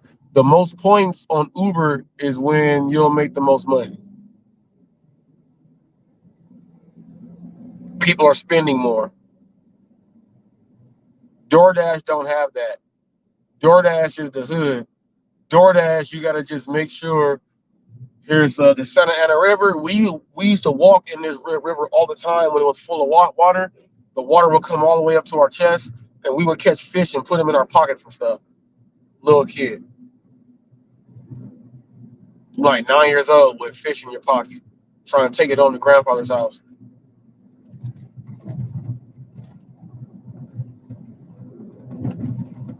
Mount Rubidoux. This is a notorious hill and trail. A lot of the sports teams, sports athletes, you go run this hill, go run this trail, you go do what you do, you go be in some good shape.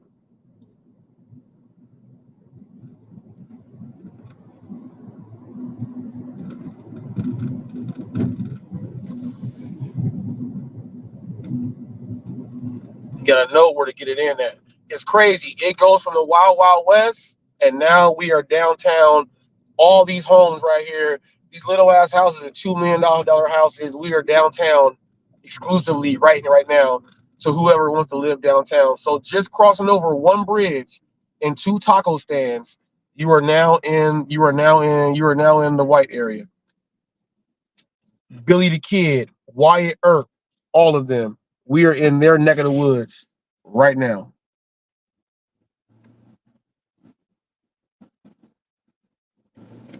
Downtown Riverside. Downtown Riverside. Here it is. You see my R? Downtown Riverside. That's how the essays throw it up, the black gangs throw it up, and even the white boys. You see the white boys throwing up their R's. You see the white boys throwing up their R's. The college kids be throwing up their R's. I'm from Riverside. That's what they do. I'm from Riverside. That's what they do.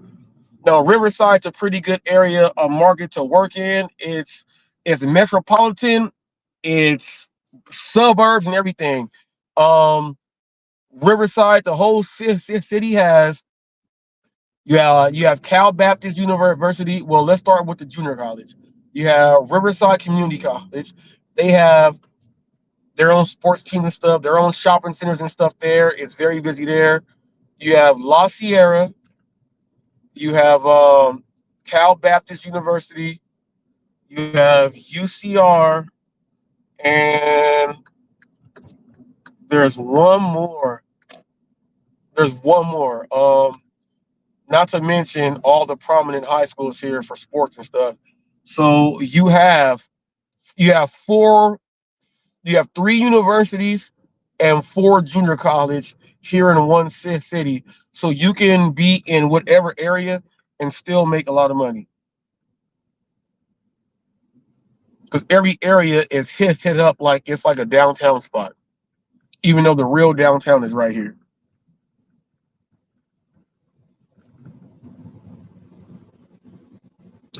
A lot of people say, I would never go work in a place where there's 3 universities and a junior college. And what? You can be anywhere. Oh, this license plate got 666 at the end. Satan, I rebuke you. Satan, you ain't welcome here. You belong in hell where you dwell. Even though they say hell is on earth, it's not that swell up here. It's not that swell up here. We don't need you to make it worse. Policemen.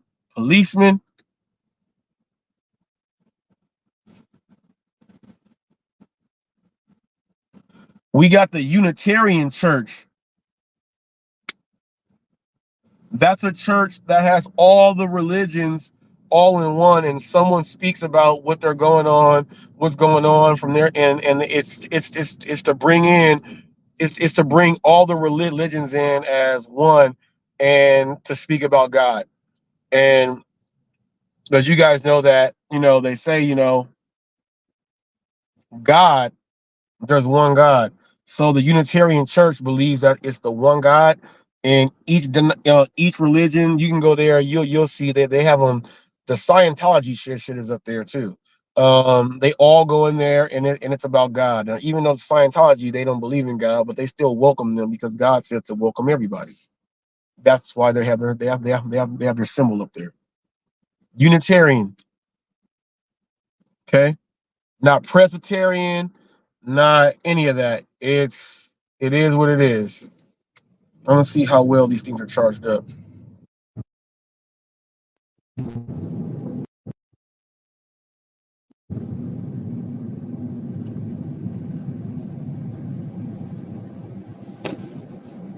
Let me see.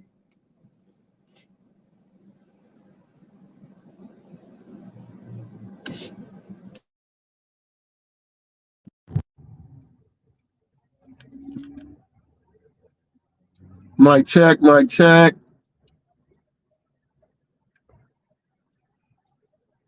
Think I should be all right. By the stop sign. Now here's the train station that guy came from. He came from here to go to me over at the other place. I used to take this train station when I was doing Uber rideshare. I would sit up here at the train station and take people home from work or take them to wherever else they're going. There goes the pickups right there. The craziest part is there's a notorious gang that sits right behind here, and they patrol all back there, the East Side Reavers. East Side Reavers ain't no joke. They're huge. Ain't no joke. They are NK all day. I don't know which one got a worse NK, them or the Longos in Long Beach, or them or the Segundos. Paramount, Compton, Linwood, the Segundos. It's NK with them. It's all NK with them.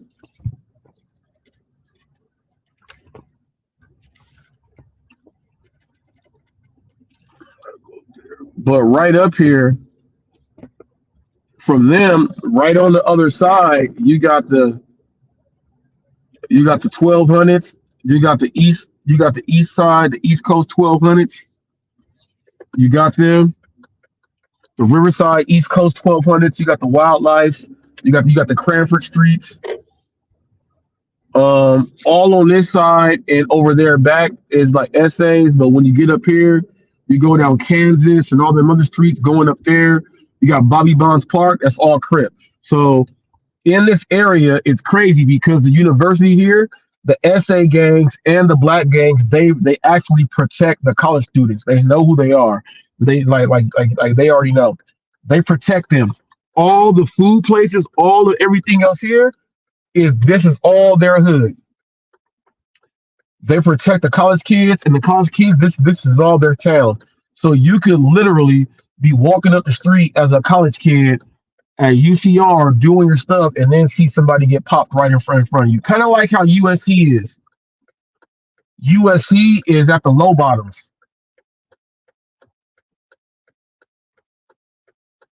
So you got the gangs that actually do security for the college kids. And then they say, oh, well, that's not safe. It's not safe around there. And then the college kids are like, nah, shoot. I walk freely up and down these streets. Yeah, you guys got the pass. You guys got the pass. The app's on?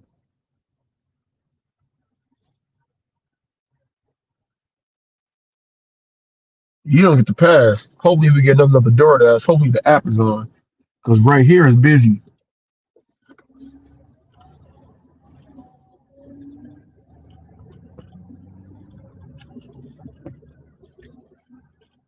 Now Delia's Grinders there, it's a sandwich shop.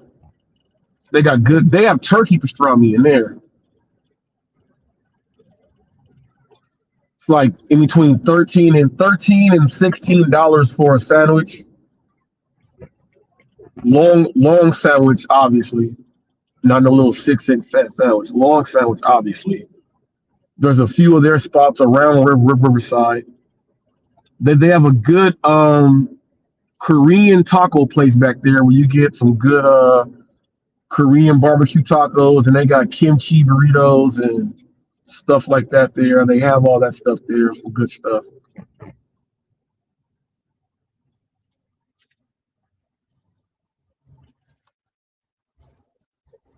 You guys want to see Floyd Mayweather's house? You want to see Floyd Mayweather's house?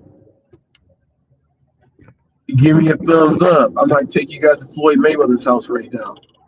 Let you guys see the outside of Floyd's house.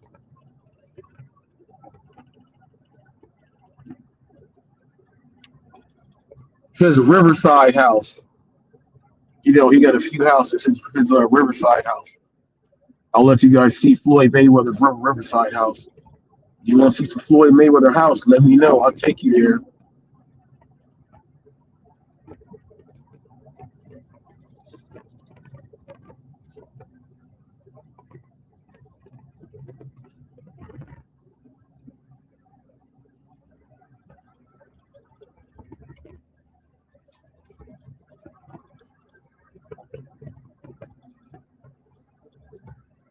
I think I'm going to show you guys. Let me change my camera angle.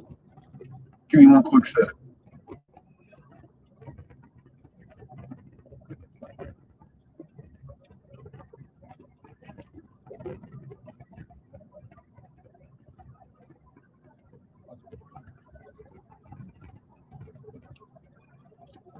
Let me do it like this.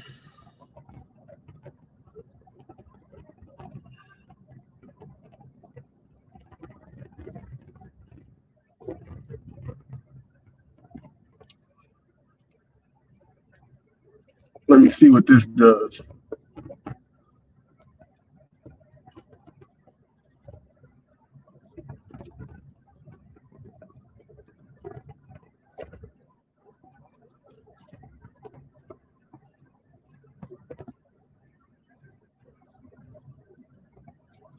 All right, let me fix this. All right, I'm about to show you guys. I'm about to drive to Floyd Mayweather's house. This is to my right is the huge park. Now you see the clouds out there. We're in fire season, so we got fires. But I'm about to take you guys to Floyd Mayweather's house really quick. Show you guys these $1 million homes, $10 million homes in the area that I'm driving back to the area that we get to work in. All the homes over here are ridiculous, but this other area is just a little bit more ridiculous. But all around here, the university, the professors, and all them stay. It's all like that. About to show you guys Floyd Mayweather's house. I remember Flex said he doxes people. He doxes Floyd Mayweather. He has his house in videos. Idiot. I'm going to take you guys there right now.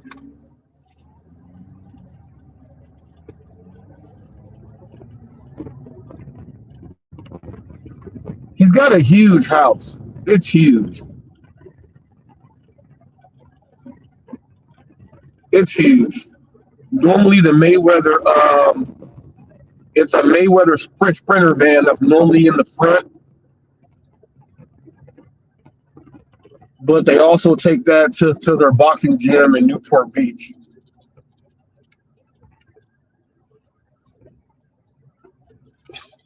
I ain't gonna catch the light.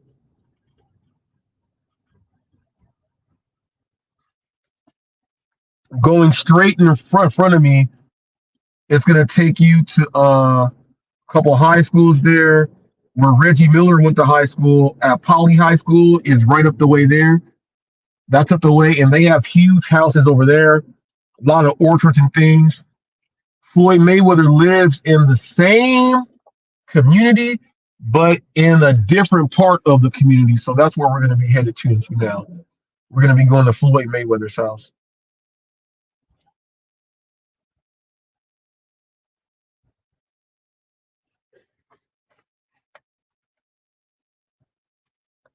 We going to Floyd's house. Give me a thumbs up in the chat. Give me a thumbs up if you want to see Floyd's house. I'm gonna take you there.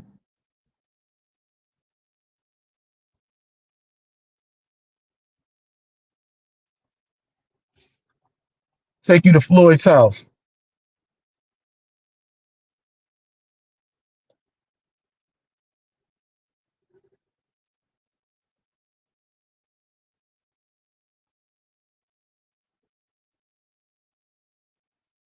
Oh wow! Did I just get $100 from Prop 2022 on Spark right now?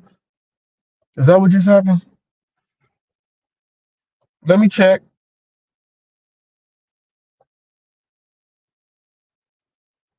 Emilia, put this Wi-Fi on. I think I just got to because it's on here. Put your Wi-Fi on so I can go on this one. I'm gonna check this payment. I think it said I got a Spark pay it in on here.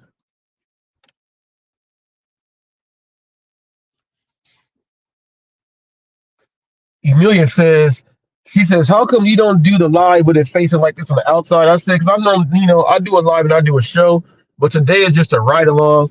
And I'm gonna show y'all Floyd Mayweather's house. So I turned it around, and I think Spark just gave me $100 from their Prop 22. So let me see.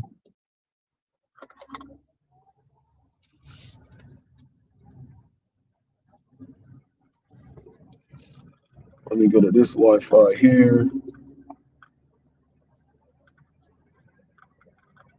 Okay, Emilia's thing, it says connected right there.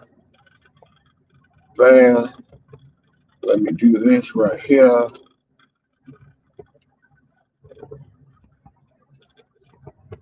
think it said I got $100 or something else over here.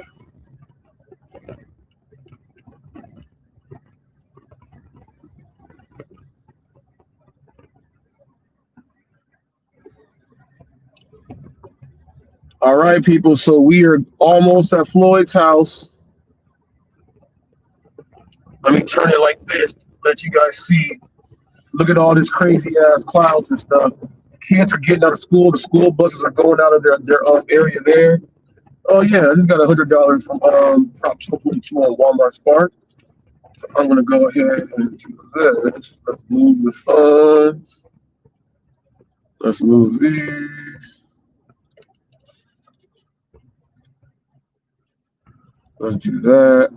Let's hit that. Gonna pay that $2.99 payment to process it to my other one. Let's do this to make sure it's clear. I'm not tripping. I didn't do Spark for a whole week. I still got $100. Prop 22 on there, so that's cool. Transfer and start. Hey. So by having Emilia do all of her DoorDash right? And she gonna get it all in until we switch over and do my thing. Now we're right here. I'm gonna make this right. We're going to Floyd's house now, people. We're going to Floyd's house. He's like, dang, he turned off a regular street. He turned off on a regular street. But people, the houses just get increasing when you get over it. They're like, dang, what is this street? Now I can drive up this little area and show you the regular $1 million houses and then show you Floyd's ridiculous. Once we turn, all right, so you notice everything to the left is just all trees. There's big ass homes on these. Okay, now people, we are about to hit Floyd Mayweather's house.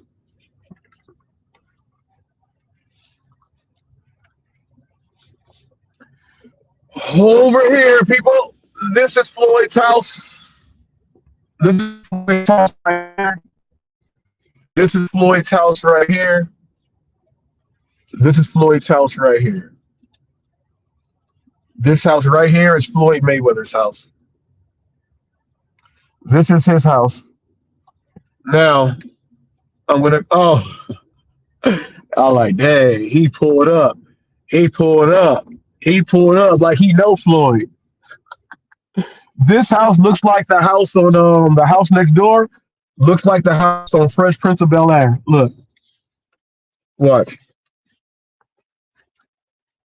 This house right here is like the house on Fresh Prince of Bel-Air. Now,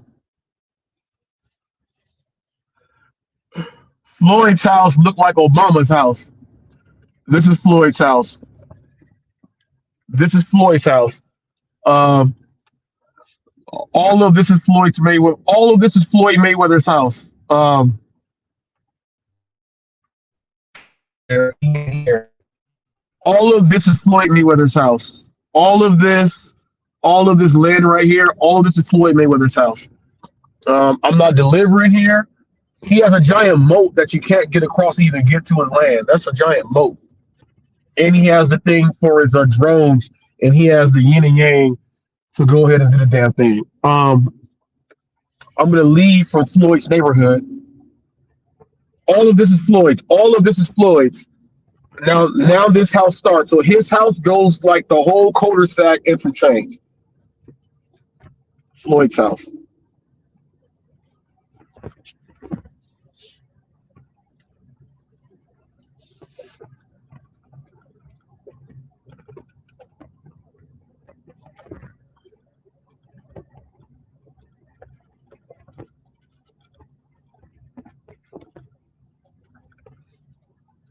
What I want to do is, let me do this real quick.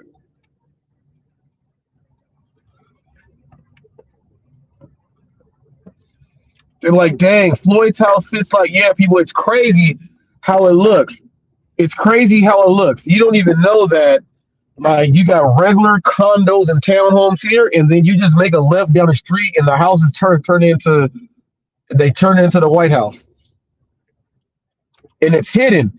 But the craziest thing is, like, all these homes across the way are like that too.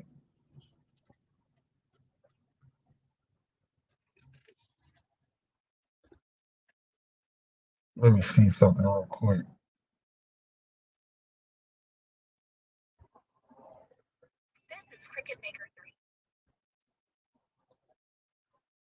At nighttime, the house looks ridiculous.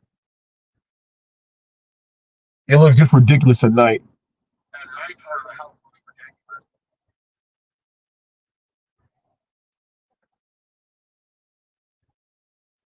Looking at my view from my thing right here on my thing.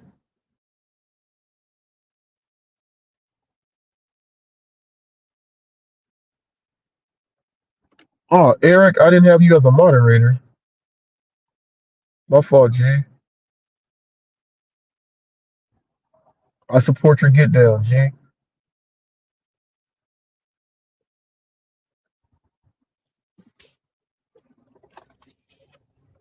I got you there. We just left Floyd Mayweather's house, everybody. We just left there. Now, what I am gonna do live, I think I said I wasn't gonna do nothing live. As far as I wasn't gonna do a eat Tommy's again. I was surprised with Prop 22 from Walmart Spark with $100. So that's already $100 made, and I ain't did Walmart Spark in actually like a week and a half. I ain't did no Walmart Spark, so I've been on the Uber Eats thing, getting it in before I head back. I want those I miss you incentives. So I got $100 there. So that's $100 made, which worked out perfect because we're doing DoorDash for this first part before I turn on my Uber Eats to get my shit cracking. So that worked out all right. That means I'm at least gonna make $200 and some change. And Emilia's doing her DoorDash, and with her DoorDash, she's probably already done like $70 already, or almost $80 already on these deliveries. Probably more than that. So we should be looking at a day of maybe $400 today on gig work.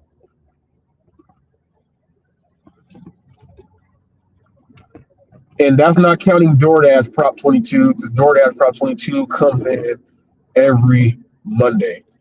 And we're on Tuesday. That money came in yesterday. So I would have did a video about, well, this how much was made on that day. So today might look like a $400 day of gig work. $100 that came in from Walmart Spark Prop 22. And then she's probably gonna have at least 170 or something in on DoorDash before I even start Uber or something. And then when I do my Uber, I'm gonna be hitting over my mark there and get my points on those. So we should be looking at about a $400 day today. Because I have not done Walmart Spark at all. I mean, I haven't done Uber Eats at all. She's made almost I don't know what it is, maybe like I said, 70, $80 on these orders. They've all been double digit orders pretty much or close to it. So we should be hitting almost $400 today. Remember, I told you guys to try to get them $3,000 per week in. These weeks count for all this other stuff. I know I gotta put gas in here though. And you guys out there, you guys know about they don't like hearing that. They don't like hearing that. We don't got Prop 22. So you take out Prop 22 people, you're looking at just about almost a $300 days. So y'all don't like that either. And they take everything. They take all the orders.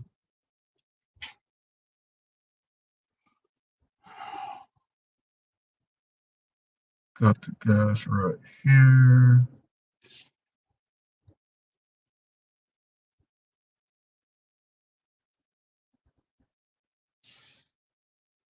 You got to order McDonald's. You got to say something. I'm not looking over there.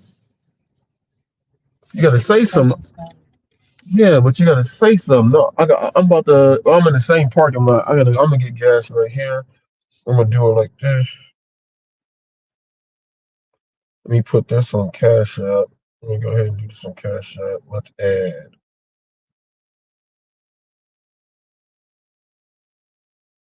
Let's add this to Cash App real quick.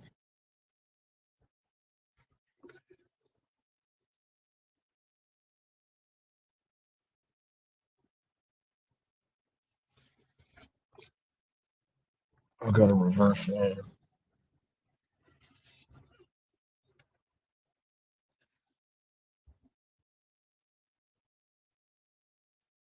Didn't have no connection issue. Is right there. Cash App is right there.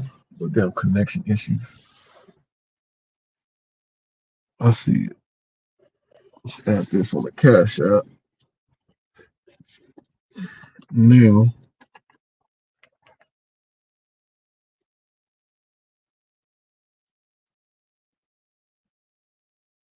okay.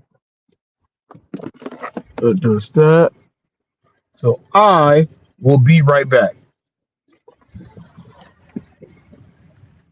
And while I'm doing this, I'll just play a video while I'm doing this.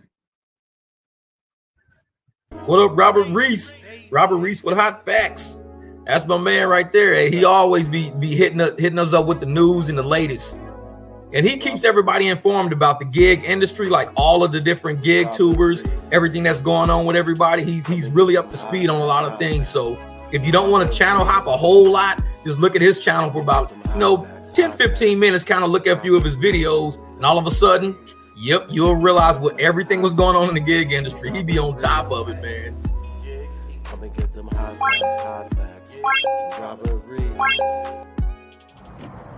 Hot Facts with Robert Reese, people. So I'm doing a crazy delivery. I'm on Uber right now, and I'm doing the Uber package. I was told to pick up the package here at the train station, but I get the message from the person that says, I'm on my way out, and I'm getting off the train. Can you please give me a minute?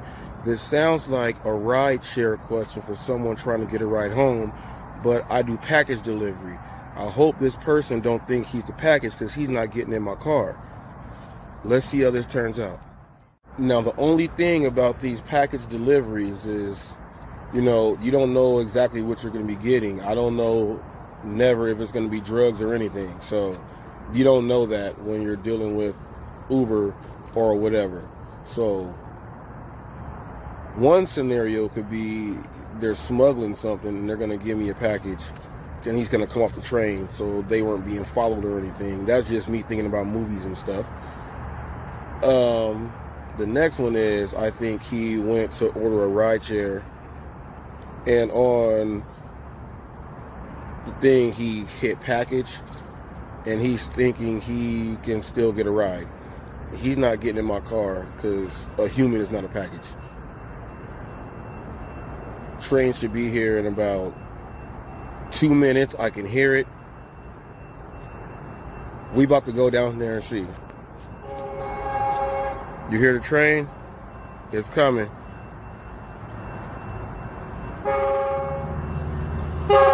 That's the train. We in action, people. We in action. Let's see what this thing is.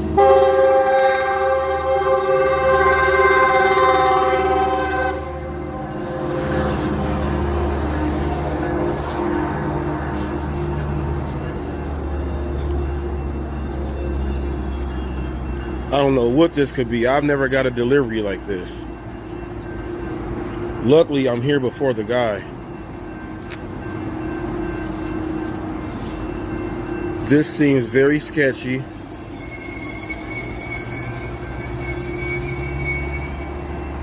This seems sketchy as I don't know what.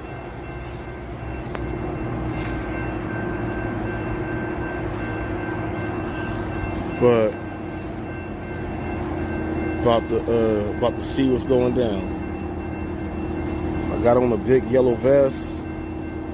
I've been in communication. Told me to hold on up. Message says, I'm on my way, getting off the train. Can you hold up for me? So I'm waiting here. I'm sorry, y'all. This is content, this is mystery, and this is, I don't know. And I'm filming for my security. You know what? Let me get my pepper spray. Got the spray. It's active.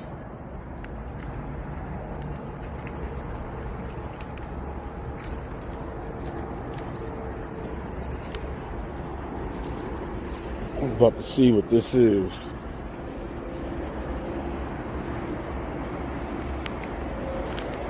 See somebody hold the package.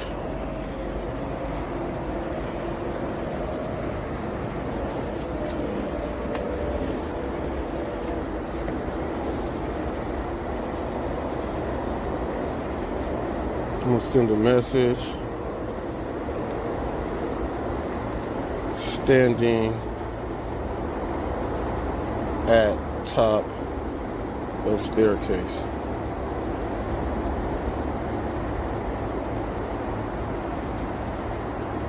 See somebody with a bag, a white bag down there.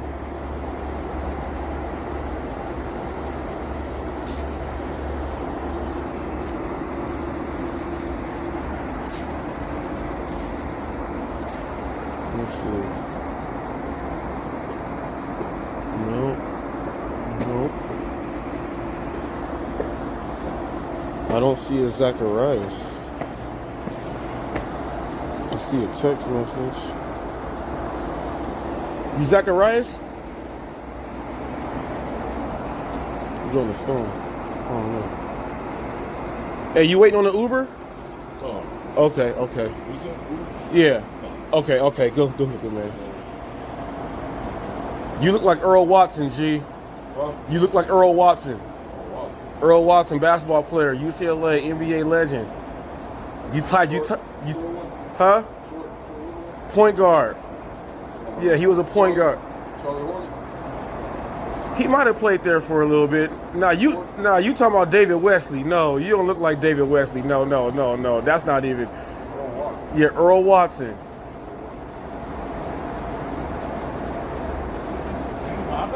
Yeah. You Zachariah? Okay, so did you order an Uber or did you order an Uber ride? Okay, so no, you ordered this is a package delivery, like I'm delivering you to someone's house.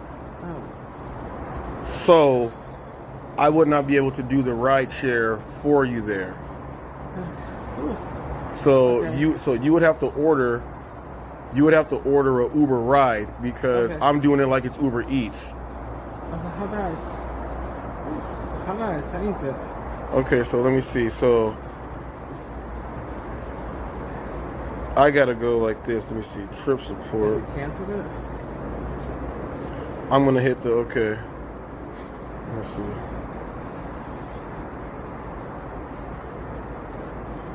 Bam. Let me get that right there. So you can't do it as a what is it? Uber Connect? Uber Connect is? Okay, so what I just did was I took it off because I can't put you in and do the ride. So you have to order Uber. You have to order Uber rideshare in order for you to have me go ahead and taxi you on to where you got to go. So unfortunately, a human does not count as the package. Okay. Human does not count. I'm sorry, man. Yeah. But you're gonna have to order it through Uber. Okay. All right, man. Thank you. Have a good night. You have a good one.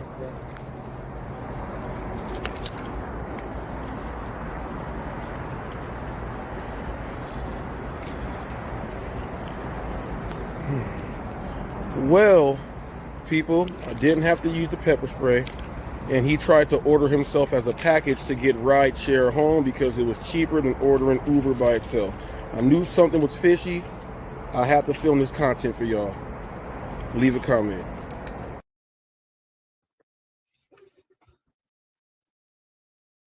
That was crazy right there.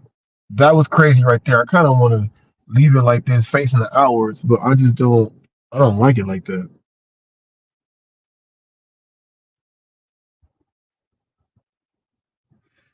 I don't like it like that. Let me see.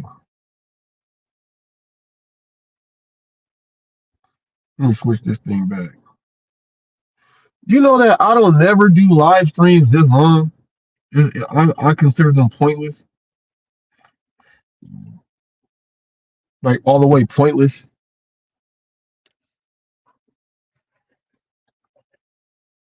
Oh, I got 4 gallons in at the last trip. I consider them pointless. About to do this McDonald's pickup right now.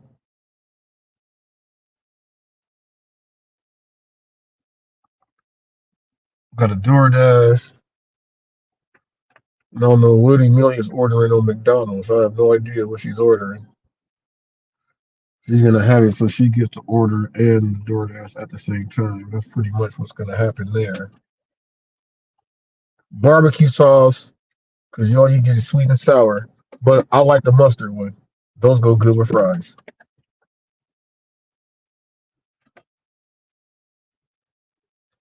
I don't even know what she got. I was gonna go to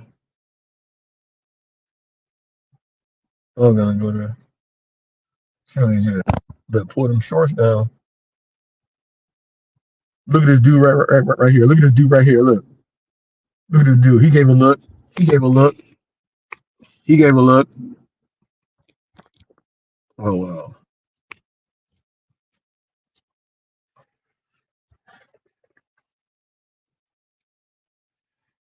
It's funny when you catch the dudes and then they look and they see you staring at them like, oh yeah, I caught you, G. I caught you. I caught you. Let me do my camera like this. Settings. Camera. Let's go like this. What is this one like? Let me see. Bam. Yeah. Bam.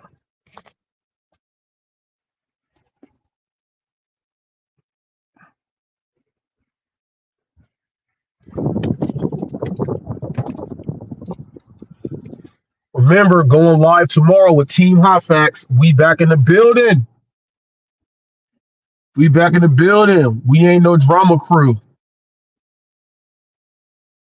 We go ahead and get it in and make it do what it do.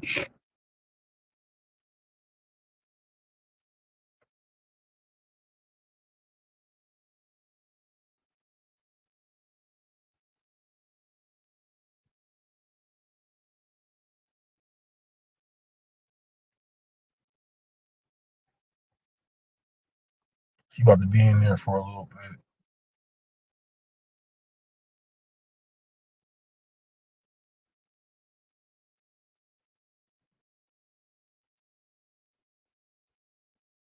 Think I'm gonna call Always Cherry Pick right now. Let me see if I can get Always Cherry Pick on the line. Let me see if I can get Michael on the line. Let me see.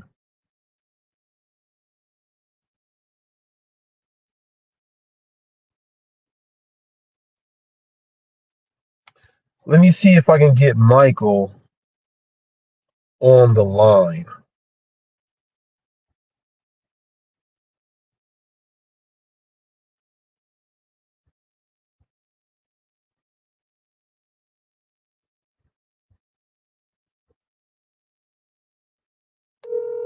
Let me see if I can get Michael on the line.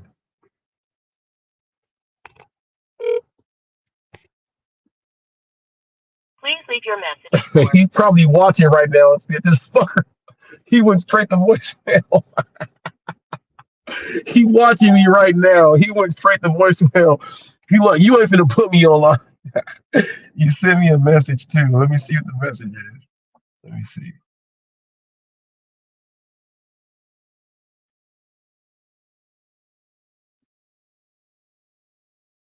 Let me see.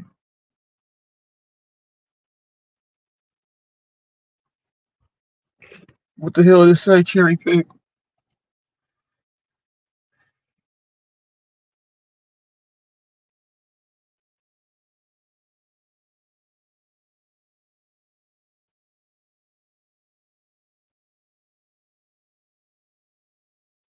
What the?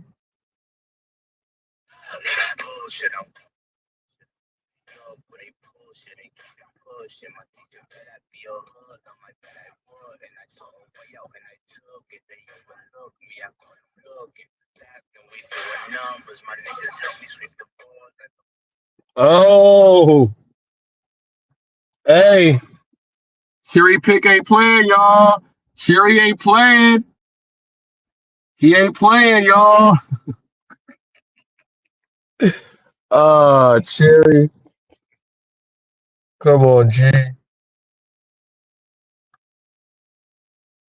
Come on, Cherry. Hey, that's Cherry Pick, y'all.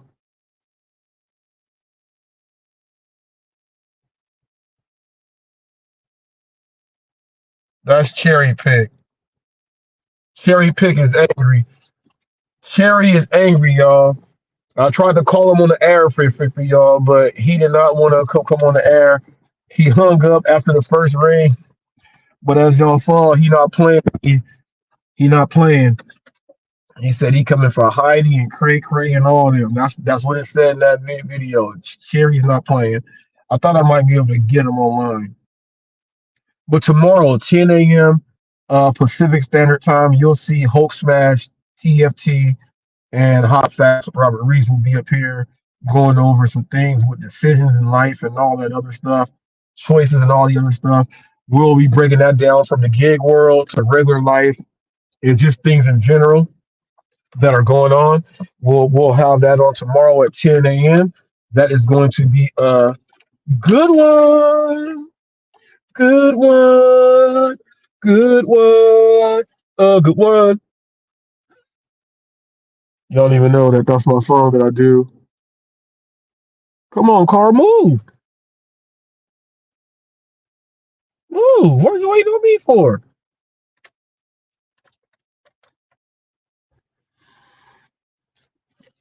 I'm gonna go up this way. These people in this area is one thing about these areas. These cars are all entitled Karens and spoiled brats. Like this car. You see I'm finna turn, back your little ass up.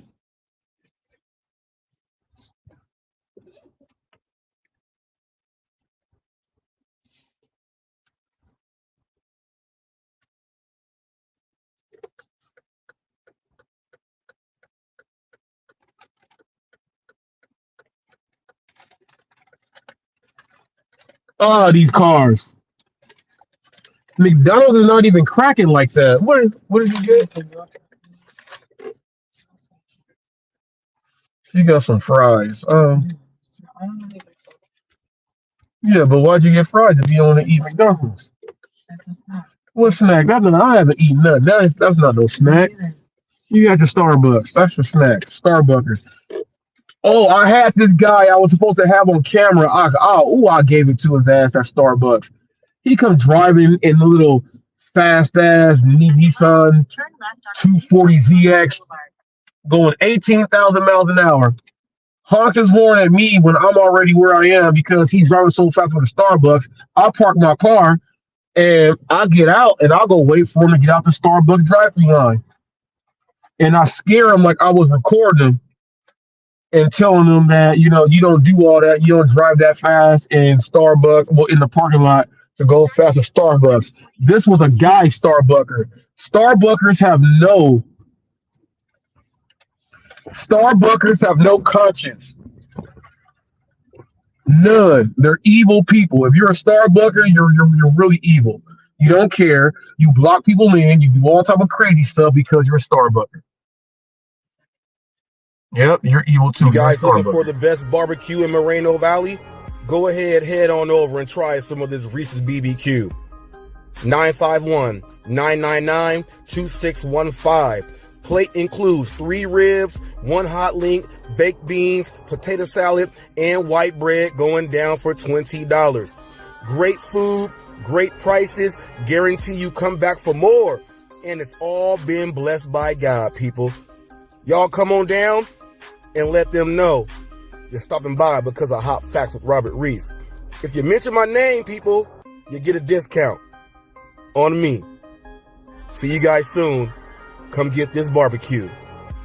It is mighty, mighty tasty. Let me go ahead and hit you guys with this one. Thank you, Torp, for this one. That's why JB Gunner kind of blew off Cherry. Cherry's a partner, but he ain't making nothing. Not on this site. But he's still here, just like me. Now, Robert Reese, I don't know what's going on there. I can't play to it. I'm not going to play. I don't know what's going on there because I had never seen anybody pull up a known racist, have an adult conversation with known racist, hold his shit with a known racist, keep his cool, have the conversation, let that known racist speak. We all heard every word JB Gunner said. Some of us lost respect. Some of us gained respect. But one thing happened that night. You cannot tell me that Robert Reese does not have the game to fucking pull off the most epic interview I've ever seen, or you've seen. Everybody else is playing. They did not play. And I thought that was refreshing. He said, we did not play. Thank you, Torp. Thank you, Torp. You guys got to know that Hot Facts get love from the real ones. I'm still upset at the channels I tagged in that video because I know for a fact they have never seen it. And I know they watched it. And I know they watched it like, what the hell? And I know that they said this might be fake. I've seen them go pull up videos that you know is fake from stupid ass shit and make comments about it and pass it along each other. They're not doing it with something that is real that happened 2 days in a row. Fuck them. Y'all can try to cancel somebody else out. Y'all been trying to do it since the jump.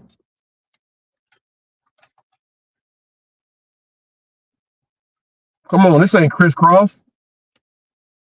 We ain't finna warm it up, Chris.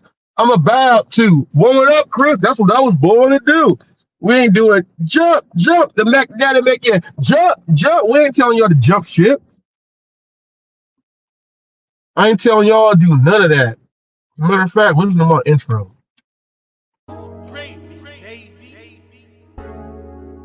Hot Facts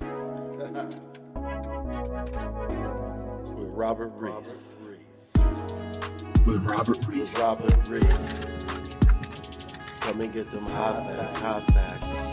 Come and get them hot facts. With Robert Reese. Hot facts with Robert Reese. Y'all mad because y'all ain't got your own theme music. Y'all be going to get stuff free on YouTube. Come and get them hot facts. Y'all even got your own music. Y'all be hating. Robert Reese. Come on now.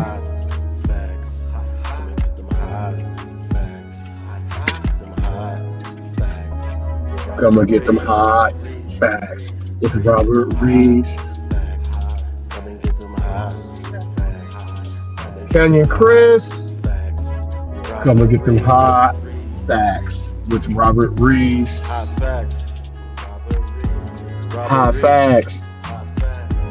Robert Reese. Hot facts. Robert Reese. Economy. Gig economy. News channel. Gig economy. News channel. Hot facts with Robert Reese. Hot facts with Robert Reese. Hot facts. Hot facts. Hot facts. Hot facts. Hot facts. Hot facts. Hot facts. Hot facts. Hot facts. Hot facts. Hot facts. Hot facts. Hey, with Robert Reese. Hey, my brother did that one though. He did that one. Come and get some hot facts. Facts. With Robert and the Righteous Professor, he was nodding his head. Righteous Professor was nodding his head. News channel. With Robert Reese. Sit back, relax, and listen. Come on. Get the. Let's get some thunder in here for that guy Thunder. Let's get some thunder cracking off in here.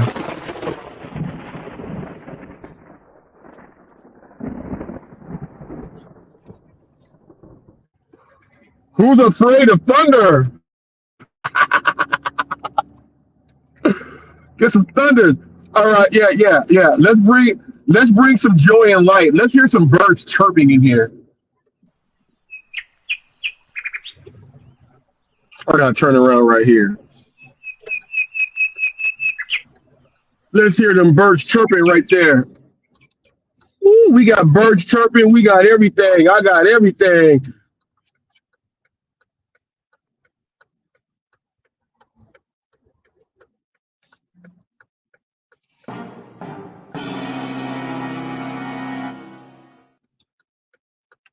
Da, da, da. Got everything for you guys. Now, for those of you who don't know, I have 3 StreamYard accounts. All 3 of my StreamYard accounts are all free.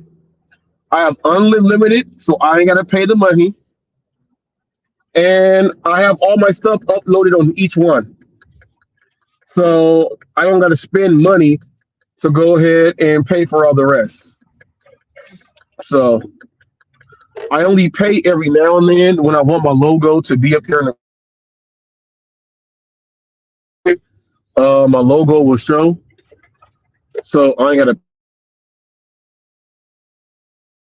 So I use StreamYard, so why not promote StreamYard the way like that? That's what I did. 4.3, that should be this one right here. So that's what I do. I use the free version. Now I know some people say, "Oh well, dang, oh yeah, people, I got all my views, all my numbers, and everything, and I use the free versions and shit."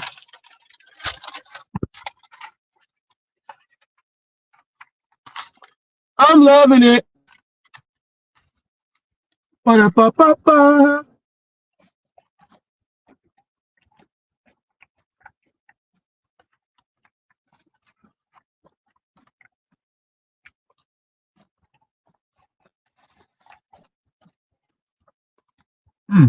Yeah, yeah, yeah. I'm loving it. But see,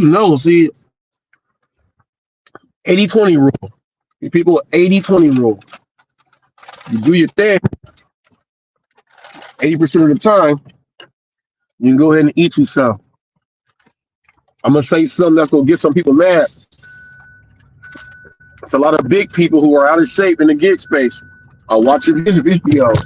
I look at your necks. I look at your chins. I look at your shoulders because that's all we can see. So if that's all I can see, I know that you guys are getting fat. And if you don't know the word fat, then oh well, get over it. It is what it is. Or should I say you're cellulose? Whatever else you want to say. I'll tell you guys this though, that whenever I offer you guys help, no. Whenever I offer you guys help and everything else like that, whenever I offer you guys help, they all say, "Oh no, we can watch it on and we get information from Map magazines." I'm gonna just say it like this: I love the progress that you're getting from all that. I'll see you next year, still looking the same. That's what I'm saying. Same thing I say to everybody else out there. Well, yeah, show me your progress from what you've been getting from the magazines. Show me your progress on what you've been getting from you saying, "Well, I just watched something and there it is." Show me your progress. They don't want to talk about it. We got a fence jumper who just came back. And the fence jumper who just came back, he said that. And it's sad that one of his friends, who he says this guy is my friend, his friend did not back him up when he has a guy that's brand new coming over to his channel and said, "Who is that?" And they said, Flex said, "That's Bobby." And then the guy said, "No offense, it looks like he got his arm stuck in the Pringles chip thing when he was trying to grab the last chip." He said, "Sour cream and onion." He said, "No offense, but it looks like his arm can't come back out the Pringles jar." Flex didn't say nothing to defend Bobby. I was like, damn. I was like, damn. He said that. When I offered you my food plan, Bobby, that was going to have you drop them 50 pounds, he wouldn't have said that. I'm keeping it way real. You keep dissing my plan. Whenever I bring it up, you diss it. And since I've been on YouTube, you look the exact same. So your plan really works. I'm sorry.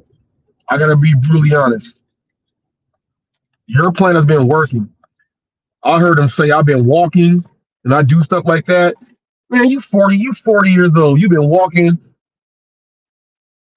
for 39 years.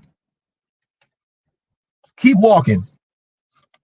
Keep dissing my food plan. You diss my food plan, other people diss you, see?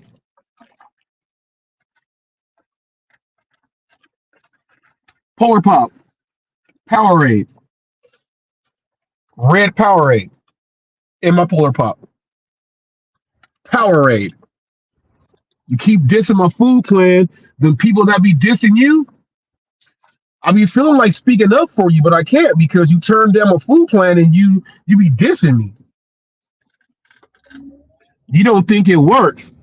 Well, all my videos are up there with my testimonials and stuff, and I got more people. And you say it don't work. These are people that you don't know about. It's not your Table 9 group that you guys stick to. You guys even hate on things that can improve your health in your life. If I was in your area and I said, hey, I'm gonna move where Bobby is, and I'm gonna go to a place like, oh yeah, look, here's my credentials here. Oh yeah, you can work here. Hey Bobby, you need to go work with Reese. No, I know him from YouTube. Yeah, but he's the best professional in the area. What are you gonna say? The people on YouTube say he's a clown. He takes orders that other people won't do. But guess what, Bobby? Let me tell you what else I did. I put my training down so people can afford it. I would ask someone, how much can you afford an hour to pay for your training? They would say, all I got is like $40 left over. That's all the money I have left over, and we'll go through their books. You got $40 to go ahead and put your training. Let's put that $40 to your training. I'll make $40 for that hour. A lot of you guys are like, dang, you settled on $40 an hour? Yeah, because I couldn't charge them $100 to $150. But all they can truly afford with everything and what they're saying is $40. Other trainers would say, nope, go find someone else. And someone else walks away not getting in shape and getting healthy. Not me. I don't turn you away. I get you to your goals. You've been turning it away for free. So don't you get up there on Flex's thing and saying, yeah, remember your stuff with Reese? Yeah, my stuff, his stuff with me is real. I bring the real videos out. You were trying to defend his real actions on the bullshit with the real videos that I got from straight him. Don't you get up there and try to say, yeah, that's stuff with Reese. No. Stuff with yourself. Stuff with yourself. Be talking all that tough stuff online.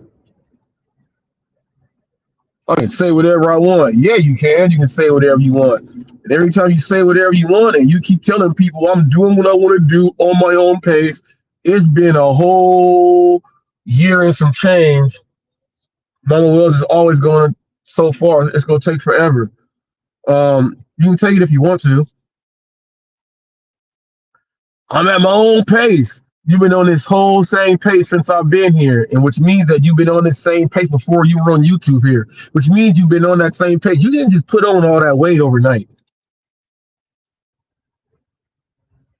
This is how I talk to my clients, Bobby, when they get up inside the place. You didn't just put on this weight overnight. Stop. You point at them. I told you guys to do that shit. You point at them. Oh, it's right here. You didn't gain all that weight overnight. It's not going to take you overnight to get it off. So your own pace and progress sucks. If you think your own pace is successful, man, it's not. Mama Wells is an African food place, Nigerian, Ghanaian. We got fufu and everything up in there. And everyone that orders from there, the average miles are like 10 to 15 miles. Because it's going to the other populations here. We have an African population also. And we get people that are, like they want to get their native food. So they go to Mama Wells. My wife talking about she got some fries for a snack. I ate like 5 fries. I'm not eating no more fries. A snack for me is sushi. That's a snack. Protein. That fish protein. Get those omegas in there. In that good fish. Get some omegas in there with that good fish. And get some rice, some vegetables. Give me my wasabi. My ginger. Fader Brothers is right here. I might just head in here and get some sushi and Fader Brothers. Let me see how long, because when you go to Mama Wells, it's gonna be forever when you go in that place. And there's no parking for the front of this place. You gotta park in the back. But how TFT said, we park in some strange places. This part ain't no red, but it's in the front right here. And they don't never have it ready on time. They got it ready on time? What? Mama Wells is ready on time?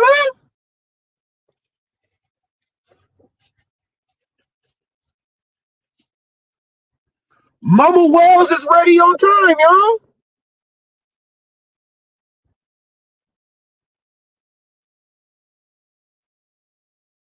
Mama Wells is ready on time. I can't believe that.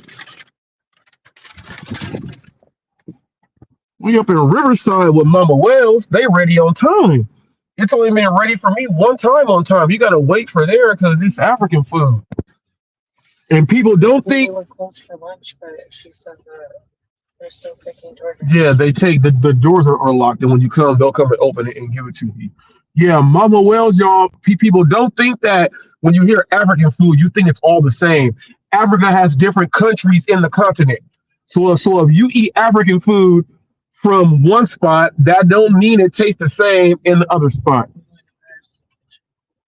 I'm going to Iris and Kitchen, so therefore I'm about to get a sushi out of here real quick. Iris and Kitchen, we going to the other side of Mobile.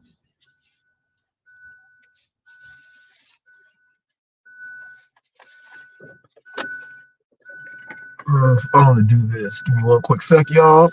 I'm gonna go ahead and.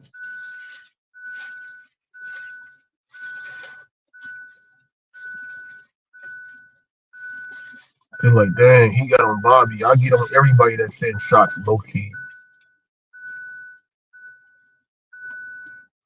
Let's do it like this. What up, Robert Reese? Robert Reese with Hot Facts.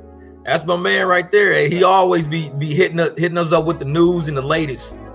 And he keeps everybody informed about the gig industry, like all of the different gig tubers, everything that's going on with everybody. He's really up to speed on a lot of things. So if you don't want to channel hop a whole lot, just look at his channel for about 10, 15 minutes, kind of look at a few of his videos, and all of a sudden, yep, you'll realize what everything was going on in the gig industry. He be on top of it, man. Come and get them hot facts. Robert Reese.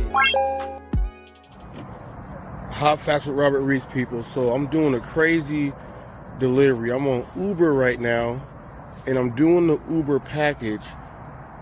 I was told to pick up the package here at the train station, but I get the message from the person that says, I'm on my way out, and I'm getting off the train. Can you please give me a minute?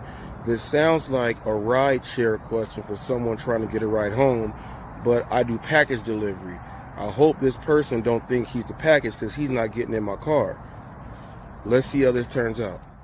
Now, the only thing about these package deliveries is, you don't know exactly what you're going to be getting. I don't know never if it's going to be drugs or anything. So you don't know that when you're dealing with Uber or whatever. So one scenario could be they're smuggling something and they're going to give me a package and he's going to come off the train, so they weren't being followed or anything. That's just me thinking about movies and stuff. The next one is, I think he went to order a ride share, and on the thing he hit package, and he's thinking he can still get a ride. He's not getting in my car because a human is not a package. Train should be here in about 2 minutes. I can hear it.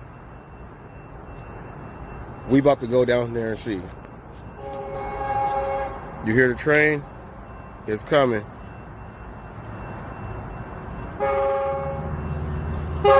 That's the train. We in action, people. We in action. Let's see what this thing is.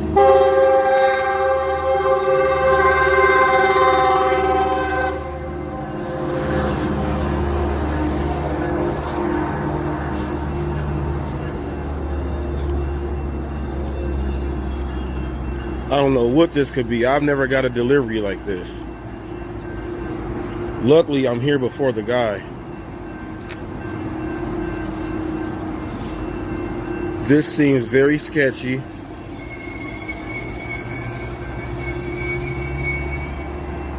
This seems sketchy as I don't know what.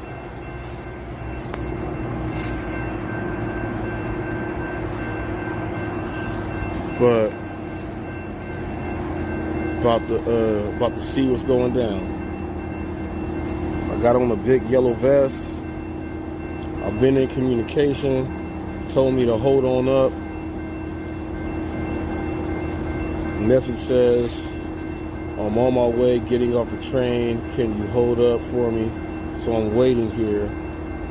I'm sorry, y'all. This is content, this is mystery, and this is, I don't know. And I'm filming for my security. You know what? Let me get my pepper spray. Got the spray. It's active.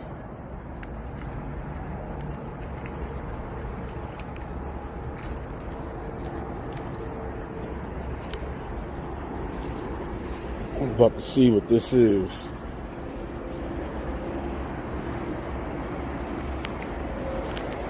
See somebody hold the package.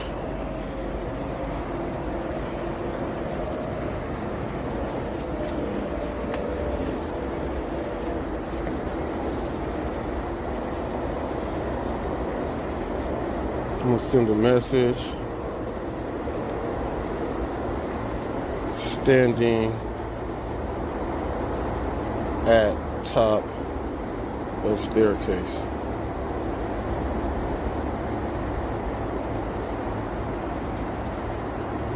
See somebody with a bag, a white bag down there.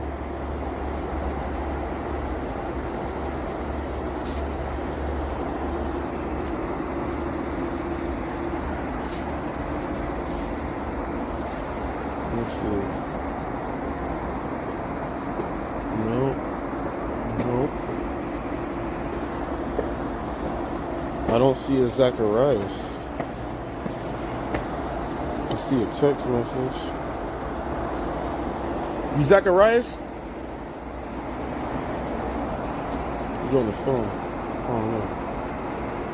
Hey, you waiting on the Uber? Oh. Okay, okay. Yeah. Okay, go, man.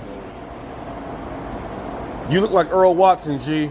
Huh? You look like Earl Watson. Earl Watson, basketball player, UCLA, NBA legend. Huh? Point guard. Yeah, he was a point guard. He might have played there for a little bit. You talking about David Wesley. No, you don't look like David Wesley. No. That's not even. Yeah, Earl Watson.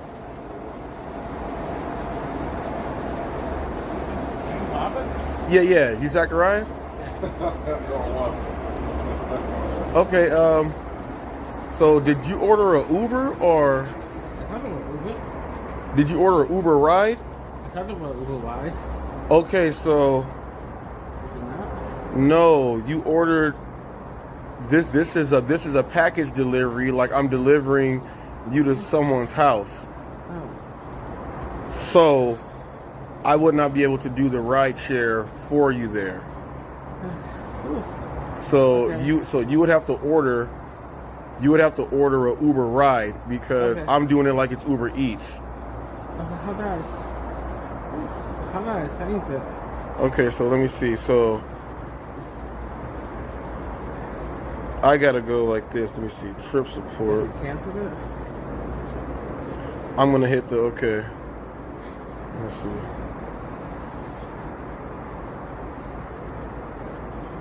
Bam. Let me get that. So you can't do it as a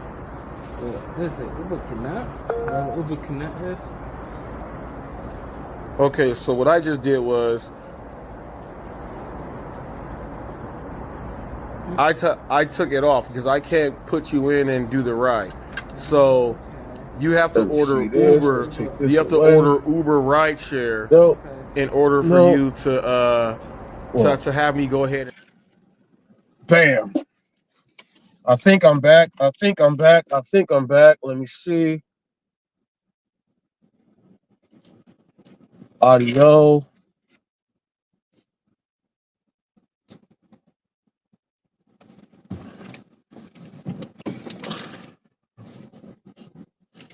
Put the soy sauce.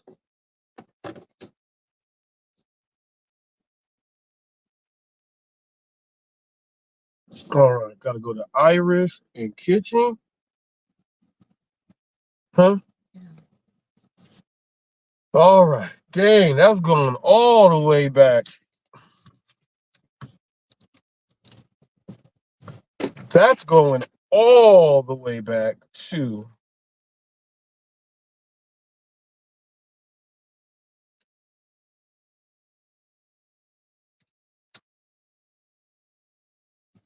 oh, you gotta slam this case hard. I'm sorry, you gotta slam this case hard.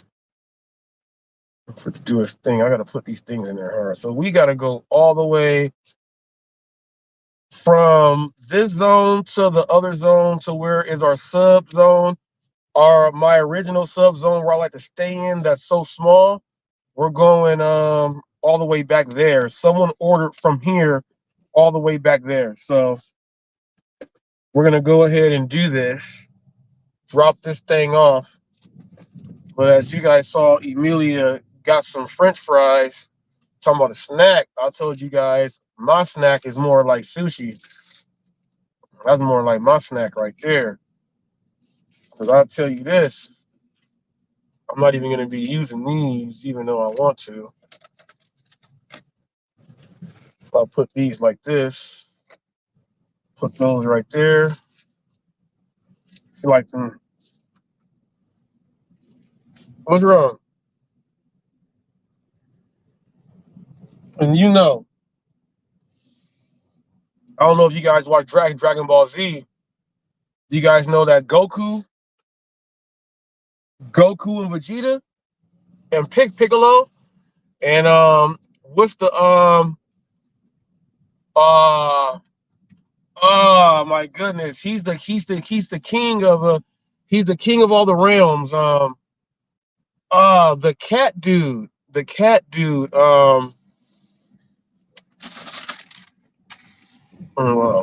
Well, I hope we don't get a ticket for that. The cat dude. What's his name? He's the ruler of one of the galaxies. Gray cat. He eats all of the he eats all the sushi. Everybody thought that Goku was the sushi king, him and Vegeta. But he eats all of the sushi and he likes bread pudding. He likes bread pudding too. I forget his name, but there is no one that's been a bigger sushi person than me since I didn't even like sushi at first. My boy Francis was like, "We're gonna eat sushi," and I was like, "I'm not gonna eat no sushi." And he was like, "No." He started me off with a California roll, and he was like, "No, just eat this. There's no raw fish in it. There's none of that." So I ate that, and I said, "What is it?" He said, "It's rice and like cucumbers," and he said, "Just think of it as like a macaroni salad rice thing." So that's what I did. I ate that, and I was like, the seaweed, me and seaweed just did not mix. And I remember that when I was in the 6th grade, we had to do the Greek thing, and my group was Sparta, and we had someone Greek that was in my group, and what they did was they brought seaweed. Oh, wow, I can't hear, and the AC is on. It's burning up hot. They brought seaweed, and it was wrapped. It was seaweed,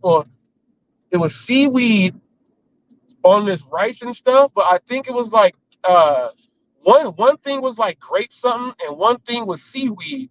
And I was like, I don't want no seaweed because it's nasty, and that's all I remembered. So I didn't like it. I was like, the seaweed is there. So after the seaweed thing, Francis was like, okay, I'm gonna go ahead and let you eat. I'm gonna go ahead and let you eat something to where it'll hide the seaweed. So he said they're cooked sushi also. I was like, it's cooked. So that was the first time I had a baked bay lobster roll. It was the lobster's on top and it's cooked. So he was like, it's eating the lobster cooked on just rice. So I ate that, and the seaweed was on the inside. So while the seaweed was on the inside, I couldn't even taste it. Then I got used to the seaweed. So now I can do the seaweed on the sushi rolls itself, and then, but I still cannot do the seaweed burrito. How it comes in the cone, I can't do the seaweed burrito. No way in the world can I do the seaweed burrito. I still can't do it to this day. I gotta have it cut in the small things so that it goes in the rice and everything else the way it is. But as you see on this one, like not this sushi right here. This one's a mixture. We about to get down on this. But as you see, the seaweed is covered in this one in stick. I can eat it now, and it's perfectly fine. Perfectly fine. So perfectly fine. The seaweed is all right. And those of you who may not like it, you can also get like a poke bowl. You can add in, you can do a poke bowl with like cooked stuff in it too if you wanted to, but you don't got to put the seaweed in there. But it doesn't taste bad. And when someone I've introduced my brother, a few of my family members. I know I introduced my sister. She was like, "Oh, you're eating sushi," and then she was like, "Oh, it's good." So my wife, the first time we met, she was like, "Oh, what is this?" She saw me eat all the sushi, and then she eats sushi. She eats sushi now. Yellowtail with the jalapeno on top. She likes that one. That's too damn hot for me though. That's too damn hot for me. I'm not rocking with that one. But it is good. I take the jalapenos off and then I eat it. Can't do it. It's just like if you guys eat like Vietnamese food, or if you guys go to Lee's Sandwiches or any of the baguette places, those little green peppers in there, I gotta tell them, do not put those inside there. Those things are hotter than almost anything I've ever eaten. So yeah, buddy.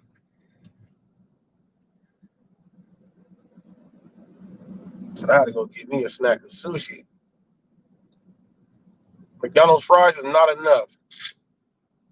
They're already and if you guys notice that, and you guys got to go to like Arby's, or even like Hardee's, or I would say Carl's Jr., they have those crisp cut fries. They're thicker. A lot of you guys don't realize what McDonald's has been doing with even like the Big Mac buns. If you notice that the bun is lighter than what it used to be, so it tears apart like that. So even though you're getting that same, when I showed you guys the McDonald's box, I said I'm loving it, and I was eating them fries. They give you that same box, the same amount of fries, but now the potatoes are grown differently, and it's a lighter potato to where the fries will be going so fast, but you're only getting half of the filling that they put. And then you got to figure out that they cook it in the grease, so that cooks off. So now people are not getting full potatoes when they eat the McDonald's fries. And then when you get them, that's why they always have on those McDonald's specials, you get a free medium fry, or you get another free fry with the app. The reason being is because the fries are not that filling anymore. they have to give you more fries, and so they give it to you for free. You got to think about this. Well, if the fries cost this much, how come they're always giving away a free medium fry? It's because the fries aren't that filling anymore. So therefore, the snack of the McDonald's fries, not a snack for me. But my wife eats McDonald's fries all the time. She likes me. I like if I have a fry, the fry I like, and it's crazy because you cannot get the fry that In-N-Out fries cannot do, even though they're real, and you got to eat them right then and there. Are you okay? Are you okay?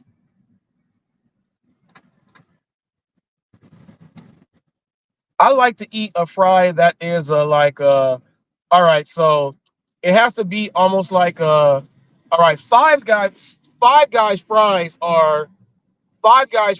are good.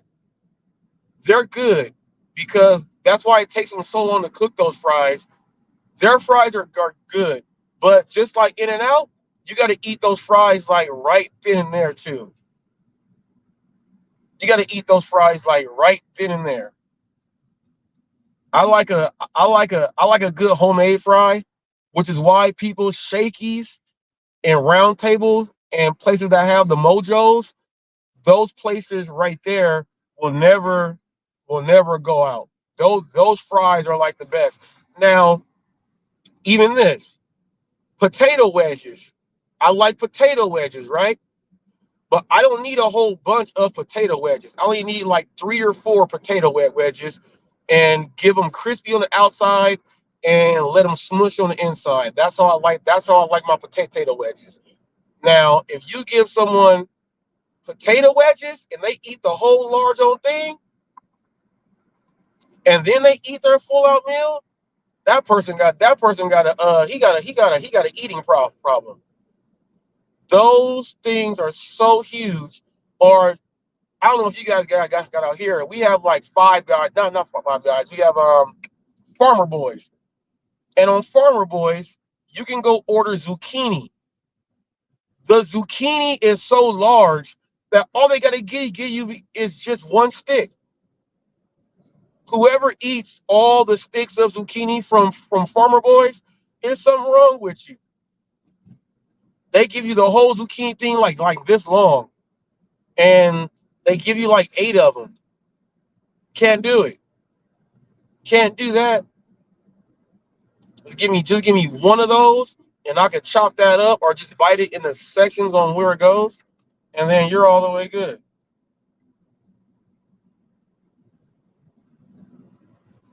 I'm not finna end my life. What is wrong? Why are you crying? Are you crying because I said McDonald's? That's your snack that you like for a snack? That's why you got it. You said it was a snack. That's not enough for me. I like to eat sushi, so this is not even going to be able to fill me up. This is going to be a snack for later on, but this will hold me over. So I don't know if that's what it is. I have no idea. But this is the snack right here. You said you're going to eat some too, and the reason why you're going to eat some too is because the McDonald's fries is not a big enough snack. I'm telling you what they do with the fry. They make it into a lighter fry. They're not grown the same, and then they put it in their grease, and then that's why they're always giving away free fries. You got to get more fries. Now, when you go to like a place like this, like even Wiener Schnitzel, you eat their fries with their chili cheese fries. Those aren't the right fries for that chili and cheese. That's not good enough.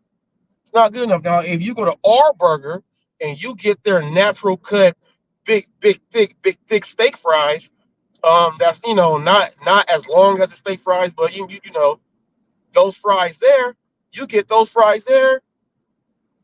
You don't even got to eat your burger. You can eat the fries with some ketchup or some seasoning salt, and you are good. You are good. Some sea salt, some whatever salt you want to have. You can just go get the fries by itself and just go ahead and be good. We don't even got places like that anymore.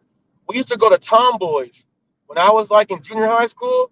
In high school, we go to Tomboys. My boy Jason. Yeah, I'm just gonna go get a large thing of fries. The large thing of fries was like this big. Large thing of fries, and it didn't cost that much. and the fries filled you up. You can't get that stuff no more, man. Can't get that stuff no more. Just stuff like this. You got the mama whales, gonna drop the mama whales off. Now I don't know if you guys know about fufu. I don't know if you guys know about fufu. Fufu is like a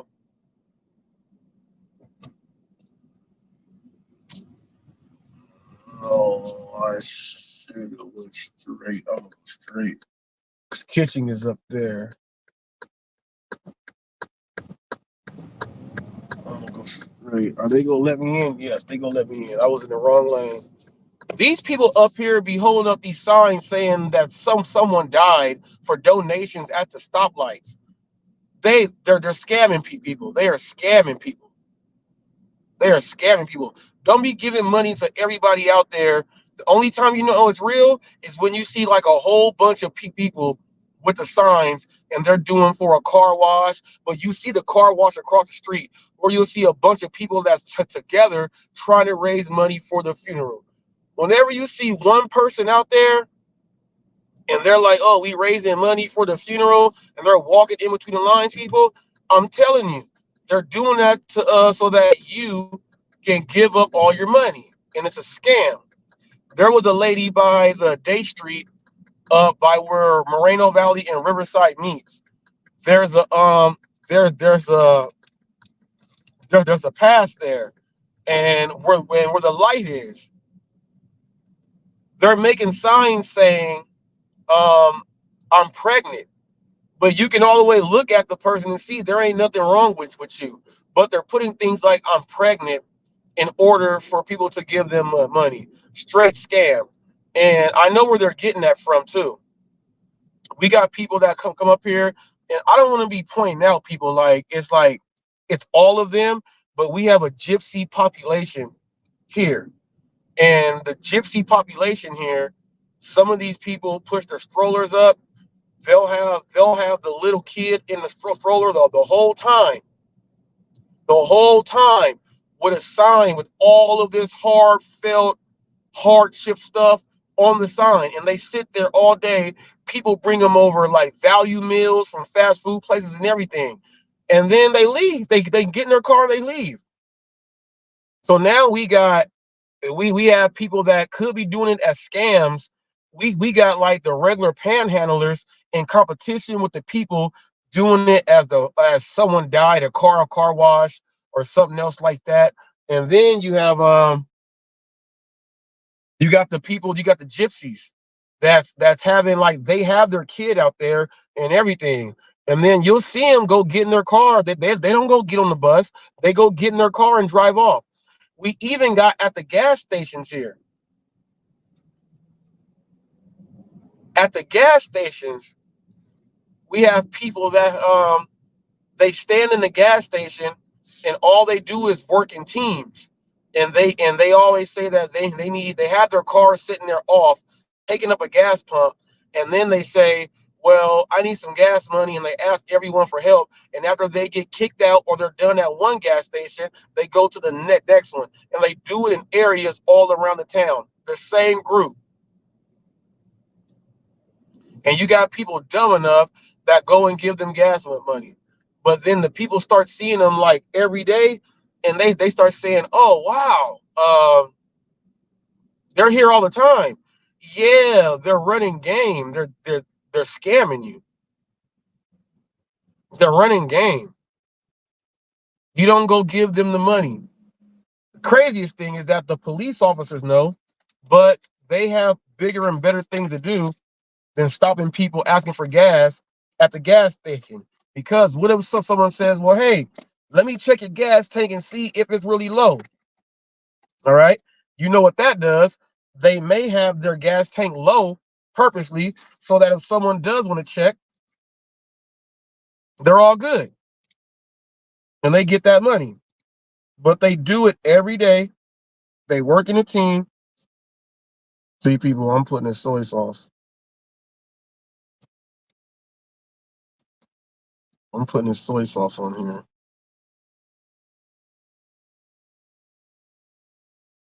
You guys eat ginger by itself? Ginger. What about wasabi? With the ginger.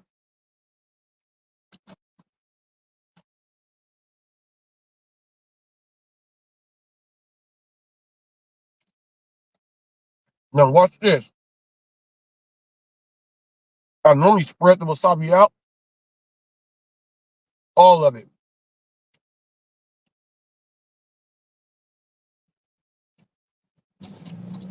All of it.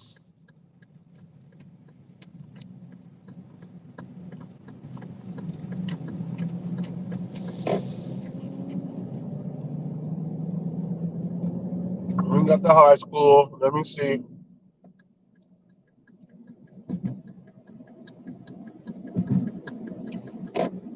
We got the high school. They're getting out.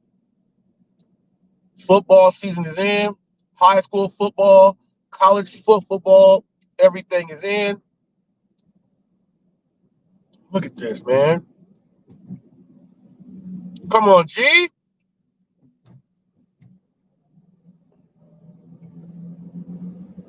Come on, G. You guys don't have it like this. I would turn the camera around, but I'm driving. Come on, man. Oh, my goodness. There's about 8 million kids right here. The high school just let out. This is Vista Del Lago. Oh, wow. We're going all the way down there. Look at that dude. We came all the way back into the zone and going by where we normally drive back because we don't want to be over there. They ordered that mama whales from way over there. But see, you got to understand this. So sometimes people say, why this person order this food when they live so many miles away? Well, certain cuisines and certain food, they're not around, so they have to order from that spot that's way over there. You don't have to take the order if you don't want to. Don't complain about it after you take it. Just don't take it. You don't have to take it at all. You don't have to. So don't cry about taking the order. Saying, man, they ordered this. Now I've been put in a spot where they order like the Juice It Ups or the ice cream Baskin Robbins or Cold Stone, and I'm like, I know it's a Cold Stone over there. Why are they sending it to me?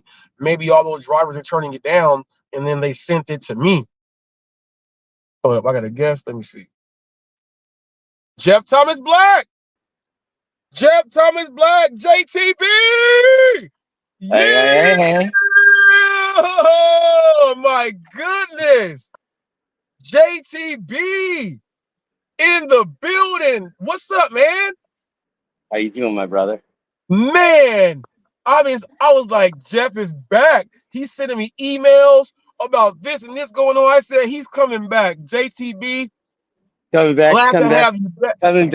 back off the vacation with a vengeance, my brother. Man, glad to have you back. It's funny.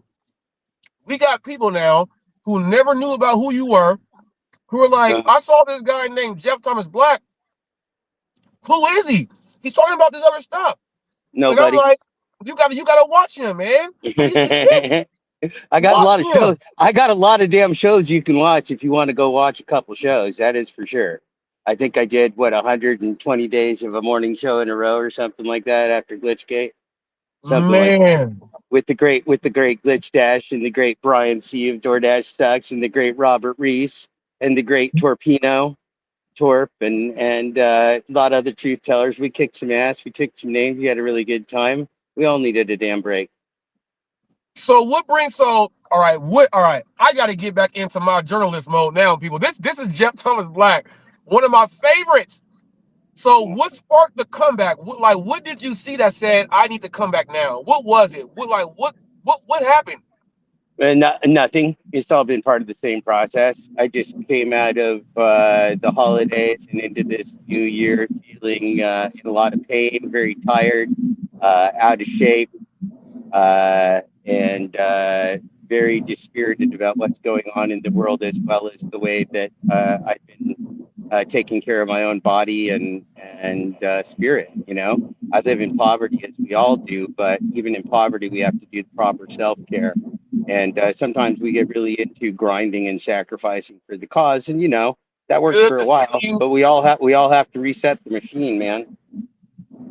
Oh yeah, and it's so good to have you back. I said he's coming back with the same. The music is playing in the beginning, everything. I said this is Jeff. I haven't sung This Mr. is Jeff. Rogers Now yet, though. Some people I'm don't going through even a know bad zone. that you know I used to open and close my show with Mr. Rogers. It's a beautiful day in the neighborhood. Yes, yes.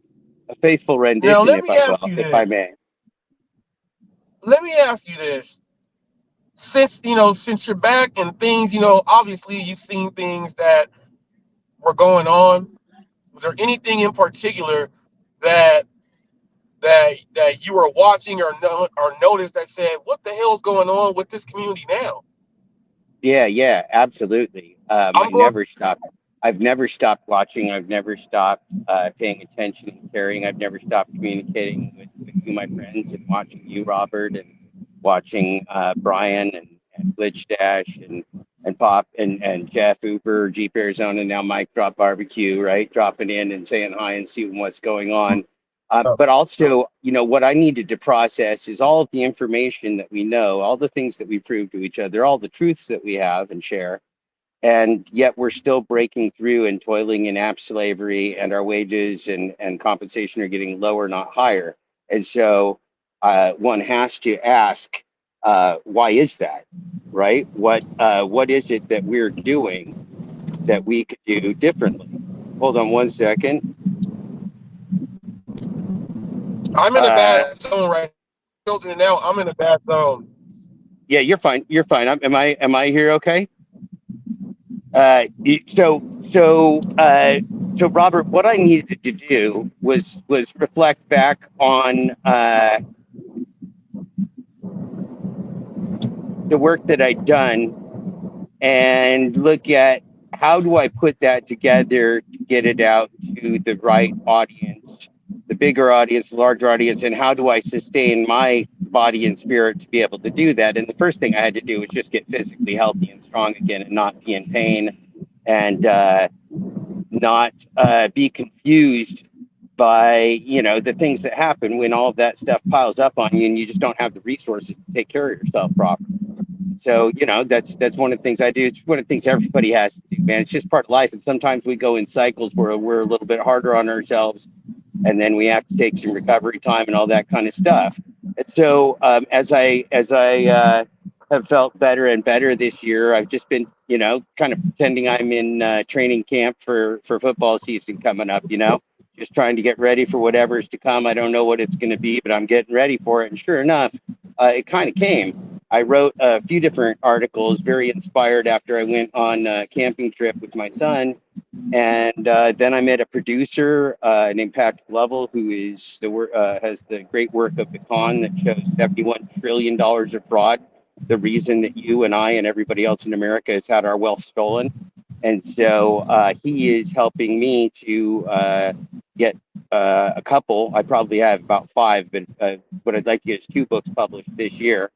And I also have the movie Moose and some other works I want to get out. I want to go out on tour and see you guys with the book tour and stuff. So he's been the missing ingredient for me to team up with, because what Patrick has, what he's been doing in The Con, which is a $6.5 million 5-part documentary series that he produced, is literally prove the organized crime, not only in the global gig economy, fraud, and corporate cabal that's keeping us down and poor and homeless and in declining circumstances in our physical world and in austerity in a time of unhinged war and techno-feudalist and oligarch greed, right? But he's got that smoking gun. But Patrick Lovell, this brilliant guy who's done all this work, has kind of a little bit of a similar problem to me, because not everybody wants all the details. What's really important is that we know there's an illusion here that needs to be broken so that we can be conscious, awaken,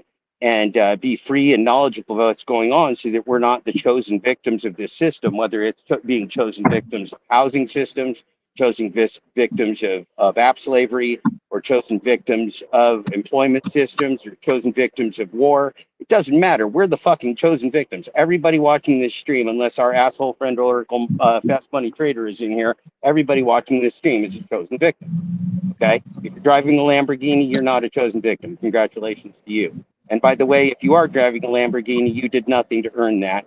And almost certainly you never worked as hard as Robert Reese is working today. So, and if you say you did, we still don't believe you, because it's a rigged game. It's not a matter of hard work. You don't get rich with hard work. There's not even any money in hard work. There's no money to be made in labor at all, because all of the investments and all of the capital goes into Ponzi schemes and exponential growth. Ponzi schemes are beyond exponential growth. Ponzi schemes are fanciful, fantastical, organized criminal growth, right?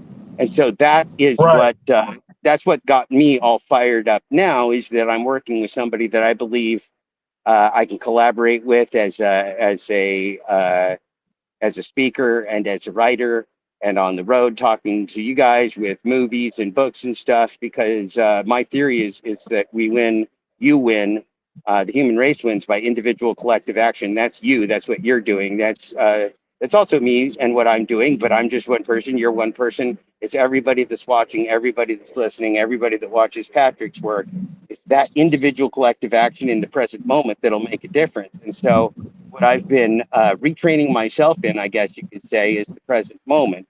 Because as Dr. Robert Sapolsky, who interestingly enough, the famous Stanford researcher and psychologist and brain surgeon and neuro whatever, he wrote me back last night, which is a great honor for me, and appreciated how I have been sharing his work. That's a really special thing to me, because he's a lifelong idol of mine. And as he taught me, when we have gifts, as a great athlete does, or the gifts to broadcast like you have, Robert, or the gifts to maybe write or speak like I do, we'll do one of two things. We can either be grateful or greedy. Grateful is the right answer, because we did nothing to deserve this. We're all just products of our environment and products of society, and none of us are remarkable or special. Okay, that's just what he would call intellectual gibberish, and that's what I call intellectual gibberish. So none of us are special. We each have gifts, and within each of our gifts, that's not the gift of profit maximization for shareholders. That's the gift of humanity to contributing to the human condition. That's what my life is about, because I'm a fucking father. And Robert, you're a fucking father, and we've talked about this many times, and we share the core values of civil rights and fatherhood and community. And that is what this world's about. The world is not about Sam Altman and Elon Musk and Peter Thiel and crackpot realist people that want to send us into World War III. They get to make the decisions, but they're not here, and the world is not about them. And remember, I talked to you about the log outage. I talked to you about turning them off and turning ourselves on and breaking ourselves free. That's going to have to happen, my friend. So why am I back? Why am I back? Because I'm back to continue fighting, but with more tools maybe now to take better care of myself, because this human body has to survive getting books out and doing things. And I work as hard as I can, but I'm one person and I can't do it alone. And so maybe I have some help now. That would be great. Right. And so the great news, though, is, Robert, you were on a train and I jumped on your train, and I was on a train, you jumped on my train. Patrick Lovell was on a train, I jumped on his train, he jumped on my train. Guess why we can all do that? It's a riddle. Guess why? How come? Because we're already all on the same train. There was only one train to begin with. Hey, Jeb, let me ask you this really quick. I put a video up of this guy speaking about how tough it is in today's world, and at least in our society, with the money and everything. And this passenger tried to, because it's cheaper, tried to send himself as a package to be delivered to his house. I love it. So, yeah, I can explain that. Okay. Yeah, go ahead. In a society that is based upon organized crime at the top, and in our banking system and fiat currency and employment systems, a governmental system and prison industrial complex and military industrial complex and corporate fascism, in that system of organized crime, of course, there is no way to be both honest and successful within an organized criminal empire. And so what happens is everybody knows that. Everybody knows that's why Uber, Lyft, and DoorDash are so filled with fraud, because we know that they're fraudulent rigged games to begin with. So the passengers are going to game them. The people that are app slaves may game them. Broadcasters that want to bait and switch us, they will game them. These systems are ripe for gaming because they're not honest systems to begin with, Robert. That's the answer. Yeah, I thought it like when I thought it was an accident at first, right? And then it happened the very next day in the daytime, but not at night. The same exact customer, right? Yeah. And he was Look, like, man, "Well, you can take me first." This is Hold the up. dash. This is okay. Hold up. I'm in a terrible Yep. zone right now. I got to get past this light I'm in order. You getting can you talk, actually. but I'm reading you fine, sir. I'm reading you just fine. Am I okay. breaking up to you? Oh, all right. Okay, so what I was going to say is, our So you're friend. breaking up. Oh, Okay, I'm breaking up. Okay. hold on. Let me try to get to a better spot so Yeah. it can help us That's right. both out. We got time. Everybody's up. Time is an illusion, man. Time is an Hold on, let me illusion. get We to only it. have the present moment.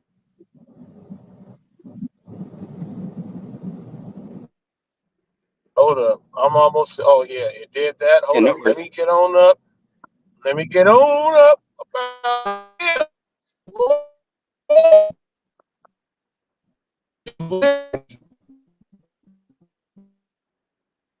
I went away. We both went away. Can we come back? Okay. I'm Can we here. come back? I'm Okay. here. I'm here. Okay, I got you. Yeah, I'm just. I should be out. I should be okay now. I All should right. be okay. Yeah, I thought that the first time was an accident, but then he was like, Uh-oh. We lost Robert. We lost Robert, but we have me, I think. Well, hi, friends. I may or may not be live on the air, as far as I know. I do not know because I'm sitting in the park. Looks like I might be on the air. We're here. Well, Robert is coming back. We're here enjoying the beauty of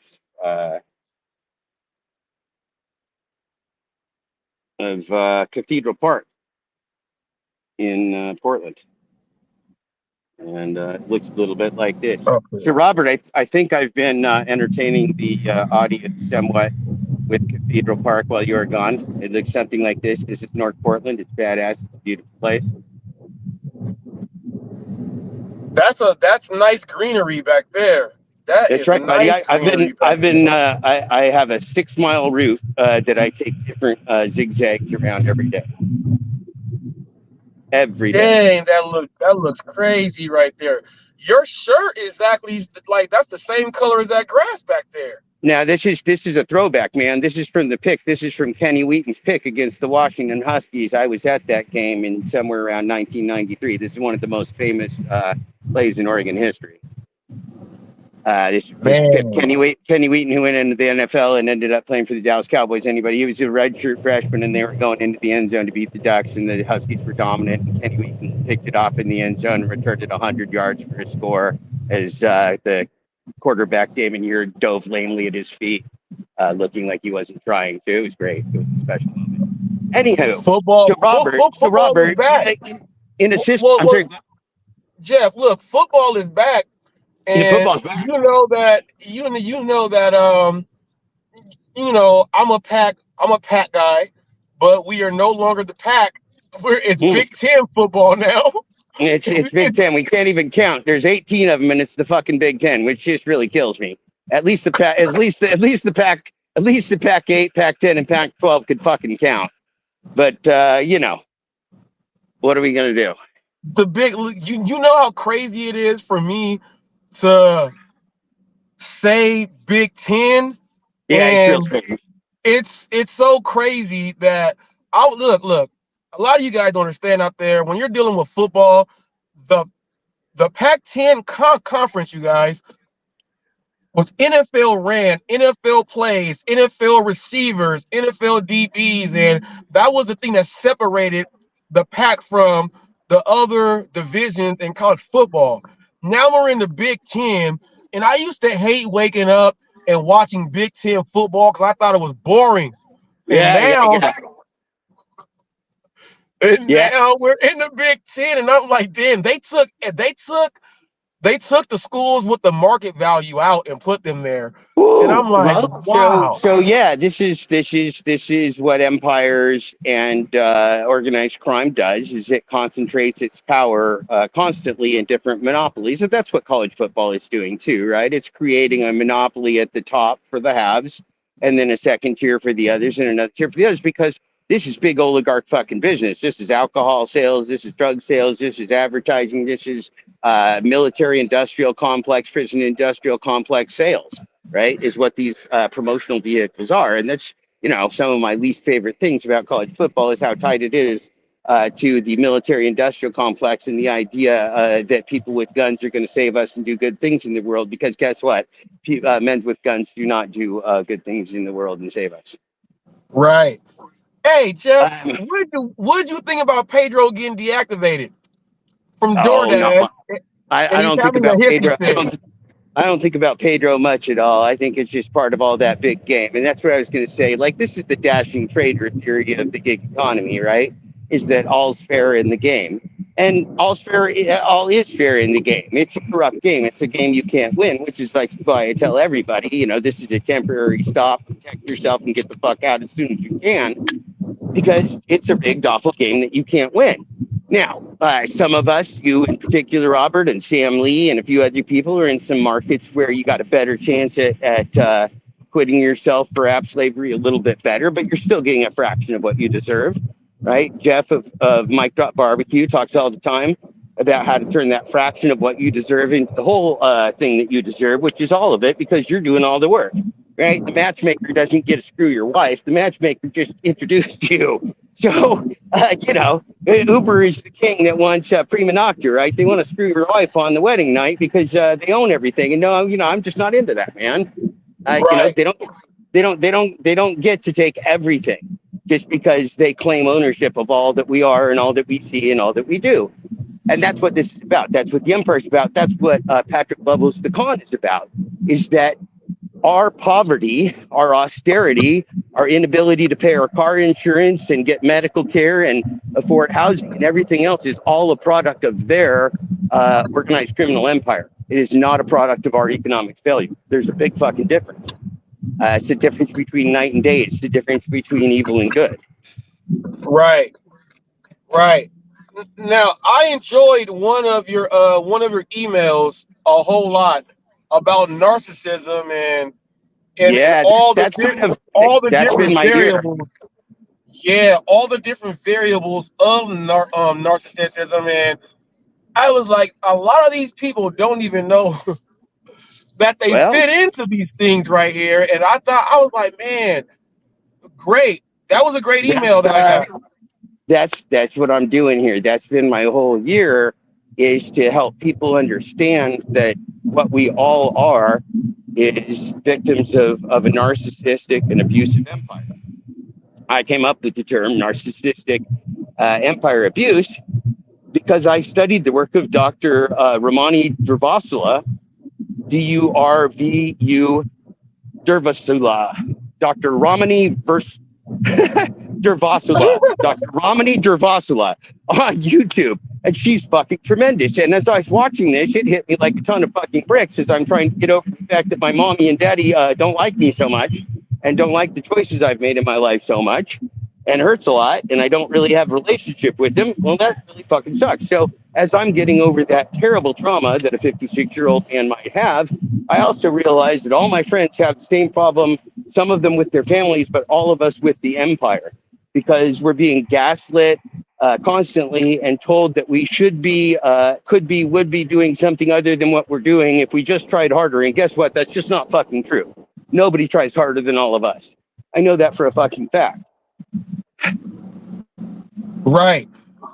And you know what? That was a great read for me right here, because like, you know, I was speaking about the Listen, cancel all people culture. have to do, is click on my Substack. The Substack will read it to you, man. It's a freaking audiobook. You push play at the top, it'll play it for you for free. You can listen to it while you For free. drive. And these people, man. Go to Jeff Thomas Black Substack, man. That's all you got to do. It's there free for you. The whole 22 episodes now. 22 Freaking right. episodes. It is right there. Every podcast network free for you guys. I was speaking about the cancel culture, and if it, you know, like, does it really exist? Is it really here? And it's crazy because when that read that I went through with the narcissism, you went to meta and everything, and the cancel culture is all in that. You know, the cancel culture is all in that. Well, it's all wrapped up. And So I the was cancel like, culture, damn. cancel culture is all wrapped up in false narratives and ego, right? And false narratives and ego are all about lying to others and lying to ourselves. And so when we live in the truth, we don't need all of those things. In fact, the present moment doesn't even require us to consider those things. Those things are all either looking at the past or looking at fantasies in the future. And so what this is about and what recovery is about, once you understand the illusion, what recovery is about is getting back to the present moment and not being fooled by the illusion anymore. Because guess what, Robert? Right. If a Saudi Arabian prince's real estate company says that you have to move out of your apartment and live on the street, they're not here. At some point, you and me and everybody else are just going to give them the finger and say, fucking make me. Now, there are a lot of sheriffs in the United States, but only so fucking many. They can't throw us all out on the street, Robert. And they're not here. They don't live in our present moment. They never have and they never will. It's the same thing with the oligarchs perpetrating financial crime, robbing us of our real estate and our houses and our communities and our parks and our utilities and everything else as they privatize the profits and socialize the negative externalities that are killing us, right? Right. That's what they're doing to us.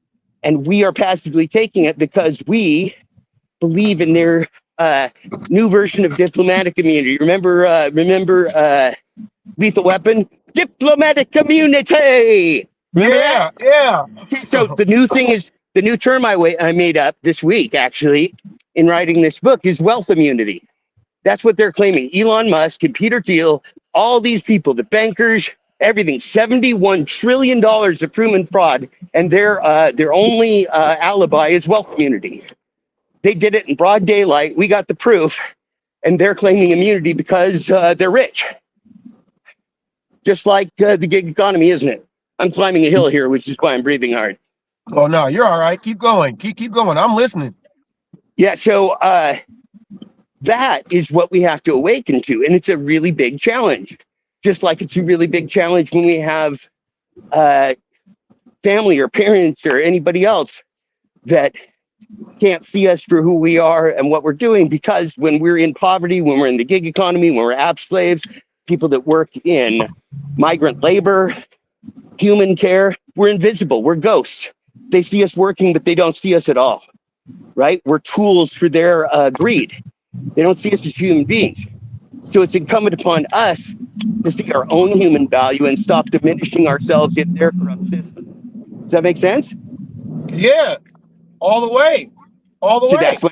That's what my new book's about. That's what Narcissistic Empire is about. That's what the con's about. It's about showing you the truth so you now know what you can do about it. Brilliant. People are like, hold up. Reese is talking about emails and stuff from Jeff Thomas Black, and he's going over read. Yeah, people, you got to understand, you know, there's things going on behind the scenes that I have a huge interest in, and one of them is this gentleman here. So one of the things that happens with a person like me, Robert, and in the old days of Twitter, I used to have 3 million people read me a week. Now I have about 300. So as my work has gotten stronger and deeper, as I've gotten older, my audience has gotten smaller because of the same algorithms that make you and me an app slave, right? So even your act of reading Jeff Thomas Black on Substack is a revolutionary act, because they do not want you to know what I am teaching you. What I am teaching you and what Patrick is teaching you is how you save yourself. and how you save all of us in the process because we're on the same nuclear train, right? Snowpiercer, you know that one? Snowpiercer, they're on the same train. If when the train's on the tracks, they're all alive. If the train crashes, what happens to all of them, Robert? They're all fucking dead together. That's All dead. that's us. It's a great allegory for human race. It's just as is O'Mellis, and you know, The O'Mellis is O'Malley, also yeah. one of these themes to my project, right? Is that people can't imagine a better world than the illusory world they're in, and isn't that sad? They're in an illusory world where people talk of peace and have war. They're in an illusory world where people talk of honesty, but they're organized criminals. And people can't imagine a world with real honesty and real empathy and real structure and real systems because they are so accepting of the absolute bullshit illusion of what we have today. And that is very sad. And by the way, none of us are going to be alive in about 5 years if we don't wake up from this. So we don't really have a choice.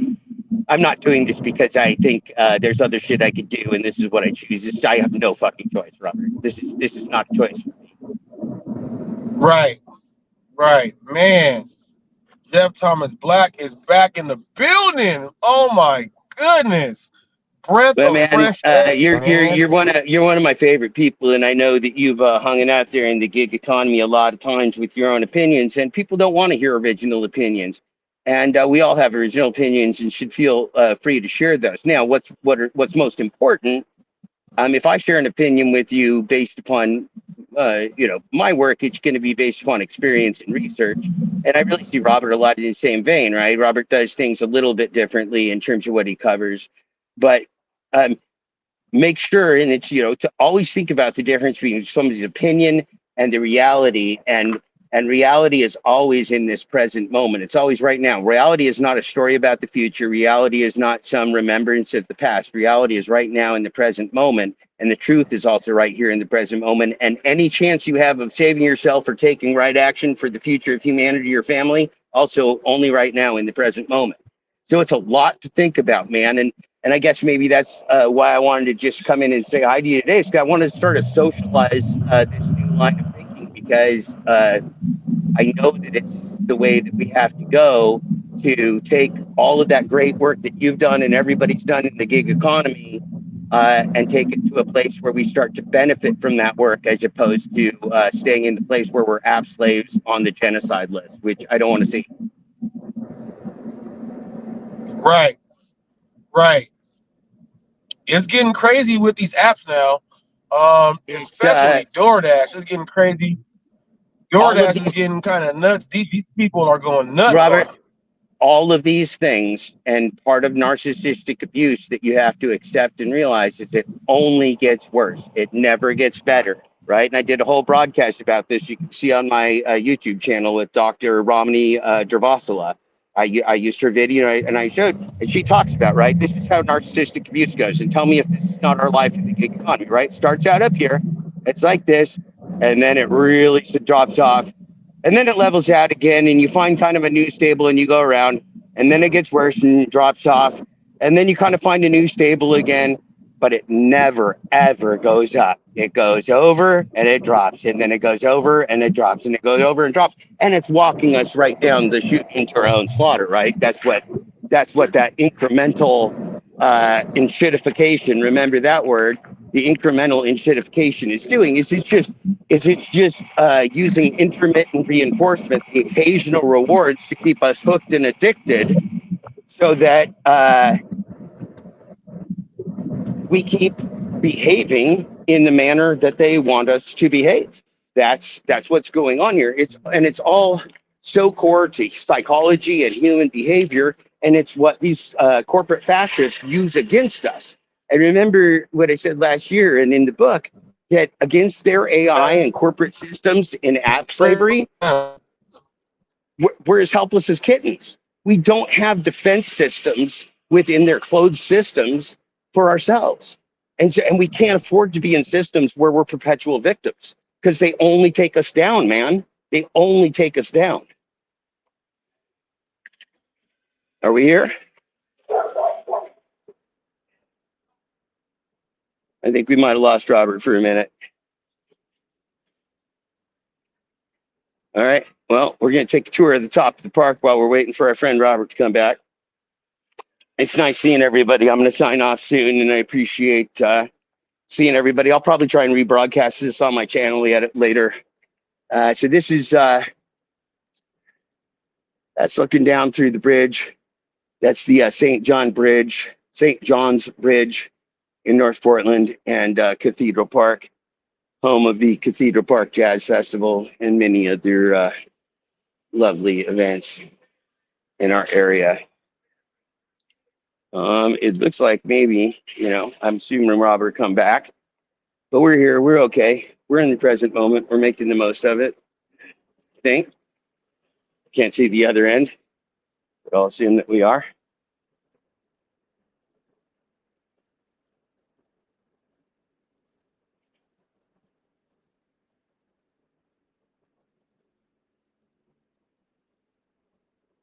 Getting the walking tour of St. John's if you